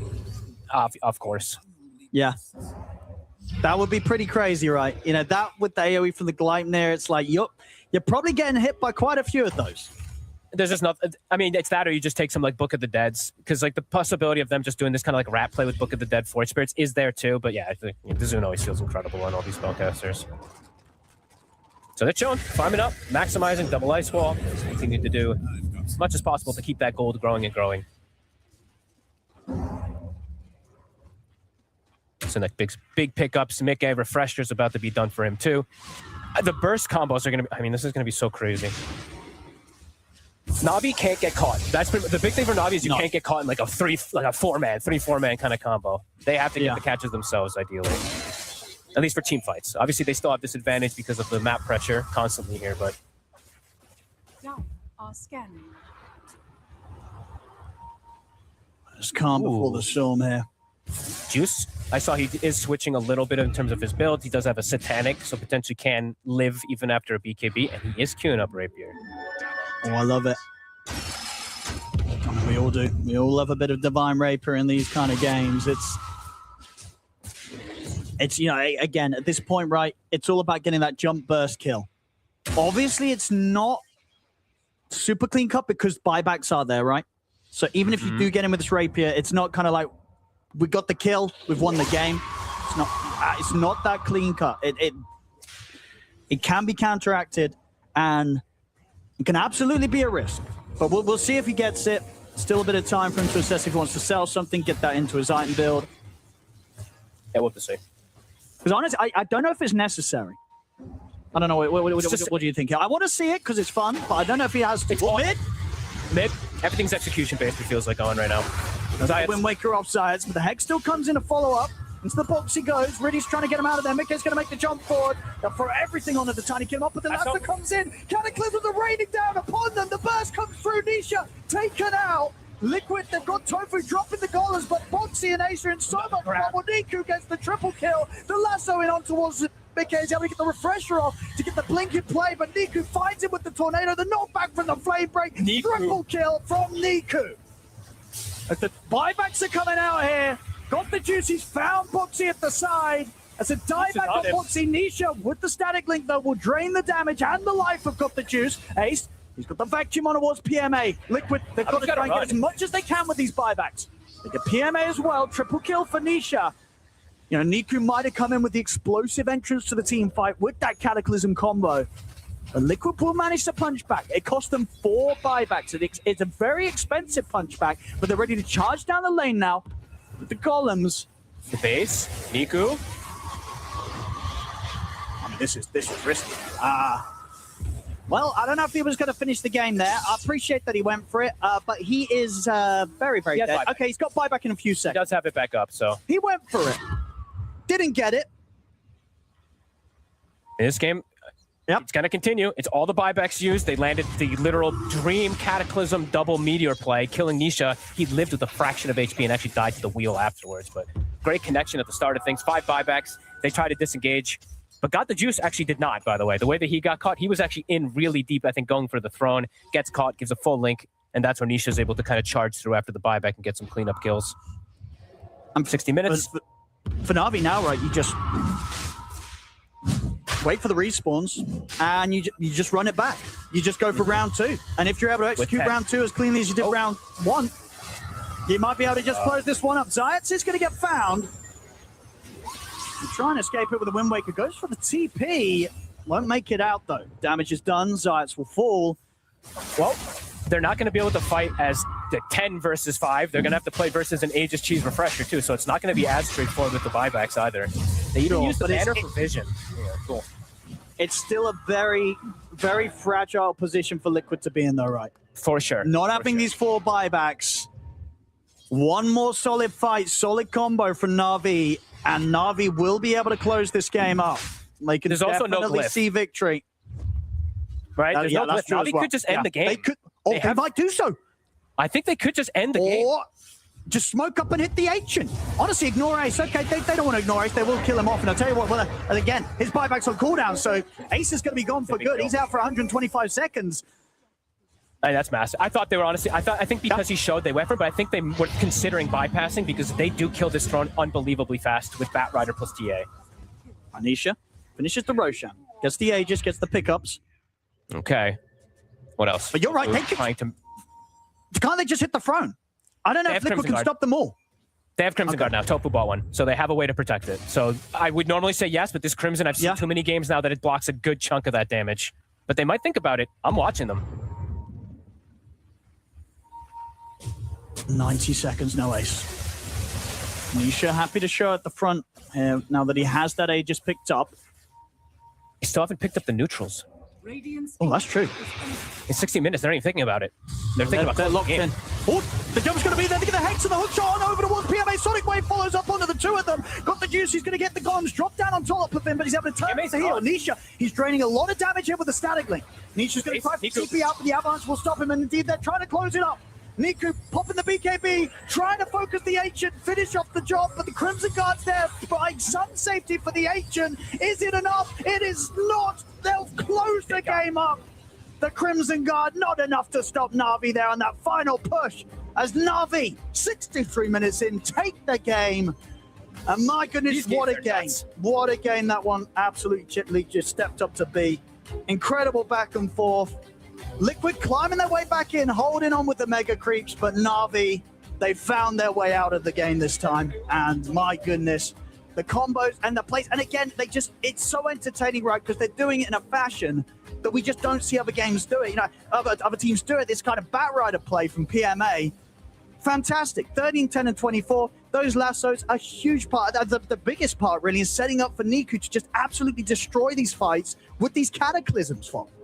Yeah, I think a lot of this game, honestly, it's Na'Vi doing high risk, high reward. This time it pays off. A couple of them it didn't, but in this game overall, it absolutely does. That was honestly one of the funner games in terms of team fights to follow. Cataclysms all over, double lassos, etc., with wall vacuums.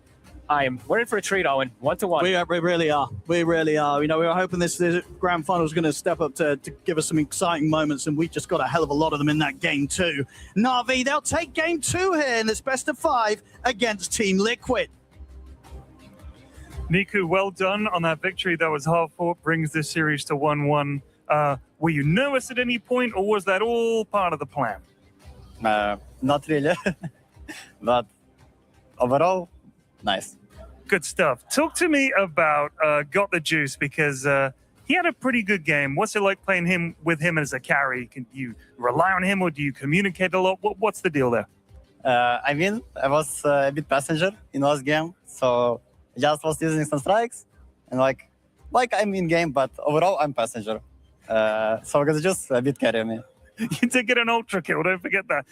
Also, PMA on the Batrider, great performance. Do you think Batrider is going to be a hero we see again in this series? Maybe. Maybe. I cannot tell you. Oh, everyone's going to ban this hero. Come on. Of course. Of course. All right. Well, anyway, back to the panel. Good luck in the next game. Yeah, well, look, Niku's not wrong there. He can't really tell us exactly if this Batrider is going to get let through, but if it does, and if it goes on PMA again, let me tell you, hopefully we get another game like this, because the way it played out, Na'Vi can't keep getting away with it, okay? Like, the fact that they can keep doing these ancient pushes the way they're doing, I just don't get it. We've learned one thing, though, from this game, that Na'Vi, to beat Liquid, they have to try and invite Liquid to play Na'Vi's game. They have to invite them into the chaos, open the door, create these moments. Because both teams, they had moments that they could win, then they gave it back to the opponent. So I think this chaos, the fight, the constant skirmish, the back and forth, Na'Vi needs to try and replicate this. Yeah, I totally agree. I think this is absolutely Navi style. I think they're making a lot of fans right now in this series because this team is hilarious and exciting to watch. I don't know what they're doing half the time, but they're winning. They're beating some of the best teams in the world. These guys are crazy, and they're crazy good. It's like it's just watching players with no filter. Like, they just go. They don't, like, secondary think, okay, what can they do? No, they're just going to go and make it happen. Like, Got the Juice, he's in. Like, it doesn't matter. It's like he's playing Ursa with Aegis in every fight, but he's a TA without Aegis. Like, I will say, this team is crazy entertaining, and this was a banger of a game. I mean, the fact that Na'Vi, we're just watching highlights of them getting smashed in some fights, but then you go to the next one, and they're trying again. They're going again. Like, they are so resilient, and, oh, yeah, it is, again, a treat to watch in this game. They're definitely a very tenacious team, but they also don't have to be. They have the lead in most of these engagements, and yet it is just down to execution in the long run there. And we're watching some POVs. This is it. This is the final moment where they're just all in, full buybacks and send. Yeah, and you got to give a lot of props to Liquid, right? They were against the Mega Creep for some time, but they kept finding these fights out on the map, getting these pickoffs, delaying Navi's ability to walk down the lane, poke out a glyph, reset, and just win the game, right? So, again, the experience of Liquid is what enabled them to kind of keep this game going for as long as it did. Yeah, I mean, I do love from Navi that they understand how to close the game out when you have mega creeps. It's not about winning a team fight. It's not about killing all the heroes. You force glyph, and then you hit the throne with your eyes closed. And they understand this. They got the glyph out, and they take some random fight, but it's all just a bait. Nico goes to the throne, they spam buybacks, and they right-click the throne. You're screaming in your mic, do not hit a hero. You hit the building, that's all you hit. I mean, if you need this team to go for a risky play, trust me, they've got it under control. They will do it. I mean, it's even like Nico in the Invoker, he's TPing into the Ancient whilst his team's dead. And it's like, why is he doing this? And then you realize, wait a second, his death then enables TA to not buy back them. And TA's alive, then Liquid's scared. So again, it looks chaotic and crazy in the moment, but Na'Vi, at least in this moment, they did understand the assignment of how to at least win against Mega Creeps. Okay, let's talk about Nico a little bit, because he said there he was just a passenger in this game. He's like, yeah, it was pretty much everyone else. PMA got the juice. They were the ones that was doing a lot, and I was just a passenger. How truthful is that, and how much of it is that down to like being self-critical? I think it's kind of true, to be honest. I think, like, Invoker is always a bit of a passenger princess. First 30 minutes. Yeah, like, he's kind of sitting around, he's casting Sunstrikes. He's like, that part is very true. I think eventually he locked in and was, like, a huge part of these fights. But for the first 30, 45 minutes, I think this game was on the supports, on PMA and Got the Juice. I think all four of them cooked like crazy. They were in the kitchen frying pans and woks and all kinds of stuff. I mean, they had a lot of cool plays. So, like, also, I think the way that this time around they played the mid game and how they played together with the heroes was a lot better than in game one. I think they had like less moments where they're like super split and like letting Liquid do crazy things. So I think Navi definitely stepped it up for the second game. He did 76,000 damage on Invoker, like the most of his team. Like, that's not really too much of a passenger, but again, Cataclysm. He does go, yeah, and then so it's like it goes from one click into double click. Exactly. So it's like passenger gameplay, but not passenger damage. All right, we can all agree then on just how much Nico really did, but we can also talk about what Navi did in the earlier parts of this, because you kind of, vaguely mentioned it there, Kezu. It was a much cleaner game in the earlier part for them. They cannot help themselves, though, when it does come to team fights and all-inning, but we can look at all the best moments from the earlier part, too. Yeah, I mean, these guys are just kind of crazy, I think, right? Like, is it even this clip? Yeah, it's like, I don't even know exactly, like, you're looking at one of these, like, tower dives early, and I think the way Liquid get about this is just quite good. Like, they move to mid, they get this kill onto like Nisha. The bat TP here is so critical. It's critical. Right? If he doesn't TP in, then I think Liquid can start kind of snowballing some of these kills, and then sure, the Razor dies, but like you need to get that additional cleanup. And I think PMA on the back runner just naturally created a lot of these opportunities for Navi to lean on. Like with their lineup, if you don't have that one solid guy leading the charge, I think they could get a little bit lost with their heroes, but he just kept finding the lassos throughout this entire game. No, I mean, it's honestly enormous. I think so many of these fights were just on like the bleeding edge. This one is, you can't even tell really who it favors. Like, Batrider comes in, they get a couple comeback kills, they get this much needed XP in their supports, but then they lose double wisdom runes after. And I felt like that was the story of so much of this game, not just the early game, but also throughout, where, like, I don't know, one team strikes and then they strike back a little bit. And there's like this constant ebb and flow. And I think that's why it was such an exciting game, is because I think oftentimes when you see teams being really dominant, it's just a blowout. They get the smallest advantage and they just slowly but surely eke out an advantage, and then the game's just over. But neither of these teams is playing like that. They're playing all psycho mode, and it's very fun. Yeah, there's like very little resetting, I would say, between the teams, right? Like you're saying, there's one little thing, like one TP's on cooldown, you make the next fight. Even if you die, you're going to respawn, you go to the next fight. So both teams, I just want to see them continue to play this way, because I think it's necessary like to play against your opponent here. I mean, someone's probably going to be critical there, you know, in chat, like, well, this is not the cleanest Dota, you know, but it doesn't matter. That's what we're supposed to do. I don't want to trying to steal our job. Yeah, that's what I'm saying. I mean, I feel like we've seen teams where they play this clean Dota and they just win tournaments, right? But like, again, for Na'Vi, Sorry. Oh, guys. something you just read there, buddy. yeah. No, all good. It wasn't against you. No, I know. I realized what you said. Yeah, fabulous. Yeah. So there's like this world where like I feel like this is the type of Dota that I personally love watching. Like it doesn't need to be this perfect game, and I think for Na'Vi, they aren't at a point where they can play a perfect game. I don't think it's in their wheelhouse of a team. So it's like again, I said it as we started this analysis, is like for them to win this tournament, they need to create these opportunities and moments that Liquid falls victim to now suddenly playing Na'Vi's game. Like it needs to be the most silly of games for Na'Vi to win. No, I 100% agree. And I think there's many points in this game where they're connecting all the right heroes and they're just bringing the numbers to these exchanges. There's this fight here where they go on the Queen and they just cast all their spells insanely well. They barely get the 100 to 0. There's this kiting back and forth. Like the fight is a mess, but they bring all the numbers and they win off of raw skill. Like when you hear people talk about these players, like, you know, Kezu said, it's not about the cohesion. It's not the cleanness. It's the fact that they are just individually skilled and they are a team. They trust each other and they just commit. And I think that is what is so special about them. Like the game at this point is on a knife's edge, and these fights that are just barely, the toss barely misses. Darkseer slips away. He dies to the trap at the end of the fight, just randomly there. Like that feels like the story of these two teams, and I completely agree. And I think they need to keep drafting forward as well, picking heroes that can take longer fights, that enjoy the skirmishes, that enjoy the chaos, and they got the juice, soak up the farm, and be giga omega net worth every game. And that's where also, like, we haven't really spoken about Riddies at all right now, but him on the Ringmaster in that clip there, just kind of keeping the fight alive, and even previous clips where like he dodges a hook, right, with the illusion, like the tokens or whatever. So I feel like Riddies on the Ringmaster, like, kind of popping off as well. So yeah. Where would you rank it in all the Ringmasters we've seen this tournament? I'd say top two. Yeah, top two. Top two. That game specifically had the vibes of it could have been a first place, quite easily. Yeah. So you're pushing Crit or snaking down to third? Call him out. I know you're listening, Crit. So unfortunately, Riddies, he overtakes you. And it's just, grand finals diff. That's it. Okay. I mean, yeah, you're pulling that stuff in the grand finals. You got to give it credit where it's due, you know?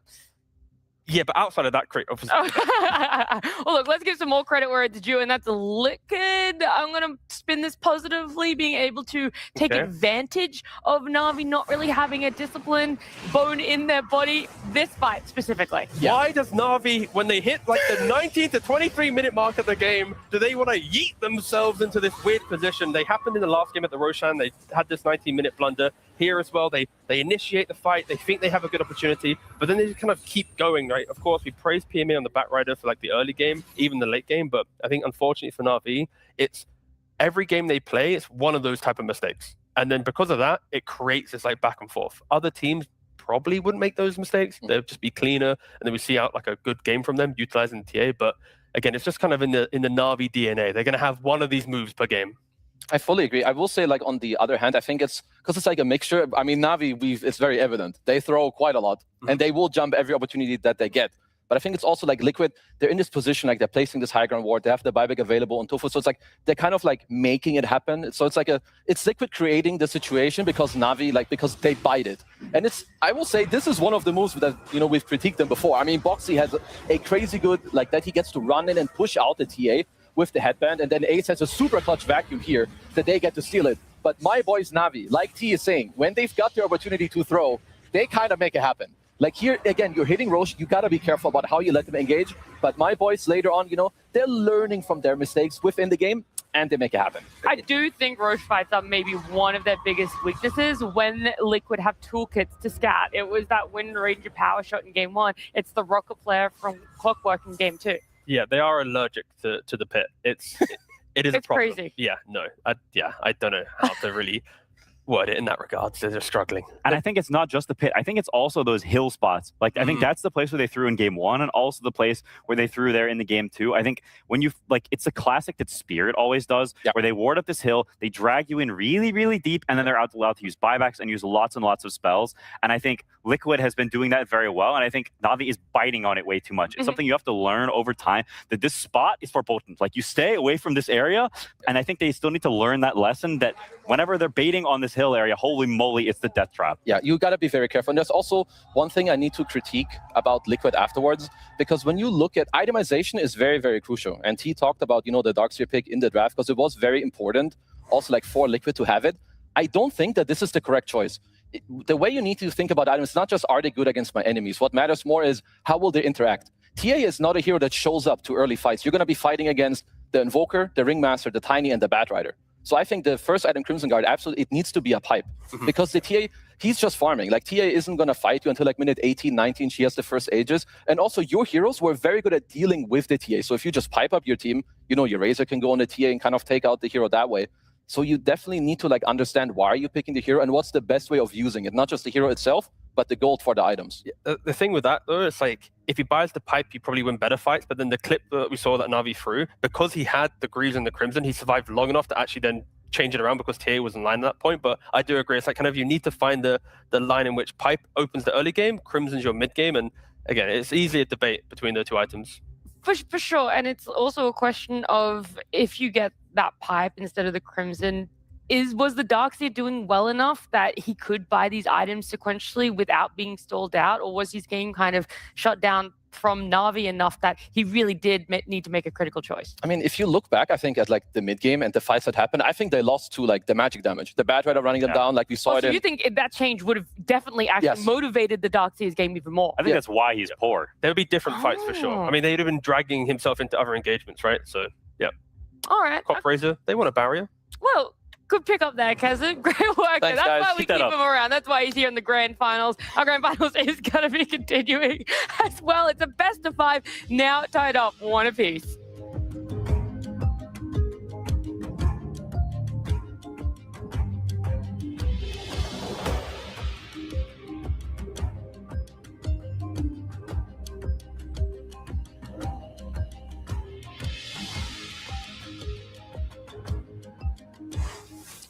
So I think we had a lot of experience in these type of games from our old team, like gaming. I think actually we were like actually the best team back then to like play late game these type of scenarios, because we had I think we have the second longest game in history in gaming, where that was like over 2 hours long, 2.5 or some shit. And we learned a lot from this game, and I thought a lot about it, and we also talked a lot about it. So like, yeah, I think that gave us like a nice edge. And that's okay. Like yesterday on the way back, Will and the guys were also saying when they used to play us, they were like hoping to survive until like minute 40 because our late game is like weaker compared to other teams. Because we had this thing of like we end games like rather quick on average. There's like very long game scenarios though, like this 2-hour game that we had where we like looked into it in like very detailed way. And it's like, how do you force your way out of very long games, and can you just end the game? So we put a lot of work into that. There's where like, even though yesterday the gyro was like omega fat and we couldn't really fight anymore, we just like figured out the next way. What if we don't need to fight and we just end the game? I think same way as like any opponent. I think like the night before, I mean, it's mostly Tofa and Blitz right now. Like preparing drafts and like talking for like some hours, maybe 1 hour, maybe a bit more, and some people can chip in, and then like we just talk it over. But same as always, this is like not like anything more special. It's a final, but I feel like you treat every game like the same. I think especially in this tourney so far, because it's only 1 series a day, we have a lot of time to prepare, and every evening we're like preparing drafts, thinking about possible scenarios to be prepared on whatever pick comes up. There's always like different variables and like random heroes that might pop up, but I think we're like confident playing against this team now. About them specifically, don't think we treat him any different. It's more like fun and cool because we play against CY, our old teammate. There's a lot of difference between CY and Blitz as coach. Like, I think CY is a bit more focused on like some gameplay stuff. And he's like very open-minded, and like he really likes like weird stuff or like non-meta stuff. Where Blitz is a bit more, he wants like more structure, solid stuff. I think to me that's like the biggest difference probably. I think overall there's like main difference. Blitz is also mainly focused on on draft specifically, where we have like multiple coaches, and Liquid even had 3 in the past. And I think it's also, there's not a meta or standard way in coaching where everyone has individual preferences or things that he focuses on more, but also like what does a team need, like what personalities are within the team. Do you need more a leader, a drafter, someone helping with gameplay, someone to hype you up, or like a shoulder to cry on? It's like everyone's different individually.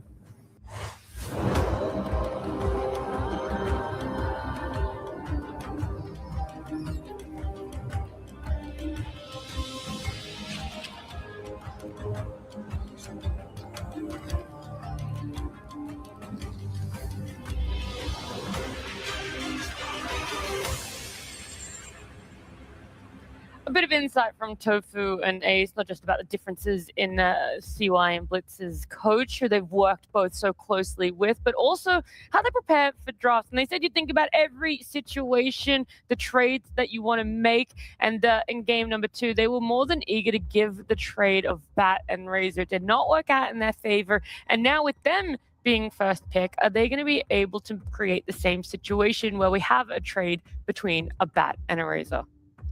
Probably so. I mean, it's not manned either of them just yet. Yeah, I mean, Na'Vi had priority coming into this draft. They chose second pick, so they're trying to run back the game 2. And yep, like you just mentioned, that is pretty much going to be the main question between the Bat and the Razor. I feel like Liquid will take the Bat this game, though. If that trade does occur, I think so too. I'm a bit surprised it didn't last game. I think that was a bit of a mistake. And I think when you watch the game play out, it felt like it was just easier for Na'Vi to play. What is up with this Disruptor ban? Yeah, Hero sucks. They just beat it. I feel like this ban is bizarre. Is the goal to pick up Bat and Disruptor, they believe, is that counter to try and negate his game? It is historically good against Batrider. Yes. But I just don't know. Like, I think the power levels of the heroes are like so off. Yeah. Bat is so strong and Disruptor is so weak that I think sometimes the historical counters don't translate because the power levels of the heroes is too off. And they go for Bat. Will they? Yeah. Okay. The old switcheroo. Interesting.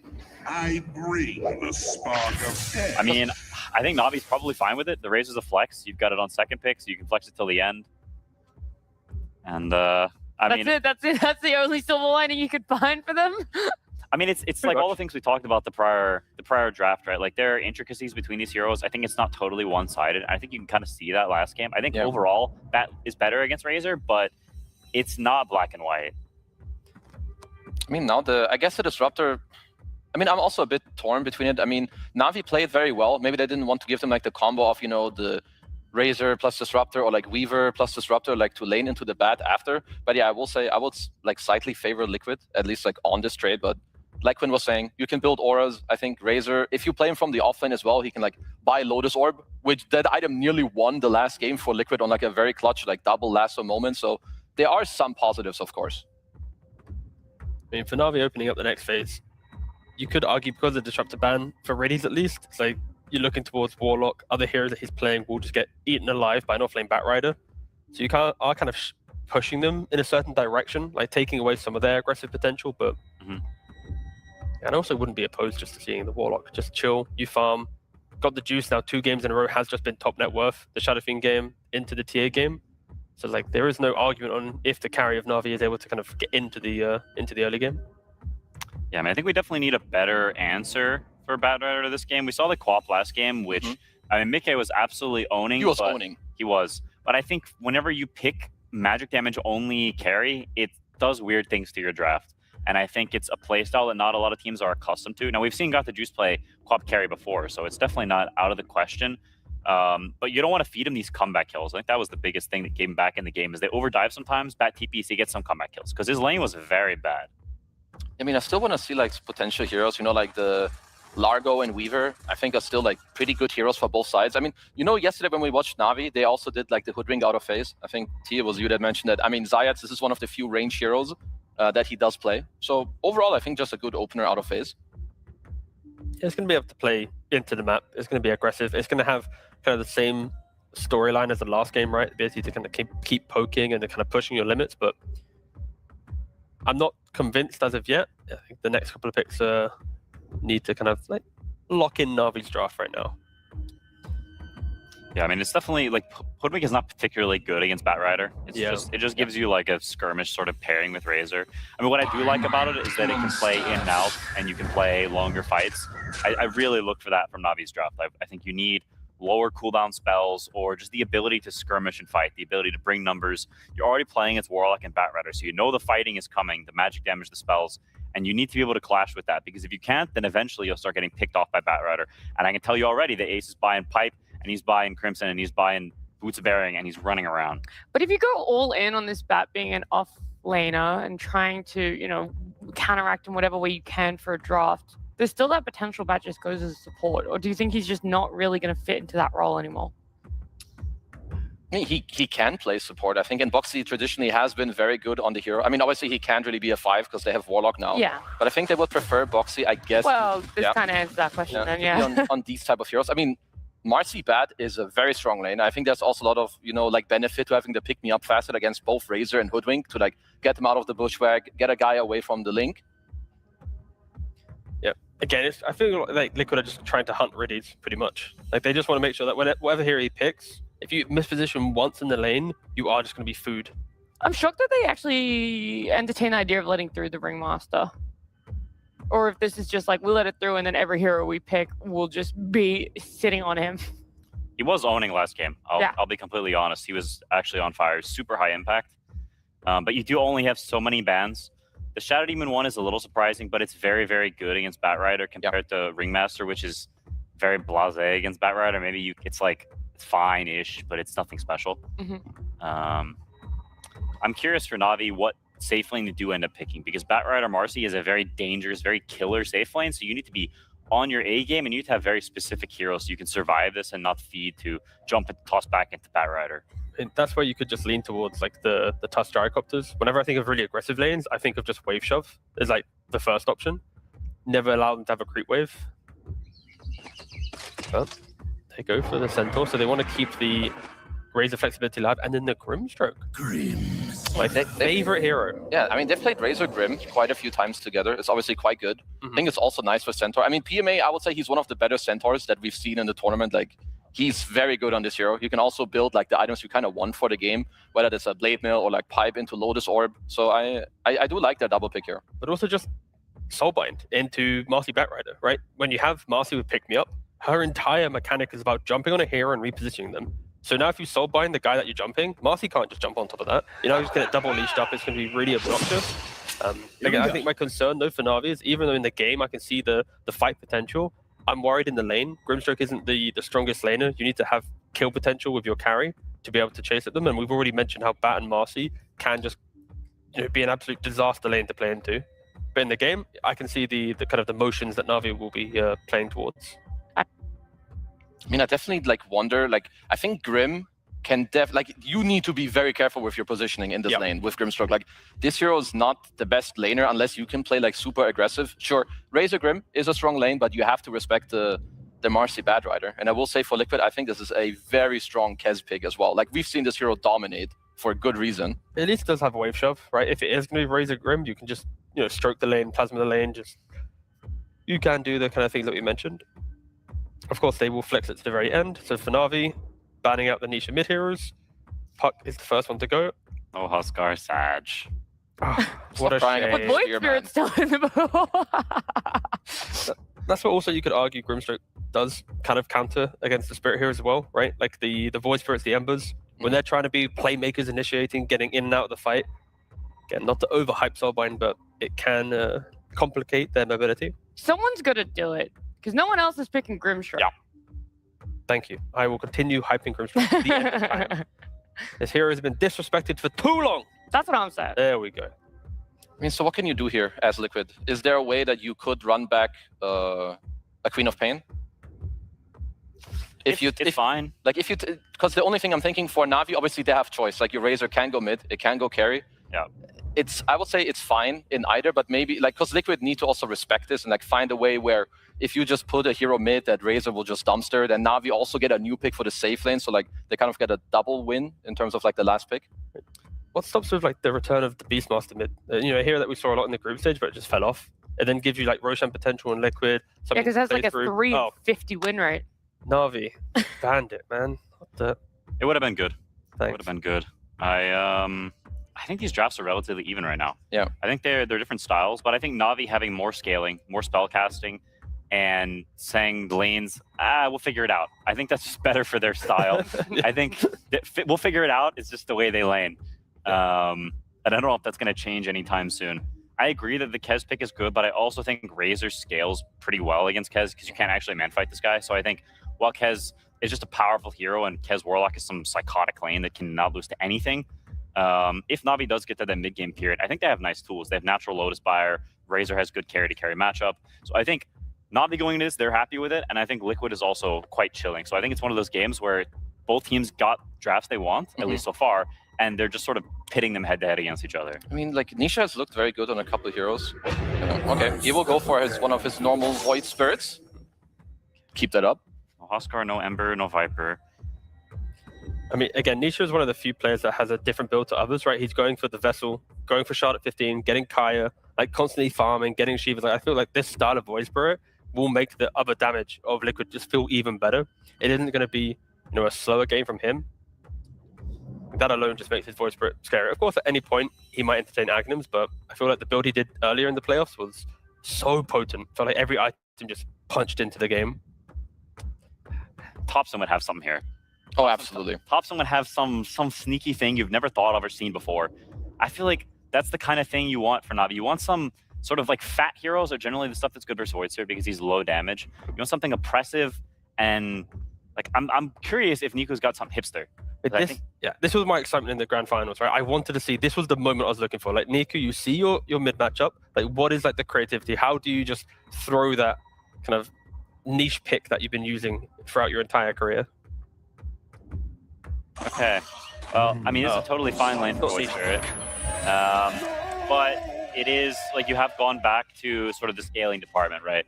If the game goes long, I think Invoker is very good against these supports. I think Batrider, if you aren't actually getting the jump against Invoker, is very bad against Invoker in the game because you just get kited to infinity and beyond. So I can see why they picked it. It is an amazing Void Spirit game, but there's creeds to both sides. Well, look, quicker than normal, I do have Liquid's coach Blitz standing with me here. The first thing off the bat is what I noticed is you didn't even wait until Navi had their last pick before you were like, I'm done with the team talk. We're ready. We know exactly what we need to execute here. So why didn't you wait for it? I think during that time period, while they're trying to figure out a hero, it's actually pretty valuable for our team to like talk about like what my job is done. Like they've picked their heroes, which is what I'm responsible for. And then I think just being in there to be there is kind of pointless. We do like our handshakes, and then I want them to be able to talk about the game. Boxy's obviously much smarter about the game than I am, so it's like I want to give him as much space as possible to just get his thoughts out. Okay, that obviously makes a lot more sense. And with the game number 2, I know for the players, there would have been a lot of different emotions, and you're normally pretty stable when it comes to voicing the team. But how are your stress levels after game 2? I mean, we've played a lot of different finals, obviously, especially against CY. I mean, this might be like my 7th final in a row against CY or something like that. And so it's fine. You know, we're in the game, we're in the back, me and CY watching together. We're just like, we're stressed and we're laughing about how stressed each other is. Like every moment we come back, they're like, he's like, haha. And then like we laugh at each other. So it's fun to at least enjoy the misery with somebody else. That's true, yeah, because it was a very, very close game too. The other thing is for game 2 and now game 3, you've had first pick both times. In the game number 2, you went for the Razor bat trade and you opted for the Razor. This time around, you go for the bat. Because we're not Falcons. We're not going to do the same thing 3 times in a row. Like, I don't want to get clowned on. I already have enough haters. Like, so we'll do a flip, and if like we lose on others, it's not on me, right? Like, I did my job. Like, I got you the situation you claimed you wanted. So it's like my hands are what? No. But it's just funnier this way to do it this way. So then we'll see if Batrider's more broken than Razor or something like that. Yeah, that's always the joys of a best of 5, which is going to continue now. We're jumping on into our 3rd game. Let's just see who comes out the victor.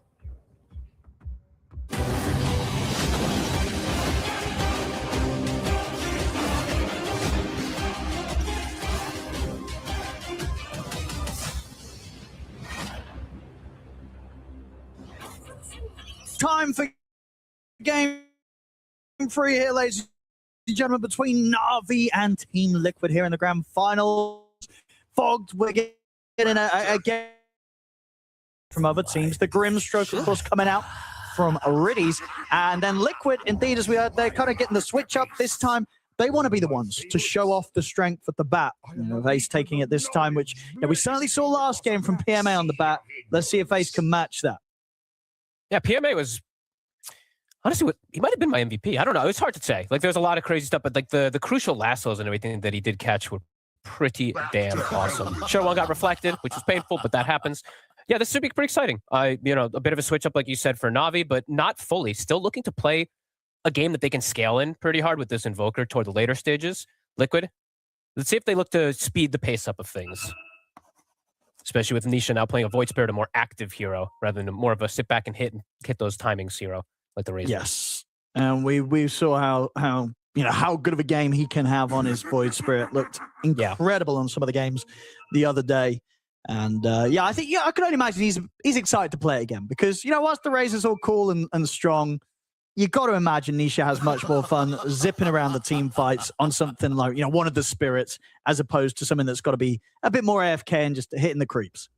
Spirits are killers. They have been forever, right? All the spirits are killers. Razor, sure, he can kill, but he's more about just lane dominant than just abusing that kind of mechanic. So yeah, always more fun to watch Void Spirit. Personally, I actually hate that Razor's a first pick in this meta because it's super boring for me, but whatever. It's not the most exciting hero. It really. He farms super fast, and I know people love to play it because of how good Thunderhead is and all. But it's not the most flash. But yeah, let's see what we do get down because it's a lot of mechanic things to talk about here. This Grimstroke pick, like you were mentioning, since it's a very out of the box kind of pick, even though it's one of Riddy's most played, it can do some nice stuff this game, right? Just the leash versus the Void Spirit, even though it's a last pick, can trip him up versus the Marcy to prevent any type of saves for the pick-me-up. So there's a lot of potential for Riddies. Yeah, I mean, why is it a hero that other teams don't really touch right now? You talk about the potential from it, but why? What does it sort of lack that other supports have right now in this meta? He's just a bit of a weird laner. He has all of his spells are countered completely by BKB and pipe, and it's a pretty strong BKB pipe meta for the most part. It's like Soulbind, yes, it counters BKB in a way, but sometimes it's like this leash doesn't really matter in some games. Like they're leashed and they just run together with BKBs and it doesn't do much. So his laning is also complicated. You're completely reliant on the pairing that you're with. So, but I like Grim, and I think Grim has some pretty crazy stuff. I don't know how much it's going to matter this game, but the 15 talent is something most people like to talk about. That spell damage. Since it works on everything, everyone just starts doing 25% more damage essentially with all their abilities. We are rehosting. So we do have a slight issue. I wonder what it was. Something was wrong with the lobby, so we will have to remake the game. So apologies for the delay on that, but we should be able to get that sorted pretty quickly, if you ladies and gentlemen. I'm clicking around. Who got the bubble? Yeah, it was what went wrong? I don't know what it was, but something went a bit weird with the something, just a bug. Okay, so apparently it's something to do with one of the cosmetics. One of the cosmetic issues. Okay, so I got to rejoin incorrectly. We will just get ourselves into the new lobby. Why are they chuckling so much? Zayats is having a blast. They should be after that last game. I think it was a fun game pretty high too, for them. The way it ends. We've had a lot of games where it's just like throne race. Well, not race because it's not two of them, but thrones just dying like crazy like that. With both them just all inning on it. So definitely pretty interesting to see. And Zayats is a really funny guy, honestly. I've gotten to chat with him quite a lot. They're a really, really enjoyable team to talk to, these young guys. Not Zayats, he's a bit older, but yeah. So we'll just get ourselves into the new lobby. I'm glad that we do get this. We did get the 1-1-2s because now, sure, it's not like, it's a best of 3 now. I know some people like to say that, but we are seeing, Na'Vi absolutely can bring it to Liquid and break their mold that they've been building up throughout this tournament. Yeah, they really did. And in their own style. They really did. In their own style, too. I'm glad to see Niku playing as Invoker because I hadn't seen it in some time. I missed it. No, and I think, after that game too, it was like, just give it to him again. And I imagine they'll probably continue to do that, especially if they have a good result, obviously, in this game 3, where he really doesn't seem to care about the mid matchup, right? When he sort of sees the chance to grab the Invoker, he's like, whatever, I'm going to get to play it. It's going to get to that point where I'm going to do crazy stuff with the Cataclysms. The matchup, he's not too fussed about. Nope. And he's like you said, he's just along for the ride. Although we did mention for him toward the end of that game, he was the highest damage dealt by a good margin. So along for the ride. I'm not sure if that's entirely true. Oh, well, looks like we're just waiting for you, Fog. Get yourself in. What are you doing? I'm trying. I'm struggling. The chat's going to be like, Caster, start the game. I mean, now it actually is me. Yep. Okay, I'm in. Yeah, we're just getting everyone back in. So okay, I actually literally, as always, spamming Caster to start the game, please. This time is literally me. I apologize, everybody. It does work. So I'm having a Dota 2 bug. I'll be totally honest with you. I actually have to fully close Dota again to reopen. I am so sorry, everybody. You can blame me. Flame me in chat. It's okay. I'll take it. That's all right. My fault. That's all right. We will. I'm in there. I'm flaming you already. So yeah, no, the team's in good spirits here. I'm looking forward to play through this best of 5, and obviously with the format, already getting experience these best of 5s could be something that does give Na'Vi that bit of extra advantage. Obviously, a team that on LAN, on main stages, right? They haven't been in a lot of. I don't know if any. Have they been in any best of 5 final? Probably not. Right? No. Right. This Navi's been in best of 5 finals online stuff. Qualifiers. Yeah. Exactly. Yes. This is the first time they're in a top 2. Yeah. In a long time and other things. Hey, Solo wasn't in either. Don't just call me out. There you go. That's true. We're waiting for some of the other casters as well. It wasn't just Fogged. I'm back, baby. So the general caster start the game is still applicable here. But it looks like we should be good to go pretty shortly and get into the action of this game 3. But yeah, this format, the fact that they've managed to, got the chance to play through a best of 5 yesterday and such, that definitely counts for something, right? It must feel pretty good to get a warm-up situation, especially when the best of 5 was as crazy as it was yesterday that Na'Vi was involved in. So good preparation. Did you actually get to catch the entire thing? Because it was absolutely nuts the way the back and forth kind of went down again too. Like similar, not fully similar to the one that we just had, but there was some insane back and forths that were coming in. Could have been like Yandex could have won 3-1, but it ended up not happening because of the way that whole situation. So yeah, super fun series. This one, again, this is another game I feel like it's going to be pretty kill heavy again, right? I feel like Na'Vi is looking to play pretty active, even though they do have this Invoker. Yep. I do feel like they really want to play and test Liquid in that early game, even though they like playing. And I think they did mention, Ace and Tofu were talking about some teams talking and critiquing Liquid's later game. Na'Vi's still going to be fighting early. No, for sure. But I think the same's definitely going to be said from Liquid side of things. When you have I think for anytime you kind of have the battle flame, right, you don't want to be sitting back too much. I'll be interested to see what the build's going to be from Ace this time on the bat. Whether indeed he's going to still look to get the auras on, or if he gets the sort of earlier blink. We'll see what approach. It's got to be bearing first, for sure, right? Yep. Drum and bearing is just, it's even before, I think before before this bearing change where it got the ring, people were already liking to buy bearing. So I think now that's just even better. People love it. And then you can kind of pivot and decide what you do need for the game. Looks like we are hopefully starting now. Looks like we're about to go. Britty's not liking how long this is taking. He's very impatient. Yeah, they're ready to go. Should be on your screen soon, ladies and gentlemen. Again, apologies for this, but it's going to be worth the wait. Like that game 2, that definitely was worth. It would have been worth the wait. So you can only imagine what game 3 has in store for us here between Liquid and Na'Vi. And let's see now that we do have. So one thing that Liquid kind of lacked in that last game, I can say, is a way to bypass the front line. It was the clockwork, right? The way to bypass the front line to get to the back. Now they have the Void Spirit. So I'm going to be looking at just the messing of the supports. Because Hoodwink and Grim, they are playing this double range support, so they don't have that melee support to kind of play the crutch on. If these two aren't able to just sit back, there's a lot of problems. We'll see if Hoodwink Grim can be a bit of a liability if the Centaur can't, and the Centaur and the Razor can't frontline for them. So let's see what we do get. No, absolutely. I mean, they've got to keep full focus. Honestly, I'm going to be interested. You don't want to give Nisha that free lane if you're Na'Vi. If he gets a good start, if he gets out of control, you don't have enough lockdown to deal with him in these mid-game fights. It's going to be tough. Well, thanks again, ladies and gentlemen, for being patient with us here. We're ready to get the game back on as us casters have finally started the game, so you can now cease the spamming that I'm sure was there. It's game 3 time. Solo. Here we go. Good luck, have fun have been called. And we're ready to go here between Na'Vi and Liquid. Incredible game 2. Yeah, let's see if we get some crazy stuff here in game 3. Boxy checking for the ward. Won't find that one. We'll place a deep vision ward. Ooh, that's a bit of a I like this one. That one, yeah. I really like this. Is one of the ones I really like. You find this one, or this is going to stay there permanently? Really, that's not it usually ends up staying. Yeah. This is one of the best wards in like just period, in my opinion, when you're playing Dire, playing versus Radiant. If you can place this one, because you can watch when they back up the stack, you watch when they back up to get the bounty. You can even gank them as the 4th position. So Boxy could make some early moves. Since he is playing versus a bit of a squishy hero in the mid lane, they can close the gap and kill the Invoker early too. Although I don't know how much he wants to leave the Batrider. So we'll have to see. But always opportunities that are available.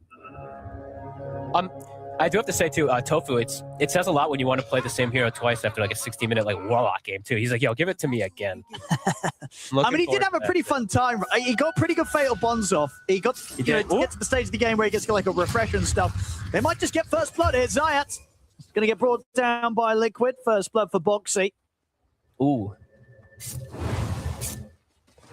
That's a painful start. I think did he use a branch too there? I think he used a branch to try to bushwhack stun them to protect himself too. So not only dying, I think he lost a little bonus gold, or somebody did, because I did see the branch. And to point out Tofu, he does have Quelling Blade, so double quelling in the top lane. Eyes on those trees getting cut for the Hoodwink. Pretty free lane for Mickey, I would say. Unless there's some big mistake that comes out from him, he should be able to keep himself self-sustained. And there you see one tree cut already. So what about down on this bottom lane, where we're seeing these, two very contested heroes go head-to-head, the Razor versus the Bat? How does this one play out? Radiant's courier has been Can be... I mean, there's kill threat constantly on this Bat if he's not careful, right? If or on the Razor, sorry. The Bat can constantly kill threat the Razor because Grimstroke doesn't really provide you the best defensive capabilities. They're getting aggro right away on Ace, though. The Sunstrike's coming in. My goodness, the Verifier comes out. And Ace will just survive. No way. Can't go up, but he might try for a Riddies. Whoa, it's a good effort. Didn't quite catch him, though. Ace will survive. That's a lot of mana used by Riddies. His entire mana pool to commit for that attempted kill. So that does hurt that they don't get it, that he's able to reset and get that positioning. They saw Boxy pulling. They tried to go for the kill with the Blood Grenade commit. Amid Nisha, I feel like this one he's going to have an even better time versus the Invoker. He had a good time on the Razor versus the Invoker. It feels like this one will be even better. Just cleaner animation. Yeah, absolutely. Yeah, absolutely. Much easier on the Void Spirit. So Nisha can definitely expect big things from him this game. That's why I say we've probably got to look towards Na'Vi bringing in some extra help. And once it gets kind of to that 4 to 6 minute period in the laning stage, otherwise Nisha might get a bit too out of control. It probably just has to be the Hoodwink, though. I don't... And it's not easy either. Leaving PMA, even though it's a Warlock lane, it's Kez, who's super oppressive. So it's difficult for them to really make moves and help Niku with their lane setup. Riddies doesn't want to leave the Razor alone. Oh, bottom lane. Try and make the jump onto Riddies. Ace is taking a lot of damage from Got the Juice. Oh, and they might be chance to go on Ace. That's a very nice angle there from Riddies. The Blood Grenade is going to tick Ace down pretty low. Niku doesn't have the mana for Sunstrike. He is looking, though. That Water Room will help out. He's got enough now. But it's a bit awkward to try and get the connection. He's nice try. Throw it out, but yeah, it's a difficult one to get there. Doesn't get the hit. Those missed Sunstrikes hurt the mid lane a lot, though, because you don't have mana to always make sure that you do have those Force Spirits going. And you've got to be careful, right, as well, because sure, you could do the Sunstrike pretty quickly, but it's still a second or so where you're looking away from the lane, and it's just going to be even easier for Nisha to get those extra denies in against you. My God, look at this. That's a gigantic wave for Nisha coming in. He's already 21-4. He has missed very few last hits, I believe.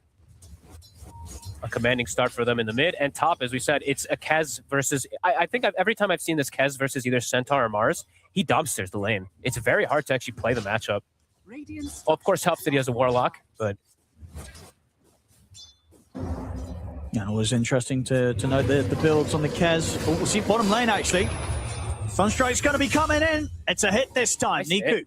able to take down Ace, and Boxy's, is he able to finish off Riddies? He will, but does just end up meaning that Got the Juice is going to get the cleanup effectively on both of them. So good times here for the carry of Na'Vi. And good that Nico gets the last hit. He kind of needs those Sunstrike kills because of how this lane is going. Nisha is definitely going to push the envelope in terms of pressuring. He also has availability of both water runes. Yeah, nearly tripling the CS of Nico in this matchup. It's pretty insane. We did expect it to be pretty nasty, you know, when Nisha gets the Void Spirit against the Invoker in the matchup, and it's certainly happening. Maybe not this nasty, though. I actually thought it would be a little bit better for Nico. After yesterday's Nisha's Void Spirit, true. You know, you've got to expect a lot from him because he'll deliver. Yeah, and it is, as we said, it's hard for them to really help Nico. So the help is really going to be just set up for Sunstrikes. Boxy, maybe they can get one here. No, let's have a look. No They won't even need it. But look, they got the juice. Gets another kill out of the safe lane. Riddies is a specialist on this hero, like we said. The 2 points in the Inkswell, very strong versus the aggression that can come out from the Bat and from the Marcy. It's actually pretty cool. A pretty cool response versus the two of them, since it's going to catch both of them in the stun in most situations. It's a super scary lane now for Liquid. It is. It makes it very awkward for Boxy to ever really make an aggressive play. Kind of has to be ready to just play defensive. I mean, yeah, playing into this lane now that they've had this sort of start on Na'Vi, it's not easy. But they do have Nisha. Level 6 has been hit. Nico only 5. Power Rune soon to hit. Catapult as well starting to hit tower. So they're going to look to play around that power. TPs are at the ready on the side of Na'Vi. Oh, he'll Sunstrike the Catapult. Nicely done. I actually love that. Yeah. TP's actually going to come in towards the bottom lane. They want to try and punish Ace. Look at the slow setup from Riddies into Got the Juice. He'll get his way over into the Roche pit, though, and he's out of range of the Bushwhack. So even though they brought in Zayas to try and make the move there, Ace just a step ahead. We'll get out. So lanes are broken. It looks like Na'Vi's accepted. They can't lane top. Bottom, Bat Rider probably going to just do the same kind of thing. Mid lane, there's so much focus. Niku. He's in a lot of trouble. They get the jump in here from Nisha. They'll have the control from Boxy. Niku will lay down the ice wall. Does not matter. Will Liquid get the kill? There's no backup coming in for him around that mid lane. Ace again. This time around, they should get him. Phantom's Embrace on towards him. Does set up for Got the Juice to get another. I know going the first time round, but they get him here, and it's a lot of kills that are getting funneled into this Razor. 3-0-1 already in the laning stage. Got the Juice. He's having a lovely start. I mean, Ace is poor, but honestly, the Centaur is just as poor. PMA is not dying, but he's actually having just as tough a time. Zayats wants the Shrine. Tofu looks like he might steal the opposing one, too. Oh! PMA is going to make sure he can put a stop to that. But indeed, Mickey's ready to fight as well. Back up from Riddies. Sunstrike's going to come in. It's enough first to take Tofu out. See if Mickey can continue to stand his ground against PMA and Riddies. He can. Mickey's going to be able to take the Shrine of Wisdom. They weren't able to stop him. These Liquid moves are big. They're small in terms of what they look like, but they're big in terms of what the impact is on the game. Getting the double Shrines, putting pressure. Mickey gets the Raptor Dance, that .2 invulnerability, dodges the stun.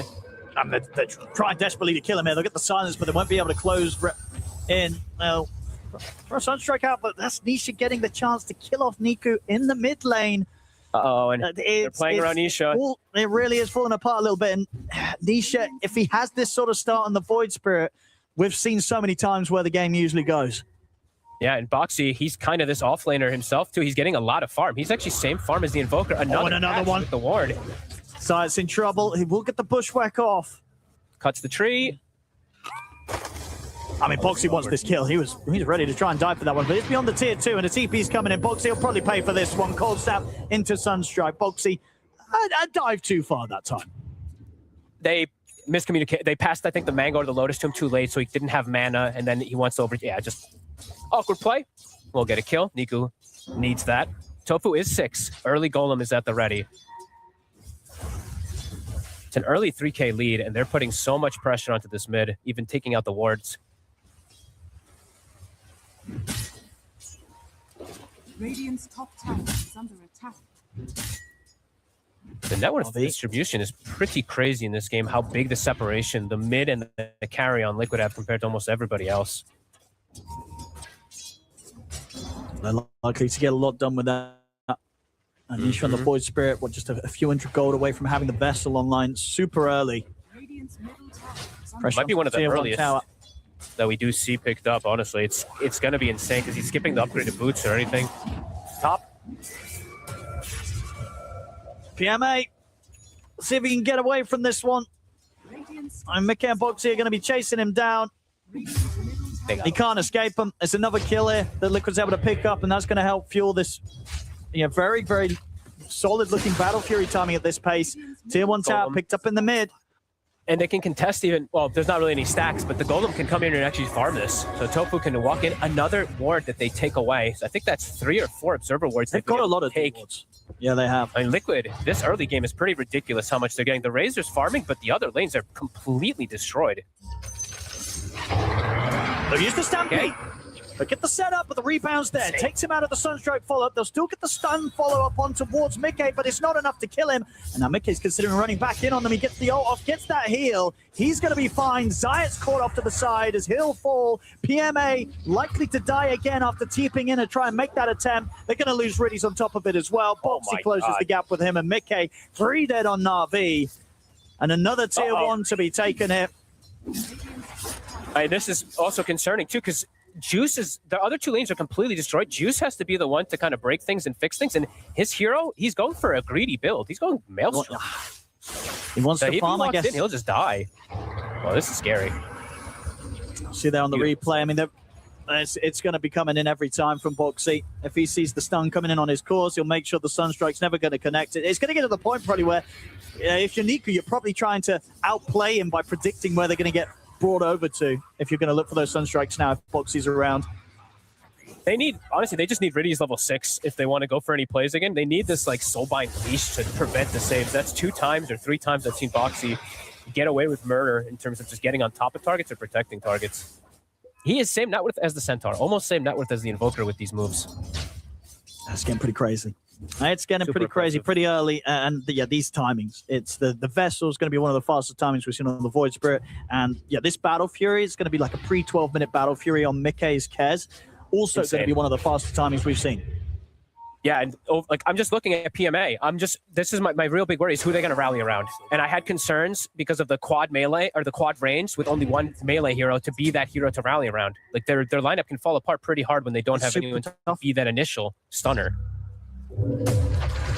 Riddies is going to attempt to run, but you can't run from Boxy and Nisha. Another one for Nisha. And on the bottom ace, he's looking for Zayat. Zayat's trying to hide in the trees, but Mickey catches him with the Echo Slash. Liquid starting to make this game 3 look pretty easy, unless Na'Vi can come out with something incredible. Navi's going to have to outplay super hard. And also especially because, like we said, so Razor's going farming item. It's going to be Meteor Hammer for Niku, and it's Centaur. Centaur's going to Blink, but he is so poor on PMA that he's going to blink and die. He's going to be a blink stun. They get like a Sunstrike, and then he's going to die because it's not going to be any auras for a long time on this Centaur, of course. And they're actually just hunting him.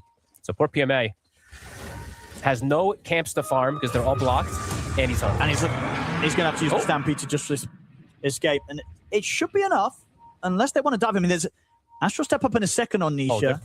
They're going to dive him. They saw him. All rebounds off the mark, but they'll still find him, at least elsewhere. They have killed off Ace, so Na'Vi not coming out of this trade empty-handed. They find Ace in return. But Ace isn't the one who's been killing everybody. Ace is the one who's kind of been having the hard time. So it's not like this is, I don't think that really helps them that much. It gets them some gold, right? But it doesn't really help them in terms of relieving the pressure that's on the map right now. Because it's Nisha and Boxy who are just running around. Niku? No follow-up. Maybe a tornado to hold back. Nisha, yeah, they can't go on him like that. Gonna need some time for Na'Vi. They need ults ready. Yeah. They need a lot of time though. Like I said, got the juice with this Maelstrom. Boxy. He's gonna be very fragile. And they're just gonna make the jump under the tier 2 tower. They've caught Niku. Even popping the glyph, they tried to get some damage back, but doesn't even matter. Boxy again, just all over the place. Another D ward. Yeah, they've got so many. Yeah, the warding has been absolutely destroyed this game. I mean, Blitz said it himself. He just left the team to talk and discuss what they were going to have with their game plan. This first 14 minutes is pretty insane, their game plan. Blocking camps, aggressive moves, enabling Nisha, and just let Ace do his own thing. Ace is on an island. Yes, he's died a couple times, but he's top 4 net worth. So the moves are actually working with how Ace and Boxy in particular have kind of decided how they want to make moves. Boxy's got an Ogre Club. He will turn into another carry, or another core potentially. And it's just hard to sort of see the timing from Na'Vi's lineup that they're going to be able to rally around, as you say, with the fact that they're having to kind of go for this sort of build, you know, with the Blink Rush on the center and obviously with the Maelstrom on the Razor that maybe builds towards some sort of offensive potential where they can smoke up and try and hit hard, get the jump. But if that doesn't go well, they will just crumble so quickly in these fights as they're just not going to have any way to keep one another alive. Yeah, and the lack of frontline is very apparent. This is why, you know, I think Coin says it a lot lately, especially on the panel. The melee plus ranged pairing with these supports ends up being pretty big if you don't have like a melee mid to rally around, and they have an invoker, so they don't have this way of initiating fights. They don't have somebody that they can like have as that frontline to let these two spellcaster supports do their thing. It's a 1300 HP invoker that will just die to the burst damage at the moment. So they need time, and quite a lot, but I don't know how much time helps them with how big Liquid is right now. Because this Battle Fury Kez is going to outpace the Razor. Boxy. This is start going on to Niku. He's going to turn with his Deafening Blast, drop down the Meteor. He's got TP backup coming in as well. We'll be able to turn with the Soulbind. PMA trying to close in with the Stampede. Get the stun onto the both of them. Sunstrike down onto Ace, but it's not enough to kill Ace. Riddies is dead. Niku at least will be able to TP out. But again, that's pretty much going to be the case most of the times, right? When Liquid's coming at you at this stage with the lead that they have, you just have to run. You just have to play defensive, try and save who you can save, because you have pretty much no chance of turning and getting any kills yourself right now if you're Na'Vi. This might be one of the most brutal 16 minutes I've seen in some time. There's nowhere for them to farm. PMA, his camps just keep getting blocked, keeps getting chased out. Got the juice. The important one's getting found. A kill for Mika and Boxy. I don't know, and this one is getting it's 11K, it's 16 minutes. They've already taken a tier 2. Extreme. Like, Liquid is taking advantage of all the little mess-ups that Na'Vi's doing, too. The fact that they glyph to the dive that happened on Niku means that Liquid can just take the tier 2 bottom because there's no glyph. So it's all these like little tiny mistakes, but they compound massively when Liquid's taking advantage of them. Well, let's have a look. Maybe they can rally around this. The Blink Dagger, ready to go for PMA. They might have to just go for some crazy smoke move. Will they have the damage to bring down the targets? Are they going to get saved by Boxy? They need that Soulbind as well. The pushback on Boxy, but no, tree's immediately cut. Here's the smoke. They're going to try for it. Let's see. Can they just bring everything together to burst someone? Ideally a core, but they'll probably take what they can get right now, Na'Vi. He broke it. Tofu read the smoke already. He walked up. He knew the positioning of it.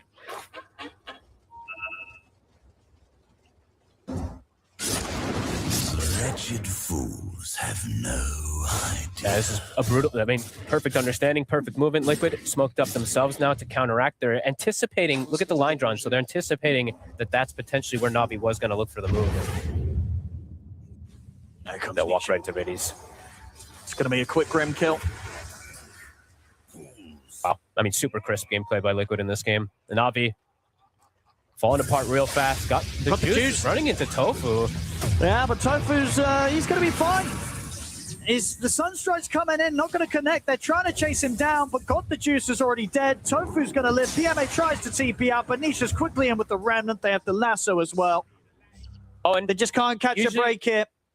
This could, I mean, they're probably going to, this could be one of those where there might be an early GG. No, there's no space. No one's able to do anything on the side of Na'Vi. Niku? He's trying to find a kill. Okay. There we go. But Boxy is hot on the chase. The haste room, still a fair few seconds, though, for Niku. TPs are coming in. Mika? See Mika as well. They're ready to try and hunt Niku down. He's going to turn towards Boxy. He won't kill him. And now with Mika on top of Niku, it will be Niku going down. Liquid, my goodness. So they might have struggled in game 2, but this game 3, well, I don't know what you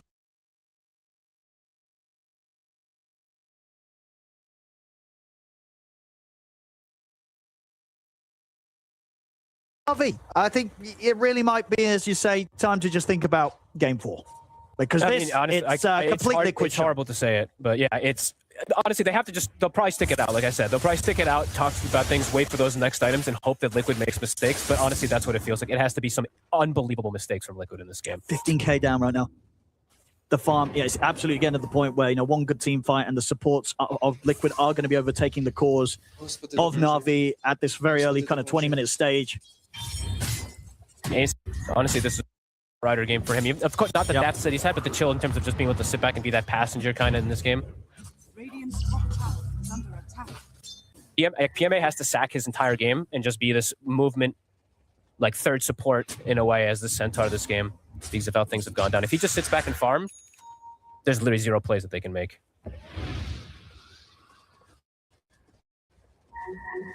And we can see how confident Liquid feel. You know, Tofu just kind of confidently just showing, clearing the mid wave, whilst over on Na'Vi's side of the map. They can't even punish that right now. Liquid is playing it cool, calm, and collected. There you go, Quinn. I know you're listening. So they can just wait for that Tormentor, probably set up for that one. Na'Vi, they can't do any type of exchange for a Roche or Tormentor, and I don't think they can fight by any means around that Torm. Maybe they try for a steal. At least throw a Sunstrike, but we'll see. Comes in a little too early this time. Hi, Tofu. Does indeed mean that, you know, they get Tofu, but Mickey will still finish off the job. It's going to be the shard over for Boxy. Making a move bottom.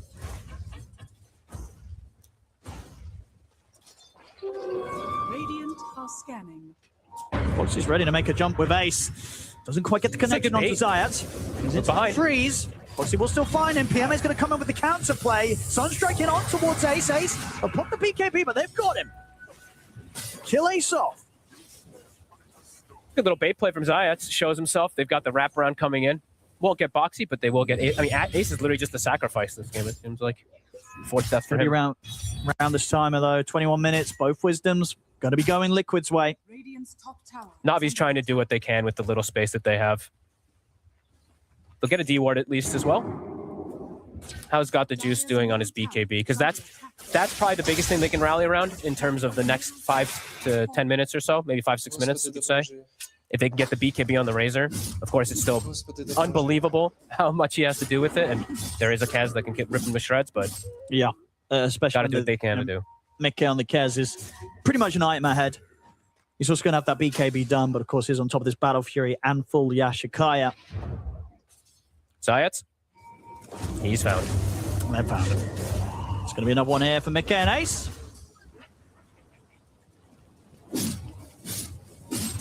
Nisha full Ag's done. Now that backline, this poor backline that has barely been able to cast their spells, also are just going to get instantly silenced and probably bursted down since he has also hit 15. I said bursted, that's not what burst. Thank you. I always say the wrong one. Roche can probably just walk into it. I don't think that Na'Vi can contest. Maybe Na'Vi just, or Liquid just kills him though beforehand. Now, Na'Vi, they need to try, right? I feel like they need to try go for these sort of crazy moves. They get the jump into the silence on Anisha. See if they can burst him. They'll give him down to half HP. They've got him. They've killed Nisha off. Now, can they get out? They're going to lose Friddies. We'll see PMA on the run. He's going to end up going down. So they get Nisha. But they got a valuable kill. But they lose 3 heroes for it. But hey, you know what? When they're in the position they are, it's got to still at least feel a little bit good that they're finally able to kill off that Void Spirit. Of course, does mean they're probably not going to be able to stop the Roshan going down, the Liquid, with the members they have surviving, they can still finish it. But they get that jump, and they show that they can burst these important targets. It cost them something in return. I actually didn't notice that Niku had finished the Ags. I thought they weren't going to get the kill with just a single Sunstrike. I was like, uh-oh, but the Ags did give them enough to be able to get that little extra to bring him down. But yeah, okay, the cleanup comes through. 19k lead. And yeah, Boxy did now surpass the Centaur, as we were mentioning, for PMA. Likely to get to the bottom 3 this game. He is the full-out sacrifice, you know.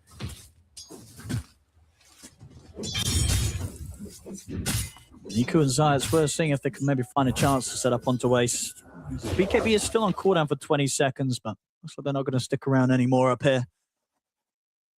Just keep waiting for Cataclysm plays. I think they can still at least delete one target every single time if they do get a catch. They just have to have the Soulbind on top because you can't let them get rebounded and move them out of position. So they can look for at least popping one target. It's just, again, the tail of the game is just that they're getting immensely outscaled, immensely outfarmed. But at least they can kill those one targets in the fights, perhaps. Yeah, PMA is literally gone. He's just a support. Blink Glimmer on the poor Centaur. One of the rougher games I think I've seen from him. Yeah, Razor's a pretty strong hero right now, but don't know if he's going to be strong enough to kind of solo carry this one. No, definitely not, especially not with him. If he was top net worth, all right, like maybe. Because Got the Juice has been able to do, but it's not even that case when he's top.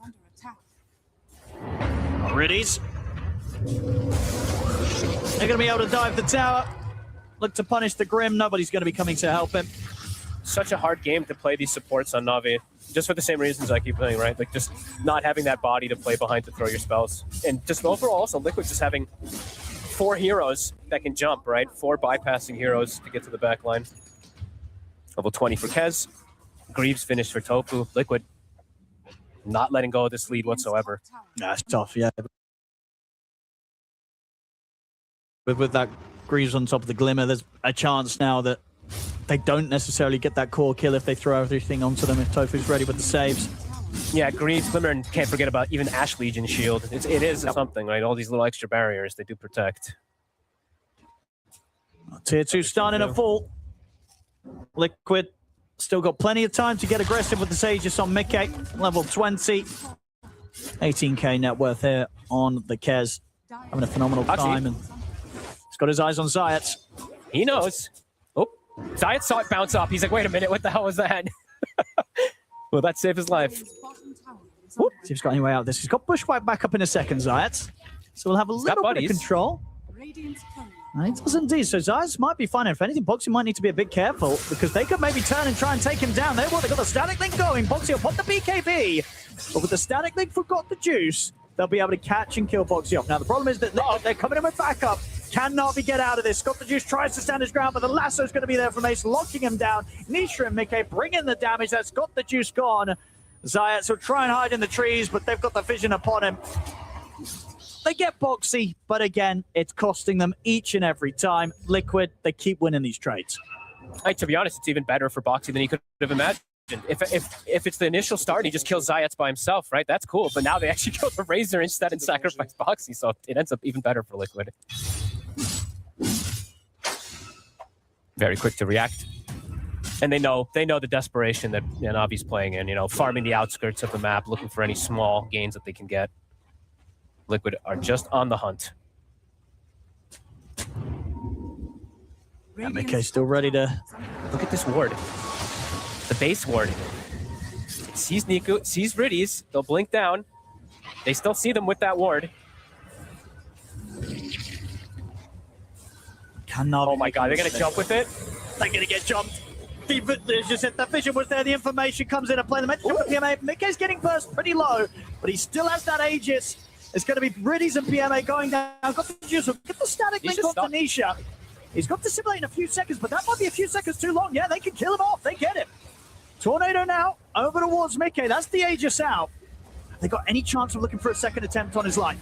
He's no. BKB's up. Mickey's ready to start turning and running straight over towards them instead. Jump forward from Boxy. He's got his hands on towards Got the Juice. He'll put the BKB on Got the Juice, trying to head back to base, but Mickey closes in on towards him. Got the Juice keeps his distance, though will survive. Echo Slash comes in from Mickey. It's enough to get the kill. Rebound forward over towards Got the Juice. He's getting the static link off and the plasma field. He's building up the damage. Got the Juice. They can turn. They can kill Mickey off. They can take that Boxy as well.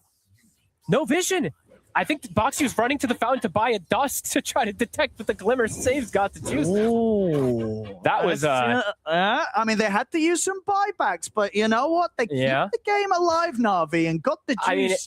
He got quite a lot of money from that, right? It was actually Riddies who got the last hit onto Mickey, but still, that's a little bit of a turnaround. It's a little, but it's something, folks. It's something, but it's yeah. They did have to use buybacks in their fountain, Owen. That is pretty painful at 26 minutes in. Nisha, step bro, I'm stuck. Used his 2 steps. He couldn't move. He was stuck against the damn wall. Juice was able to full focus him. But you could, I mean, Liquid, you could see how strong and how confident they are. The fact that they don't just reset and run here, right? They jump into pressure, but Na'Vi, with some good reset plays, will get some cleanup kills with those buybacks at the least. That was nuts. Good efforts from Na'Vi. Good efforts from Na'Vi. Whether it's going to be good enough to lead to a turnaround, who knows? But it's, you know, the effort it's in the right direction. Back in action, though, Ace. It's going to find Zayat. Gets him with the lasso. It's going to be Zayat's gone. 70 seconds without him. And bottom that was still lane. probably step one of like 25 or 30 or 40 or something like that. With the Oh, yeah, they're going to need a lot more. Yep. And Niku.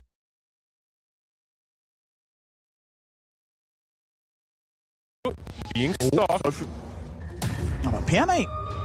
Yeah, they don't even want to turn and go onto Tofu. They are just trying to get out of there. Niku does not want to reveal himself. PMA is going to be revealed. Try and stampede out of this. Remnant's going to be off the mark. He's going to try for the TP out, and he'll get away. Niku also able to start cutting the wave a little bit with the Forge Spirits. Gets out with the TP before they can swing. It's pretty wild behind him. How heroes run into a Warlock and they blink away from him, right? This is the Warlock who's hunting them.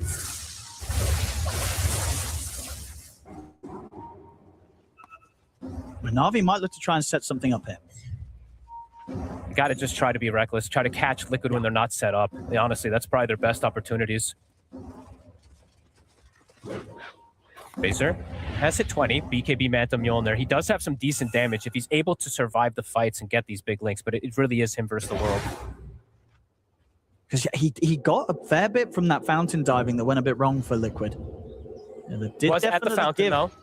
Got the juice, that little bit of a step up in potential. Mm-hmm. Now we will see how much that matters when Liquid are ready to bring this team fight to Na'Vi once again, whilst they still maintain this 21k gold lead.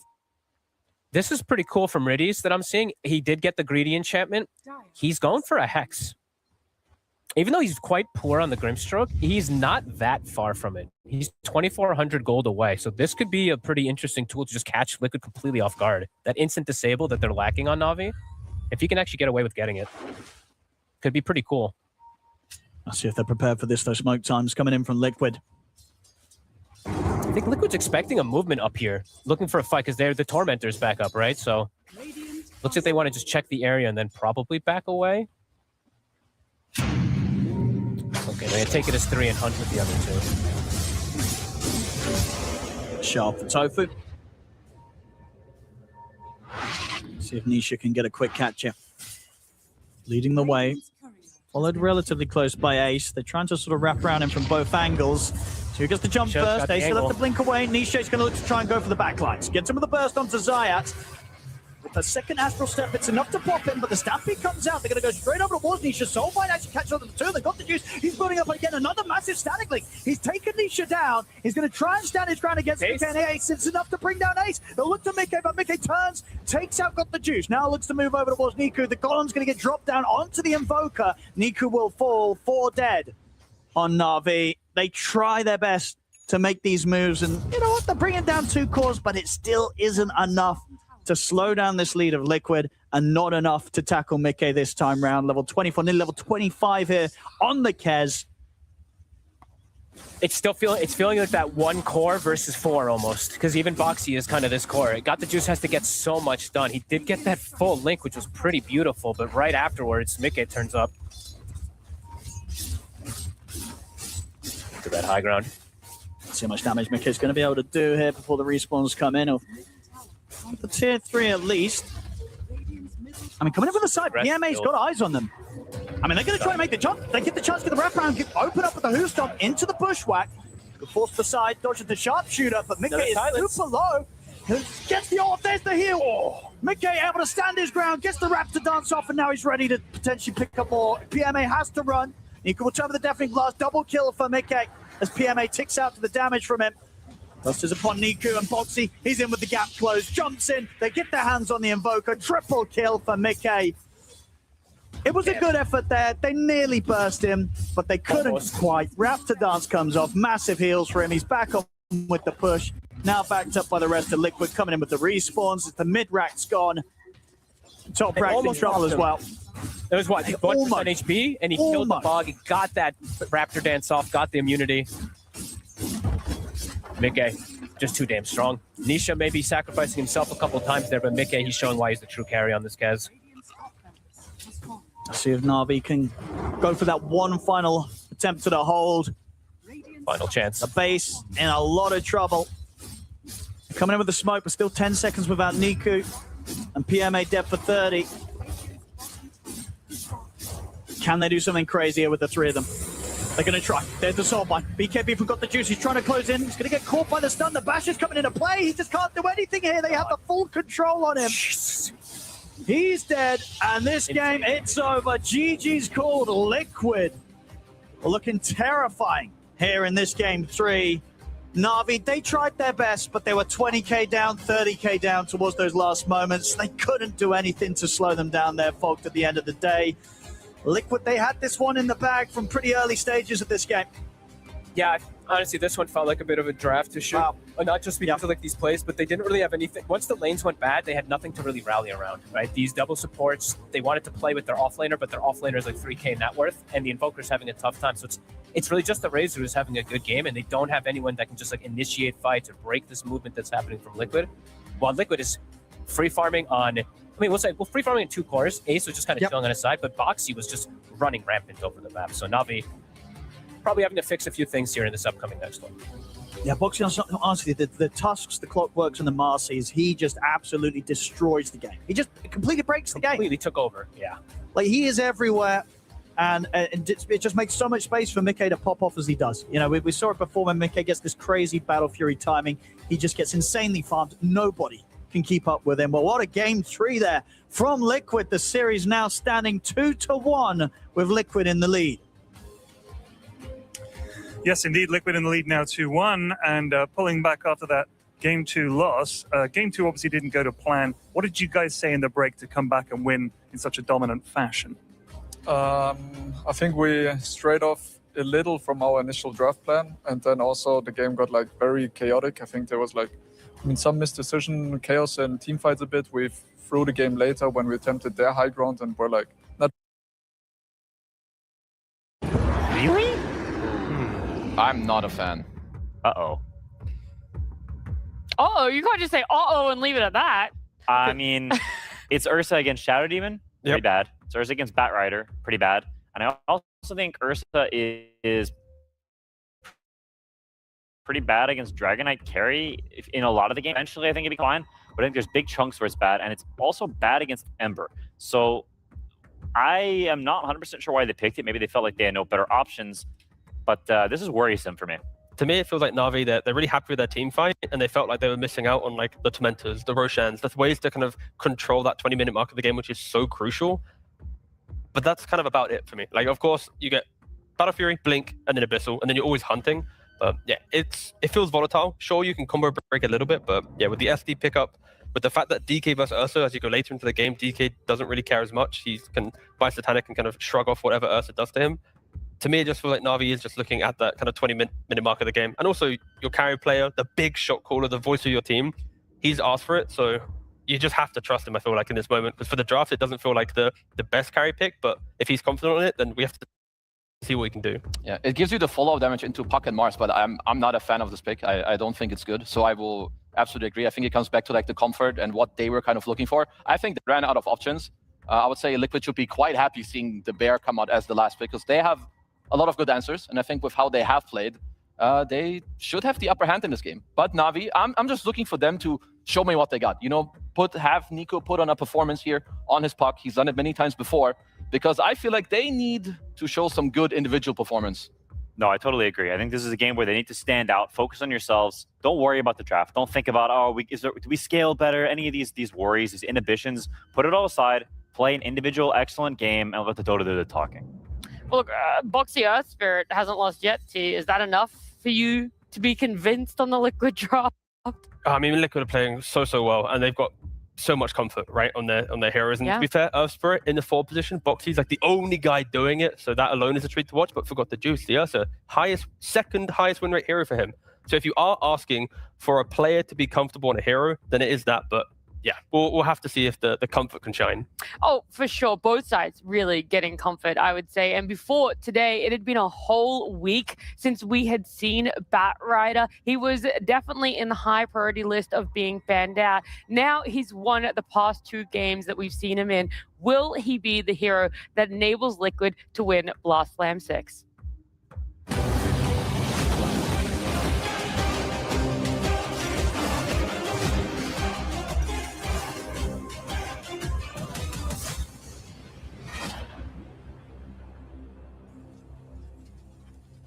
Game 4 here in the Blast Slam 6 Grand Finals. Liquid currently up 2-1 against Na'Vi. Fogged, Game 4's draft.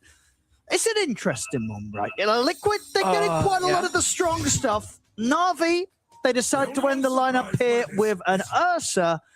As the panel said, it's one of his best, but it's not an easy-looking Ursa game. It's a very hard-looking Ursa game, in fact. Playing versus Shadow Demon, playing versus Bat.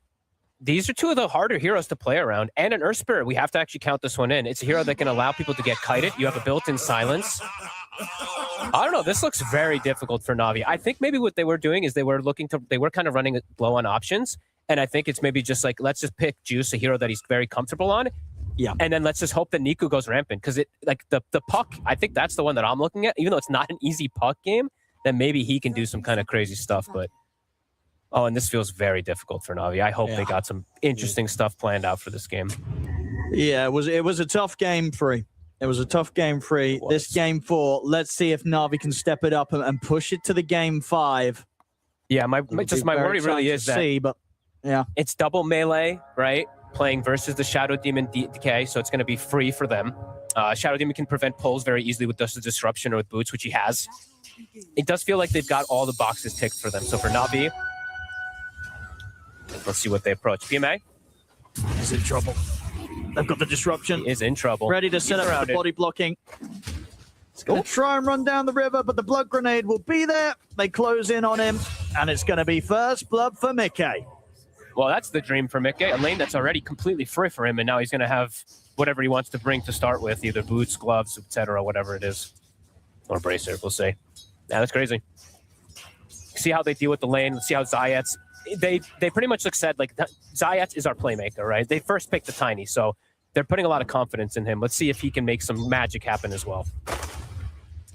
And this mid lane, Niku, he can't get tripped up right. It's not going to be an easy lane for him. He's against Nisha on the Ember Spirit. The CSing, the animation, the denies, they're going to be coming in from Nisha. Niku, he absolutely cannot afford to die in this 1v1. And the problem is that can happen, right? You know, an orb in the wrong position, you get caught by a chains. You can die in this matchup. Niku, this game, he cannot afford to lose his life early. Yeah, and I think overall, you know, they were mentioning the Beastmaster plus Ember thing. We were even talking about the same thing, actually, me and you, about the picks. I think Nisha is looking, and there can be some damage issues in a way versus Ember. Even if they do catch him with everything, if he has Flame Guard on, there can be some situations where he can just survive versus that magical burst. So I do think that's probably what they wanted. And it's a backline piercer versus, you know, Warlock, so always feels like it has its merits. Riddies. Oh, Riddies might just be dead. He went to contest versus the Batrider, but that's usually a death sentence. Yeah, he's not getting out of this. Maybe he can deny to the neutrals. Not going to happen. Ace gets the last touch on him. Riddies goes down. It's bottom lane. They're doing the... Not quite. They tried to set up with some sort of burst, but nowhere near enough. At least Juice is going to be getting pretty much free farm up here because of that lane setup and all that, but Riddies, he wants to contest versus the... It's very dangerous as a very immobile hero like Warlock versus Batrider.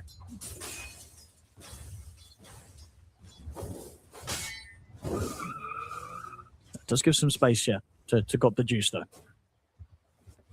Getting the CS pretty nicely so far in the lane, with sort of the focus being shifted elsewhere. Boxy will get the curry up. Wasn't able to start that for Riddies. Mick has missed a fair few of CS. He does have a big wave coming under him, so he'll catch up on them, but I saw him he actually just missed 2 under the tower there. So a couple missed last hits. Be careful, Mick. We're watching. I'm watching. It should still be free for him anyway. There's no way they It's can going to get easier and easier for him down here. Yeah, especially with Tofu at the side, able to pump out pretty significant damage here on the Shadow Demon to start zoning both of PMA and Zayat.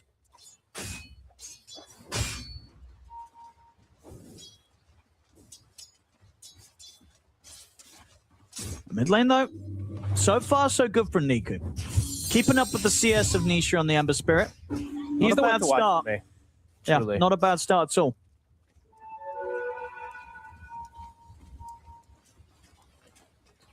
Anytime you're able to sort of, yeah. I mean, it's how do they? Are they going to have any sort of rotation coming? Can you kind of get an early support move? PMA will be okay.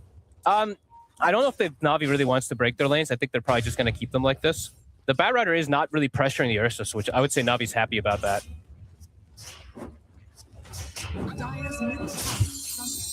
Mid lane, Nisha. Niku's going to get a jump on him. He's going to turn with the sleight of fist. He is bottling up, so we'll be fine there. Pushing the limits. Niku is doing, amazing in the matchup. 20-6 to the 20 Top right rotations. They're able to get on top of Riddies again. Got the juice, trying to see if he can find something in return here, but cannot fight in underneath the Firefly. Third kill here for Liquid. And mid lane, Niku is going to have to take the walk back to base. That hurts a bit for him after such a good start that he's had. Top also, this is a lane that you have to be very careful in as this Ursa and Warlock, even though we're mentioning Juice is free farming. Got to be careful with positioning always versus Bat. There's always going to be the kill threat if Foxy sees the angle for a kickback. They just on the spot line, just having to eat through constant regen. That was the last of the tangos there from PMA. So yeah, very unlikely to see these two do anything to be able to slow down Mickey in the laning stage. And if anything, they've got to be careful themselves that they don't die. They're looking for potential spear back plays with the way the PMA is walking. I'm seeing the Tiny looking for the tossbacks on Tofu to go for the spear under tower. That is one thing they can do down here, but in terms of getting much more CS, it looks like it's very hard. Yeah, Liquid just not giving those opportunities for Na'Vi to make that play. Level 3 Flame Guard now online. He can just stay in that position, sustained versus Niku. And Nisha is going to hit 6 first, so it's not that situation where the puck did get that level 6 early, can ask for a rotation and go for that gank. So it's going to be hard for them to kill Nisha at least. This is an interesting move. Look at this. Na'Vi, they are breaking the lanes. They're bringing the whole safe lane. I think it's necessary. They have to do something pretty crazy here to try and slow down at least one of the lanes from Liquid. They're looking for Mickey, but Boxy's able to get the kickback on towards him. So Mickey's back under the tower. He'll be fine. They'll turn towards Boxy instead. They will get him. So they do get something out of this with the 4 of them down on the bottom lane. Mickey's punching back, but there's still the 4 heroes. They're chasing on. Now, got the juices like, if I make the move over here, I want more than just a support kill. But he probably isn't going to get the chance for it. You know, Mickey and Tofu staying safe on the high ground. This is such an interesting move. They're giving Bat a full lane now. He did have the lane under his tower, so that's probably why they wanted to make this opportunistic move. But yeah, like you said, maybe just not wanting to fully sack PMA. This is quite a commitment, though. That's decent damage on the tower. Tier 1 half dead. Mickey? Got the juice is going to find Tofu. The slow with the God's Rebuke. Na'Vi, they should be able to pick up another kill from this play. Got the juice. He'll get the kill. He'll get the bounty run as well. Nicely done. Tower took quite a bit of a beating, but the catapult did end up dying, so it is going to survive. Mickey, still 5. Zayats is looking for another play. But with these 3, they don't have the damage. They'll have to break things. The Ursa starting to run across the map. This looks really funny. I mean, hey, you know, got 2 kills out of the move. I don't mind it at all, honestly. I think they have to do stuff like this, Na'Vi. Mickey. It's got Nisha, but there's 4 Na'Vi. It's a good spear. Ooh, they get inside the range of the Wisdom in time, though. PMA's not quite able to finish it, but he has got backup. The Dream Coil comes down on towards the 2 of them. Nisha trying to stand his ground, but Mickey's going to fall. Nisha, can he get out of this? He's got a remnant, but he's not quite far enough away, so Na'Vi, they'll be able to look to kill him off. Beautiful. 2 big kills there for Na'Vi, and they get that Shrine of Wisdom secured for themselves. Elsewhere, Ace is able to dive the target, got the juice. But in a Na'Vi, they're doing some fun stuff here, and it's working out. They're able to kind of match what Liquid's getting from this early game with some of these maneuvers. At least they're not getting the double shrine stolen. The concern is that Ace is getting an unbelievable amount, but maybe that's just the call from them that they're like, you know what? We did pick, you know, Ursa into the bat, so he probably just wants to avoid him at this point and look to play elsewhere. So very interesting kind of movements coming out from Na'Vi. 8-minute power in. Both teams want to have a look towards it. They get a good toss back. Zayat set up on a Boxy. He is going to be able to get the chance to roll away, though, from the three of them.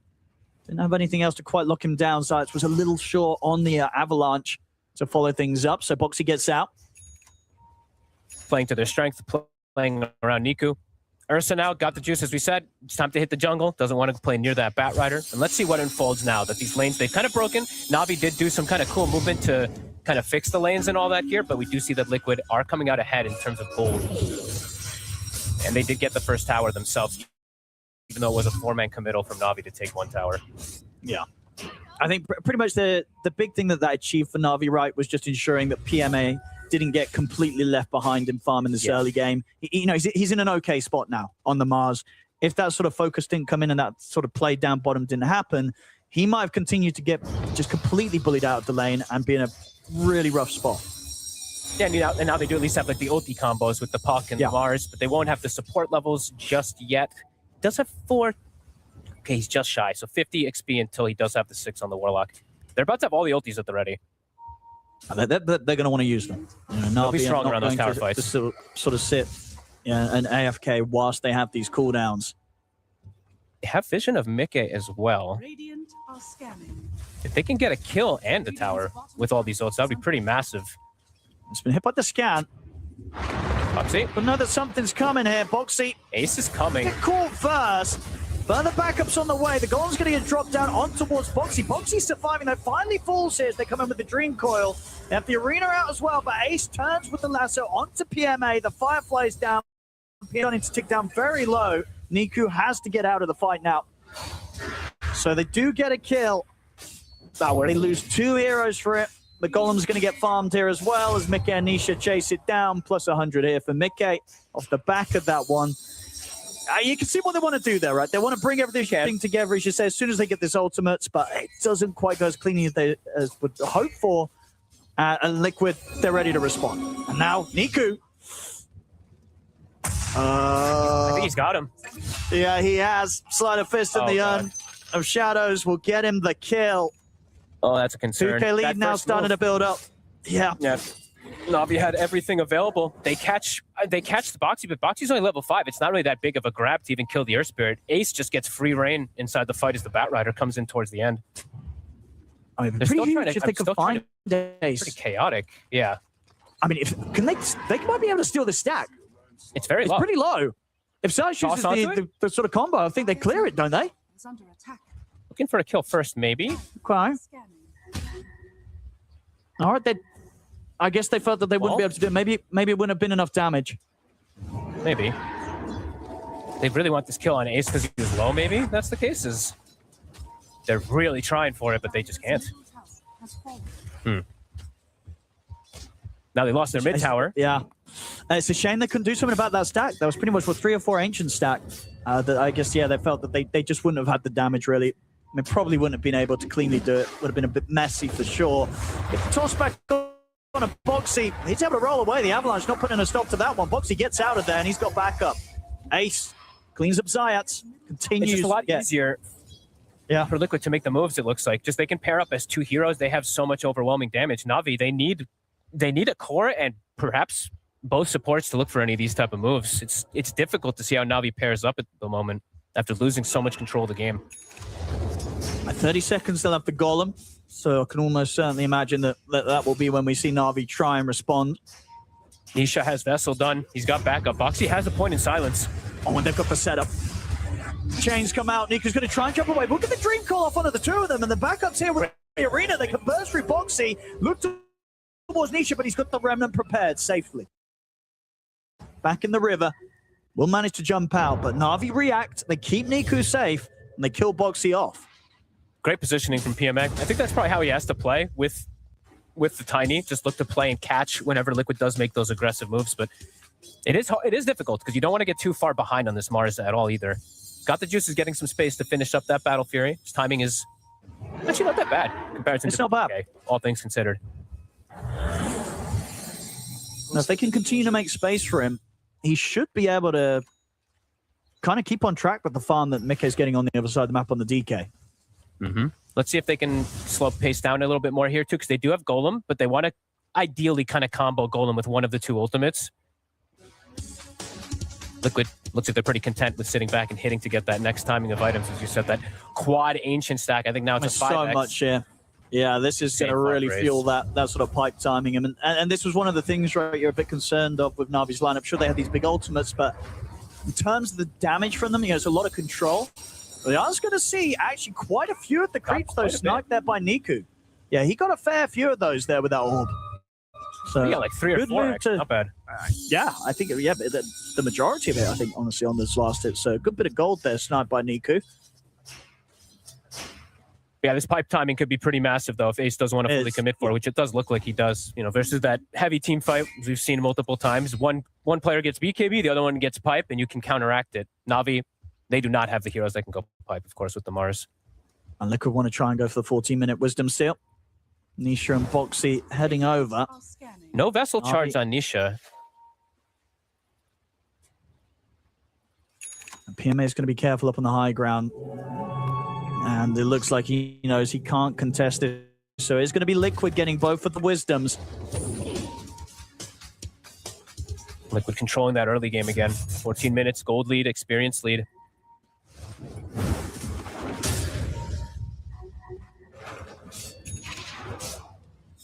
It's going to be a long time before Zayats has Blink, too. They're going to have PMA with Blink relatively soon to be able to look for some aggressive plays, but Liquid they're getting a lot out of the map. Feels like they're farming a little more efficiently. Yeah, not easy for Niku to keep up on the farm. Starting to fall behind a little bit. Really relies on Na'Vi as a whole, finding those team fights, finding that chance to go for the sort of pickoffs and plays around the ultimates. It's just hard for Na'Vi to want to make these type of moves versus Liquid. As we said, they do have the defensive Shadow Demon who's just getting these constant stats. Liquid is extremely content with just being able to sit back. So it feels like Na'Vi, the onus might be on them to look to make a move. Nisha, that efficiency. they found him. Nisha. They're going to get the setup. See if they have enough control and damage. Got the juice coming in with the swipe. They'll drop the Golem. It's Nisha gone. That's a lot used.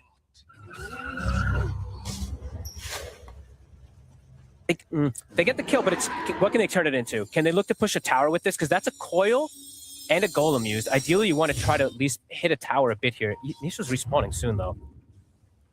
Radiant's bottom tower is under attack. Maybe they can catch Tofu as well. Sees Zayats have his eyes on him, but tier 1's falling pretty low. But Mickey's ready to hold it here with the Dragon form. And Na'Vi, they're not really going to be able to push into the jungle quite yet, especially with the respawns in play and Nisha being back up. And Nisha, in fact, being hot in the chase here if Na'Vi did stick around a moment too long. 16-minute power rune coming up. It's going to be up top, just an invis. So nothing too crazy. Boxy looking to scout out the situation. We'll see the invis pop to meet him, but Sentry is down. So they're going to be able to get the chain set up on towards him with the Vessel down onto Niku. He has to try and jump up to the high ground. We'll get away. There's going to be a lasso on towards Zayats. Does manage to deny himself to a neutral. But Liquid, they don't go empty-handed. They still kill off the Tiny. Instead, it's going to be sort of those painful moments where Niku still off the map. Going to fall further and further behind in farm. They found him farming this top line of the map. He's going to try and turn and stand his ground against them, but has the backup of PMA. Arena's down. Spear control onto Ace. Defensive disruption comes out. Tofu trying to bail Ace out of this one. Be able to get up to the high ground. Shadow Amulet providing him a little bit of safety, and in fact enough to sort of fight back. He's able to get the Firefly off. Tome with a few stacks onto Riddies. PMA and Zayats, though, will ensure that Ace does not manage to sneak away completely. Might catch another. Tofu also under this ward. Oh, the TP. Wow. The Shadow Amulet helps him out. TP's out just in time. Dude, PMA's making some really nice moves, gotta be honest. The positioning that he's in, he's always in the right place at the right time now. That mid play, then top immediately shows up on the Mars. Counteracting the aggression of Liquid pretty beautifully. This Ursa's keeping neck and neck with the DK. Yeah, he's holding the game together, PMA here for Na'Vi. My worry is the overall matchup of the Ursa, right? Since we did preface everything with how hard it can be versus the Shadow Demon, versus a lot of these silences and all that, but keeping up at least with farm, having this Blink Dagger, can contest these objectives very early, very nicely. It's not been an easy early game for Na'Vi, but I don't think they're going to be feeling too rough about the start to this one. It's, they've been through some tough times in this series so far. Game 1 and Game 3. This Game 4, definitely potential here. Radiant are scanning. Golem's back up. Easy. Liquid, they've got the blink on Mickey.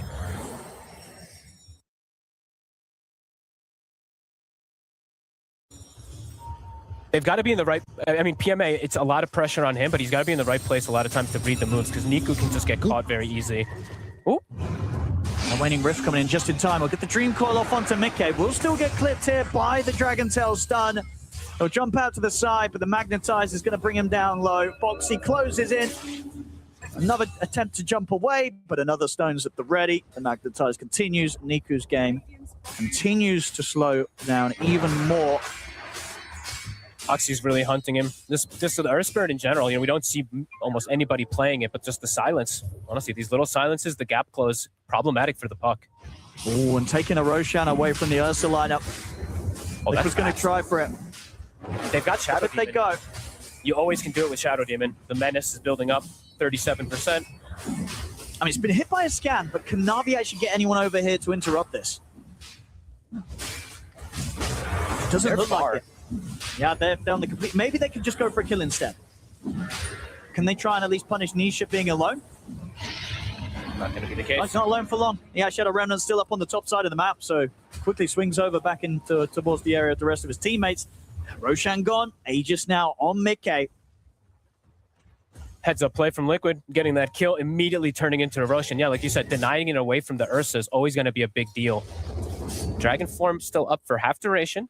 Na'Vi looking to contest around Tormentor timing around their ultimates. They've got everything at the ready. Pretty cool flank, too. Yeah, I don't think Liquid will expect the move coming in from this angle. Unless, wait, Niku might show on the ward. Niku is shown on the ward. Okay. They might expect it. Now, yeah, they're definitely going to be prepared for something. They smoke up themselves. They have a pipe on Ace, a fresh pipe. Ooh, that pipe is going to do a whole lot against what Na'Vi have. Dragon Form wears off. Mickey's still looking to go. He is charging in. He'll get the jump. He's going to get the jump stun on Azayas. We'll see him return. Irina's going to get laid down, but the disruption comes into play. Golem's dropped down straight on towards Ace. See if he can get out of this. He's been glimmered up. He's pretty tanky. He's healing up as well. They couldn't kill Ace off. They're having to bail out of this now. Riddish tries for the TP, but Mickey's in with the Dragon Tail. Sets up for Boxy to get the double kill. Boxy gets the kickback onto PMA. As PMA is going to be left surrounded by Liquid. Liquid take down the four of them. And off the back of that, they can move to the Tormentor. Take this objective as well. Not losing anybody, not even losing the Aegis there. I mean, they just confidently walk straight into them, knowing that they couldn't really do a whole lot about them. We'll see it again here. Mickey ready to just go straight in for the backlines. Indeed, the power of the Shadow Demon era that's maybe gotten through the draft 2 times too many this series, Fogged. Perfect save, perfect awareness, and perfect ward. It saw all of Na'Vi setting up. It really is the vision, right? If they don't know that's happening, it could be a completely different story. But they just jump in. They have the Aegis too, so Mickey can do that. And yeah, you saw the pipe effect too, and the Shadow Demon. Not only just disruption, the Purge versus the Ursa. No Fury, no nothing, right? You're not building up any of these overpower. You can't actually attack fast. You're just hitting very slowly. And now they might just start hemorrhaging kills. Riddies caught out around the cliff. Another kill for Mickey. And that's going to push him very close to having the BKB done on top of the Mask of Madness. And now Armlet. It's starting to happen in 9K lead now, 21 minutes in. Liquid hitting their timings. Just charging in. They don't have a blink on Zayats to even go for a reposition play. He's so poor on this Tiny this game. He's just pretty much got to stay hidden on that cliff. Na'Vi, this next team fight has to come together somehow better. They have to get the Shadow Demon, right? Stop him from being able to go for these save plays, but someone has to just commit, I guess, into the backlines. It's not easy to see how they do it with their draft. They have puck blink now, so maybe that's it to bypass, but yeah, very complicated. I mean, it's just, Tofu on these heroes, these sort of backline heroes like the Shadow Demons and the Warlock. His positioning seems to be, pretty top tier in these engagements. He rarely feeds on these heroes. It seems to be so hard to find him in any of these games. He tends to have heroes that he does get liberty of having heroes that go in for him a lot, though, too, right? Like, they usually have some like DK, Ember, No Void Spirit, something. So he does get the liberty to sit back and cast spells a lot of the times for his team. Yeah, they draft very nicely around it.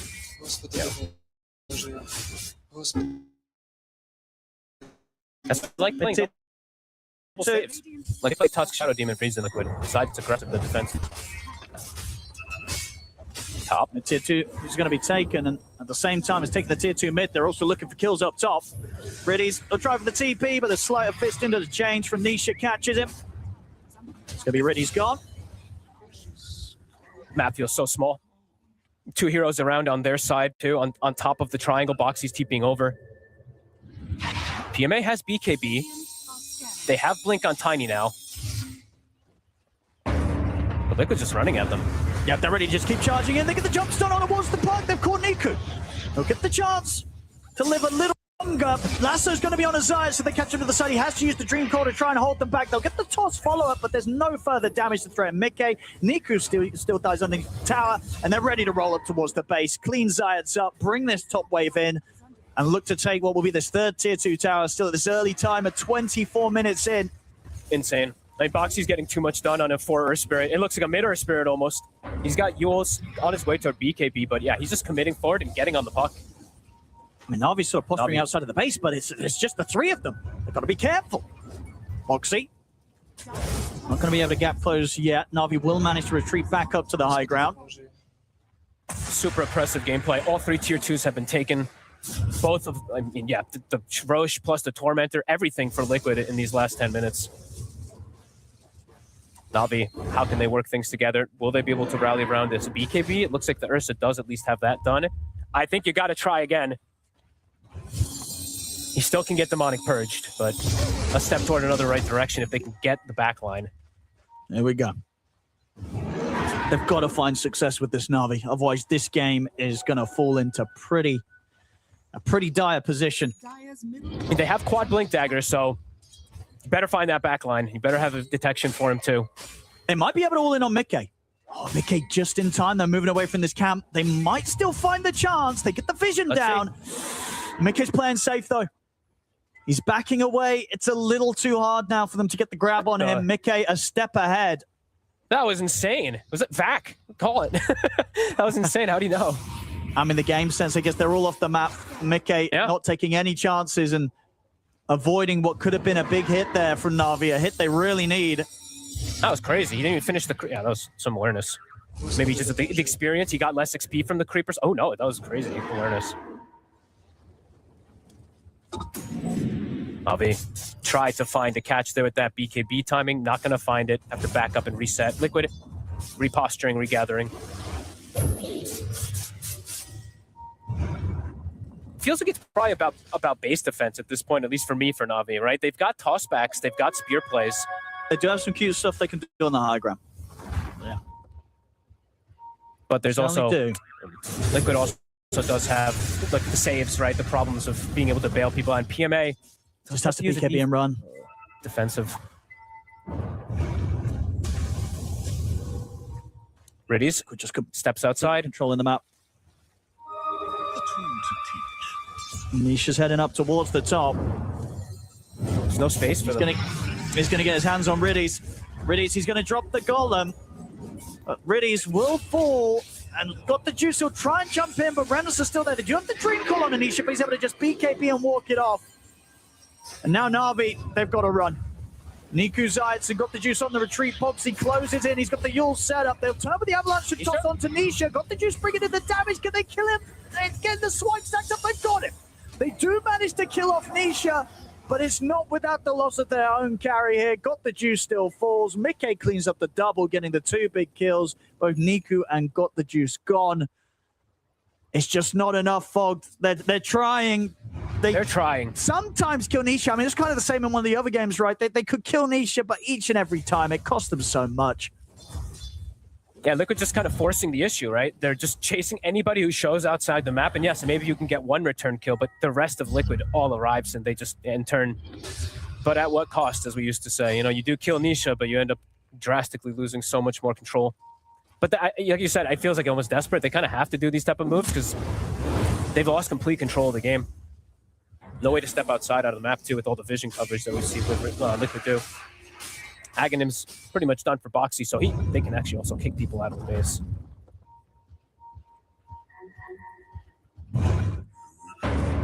Limited space for Na'Vi. Oh, Boxy. He's going to catch Riddies. He's going to try for the TP out, but the slight of change comes in. Another death outside of the base. It really is looking like it's absolutely going to get close to Na'Vi just having to hold the high ground. Stepping out in the base, even for the more elusive heroes, is not working out too well. Mickey cleaning up Niku pretty much solo. Liquid just absolutely dominant in 3 of the games so far this grand finals, and they're ready to push it here with the advantage. Stepping up to the high ground. Fortification comes out. How do you stop the push? Pull them still cooldown as well, too. Even if you catch targets and pull them back, you even have the damage at this point. They're so durable. And there's the save, of course, too, from Tofu. Yeah, still 20 seconds till the Golem, so not able to do anything about the melee Rex getting taken out by Liquid.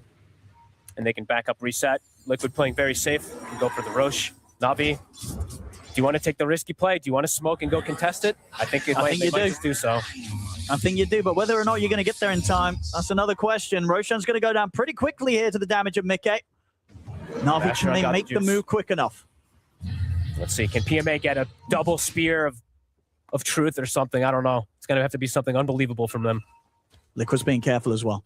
They'll actually wait rather than full commit for the Roshan. They know as long as they take it easy, take a team fight first, they're going to be in a better position. Tofu might get caught at the front.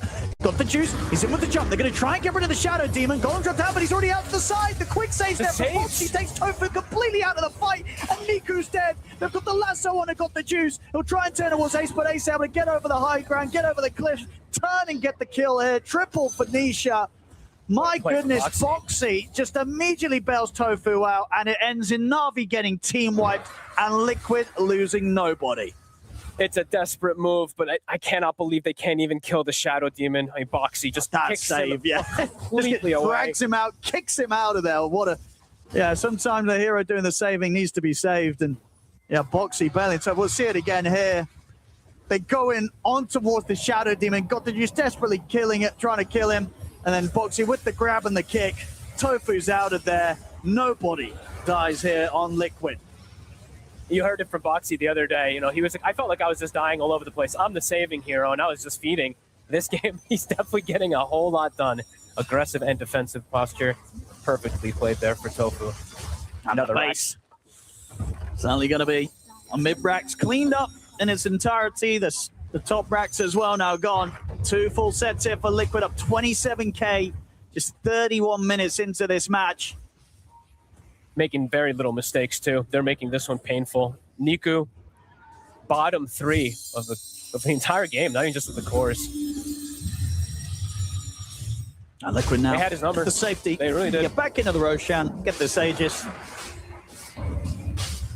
And the massive items just continue to fly out for Liquid. Shiva's Guard now done on Nisha. Mickey's super close to having the Swift Blink done at this early timing. We'll grab the Aegis here. Mickey. Liquid. They just approach things with the draft, like very comfortable kind of style, but then it's also the shot calling in the game is crazy on top of itemization, right? Just getting that Roche fight, getting the move toward top to Tormentor, predicting the plays, having these wards. It's just been 1 or 2, maybe even more steps ahead of Na'Vi. Na'Vi, can they get these tossbacks into the fountain? Feels like they need that fountain. It's got to be something ridiculous, yeah. Well, we did see last game, you know, Liquid did get a little close to the fountain. It's going to start, though, with Ace getting the grab. Gets the lasso on a PMA. We'll see the jump from Nisha right over towards the backlines. Destroys Riddies. They do have buybacks available. They just had to watch him die. Niku tossed back with a teleport attempt. I don't know. Does that even work? Does that even work? I think it has to be. I don't know. They tried it. It's game over. This series is done. GG is called. Liquid take game form with that. Take the series 3-1 here against Na'Vi.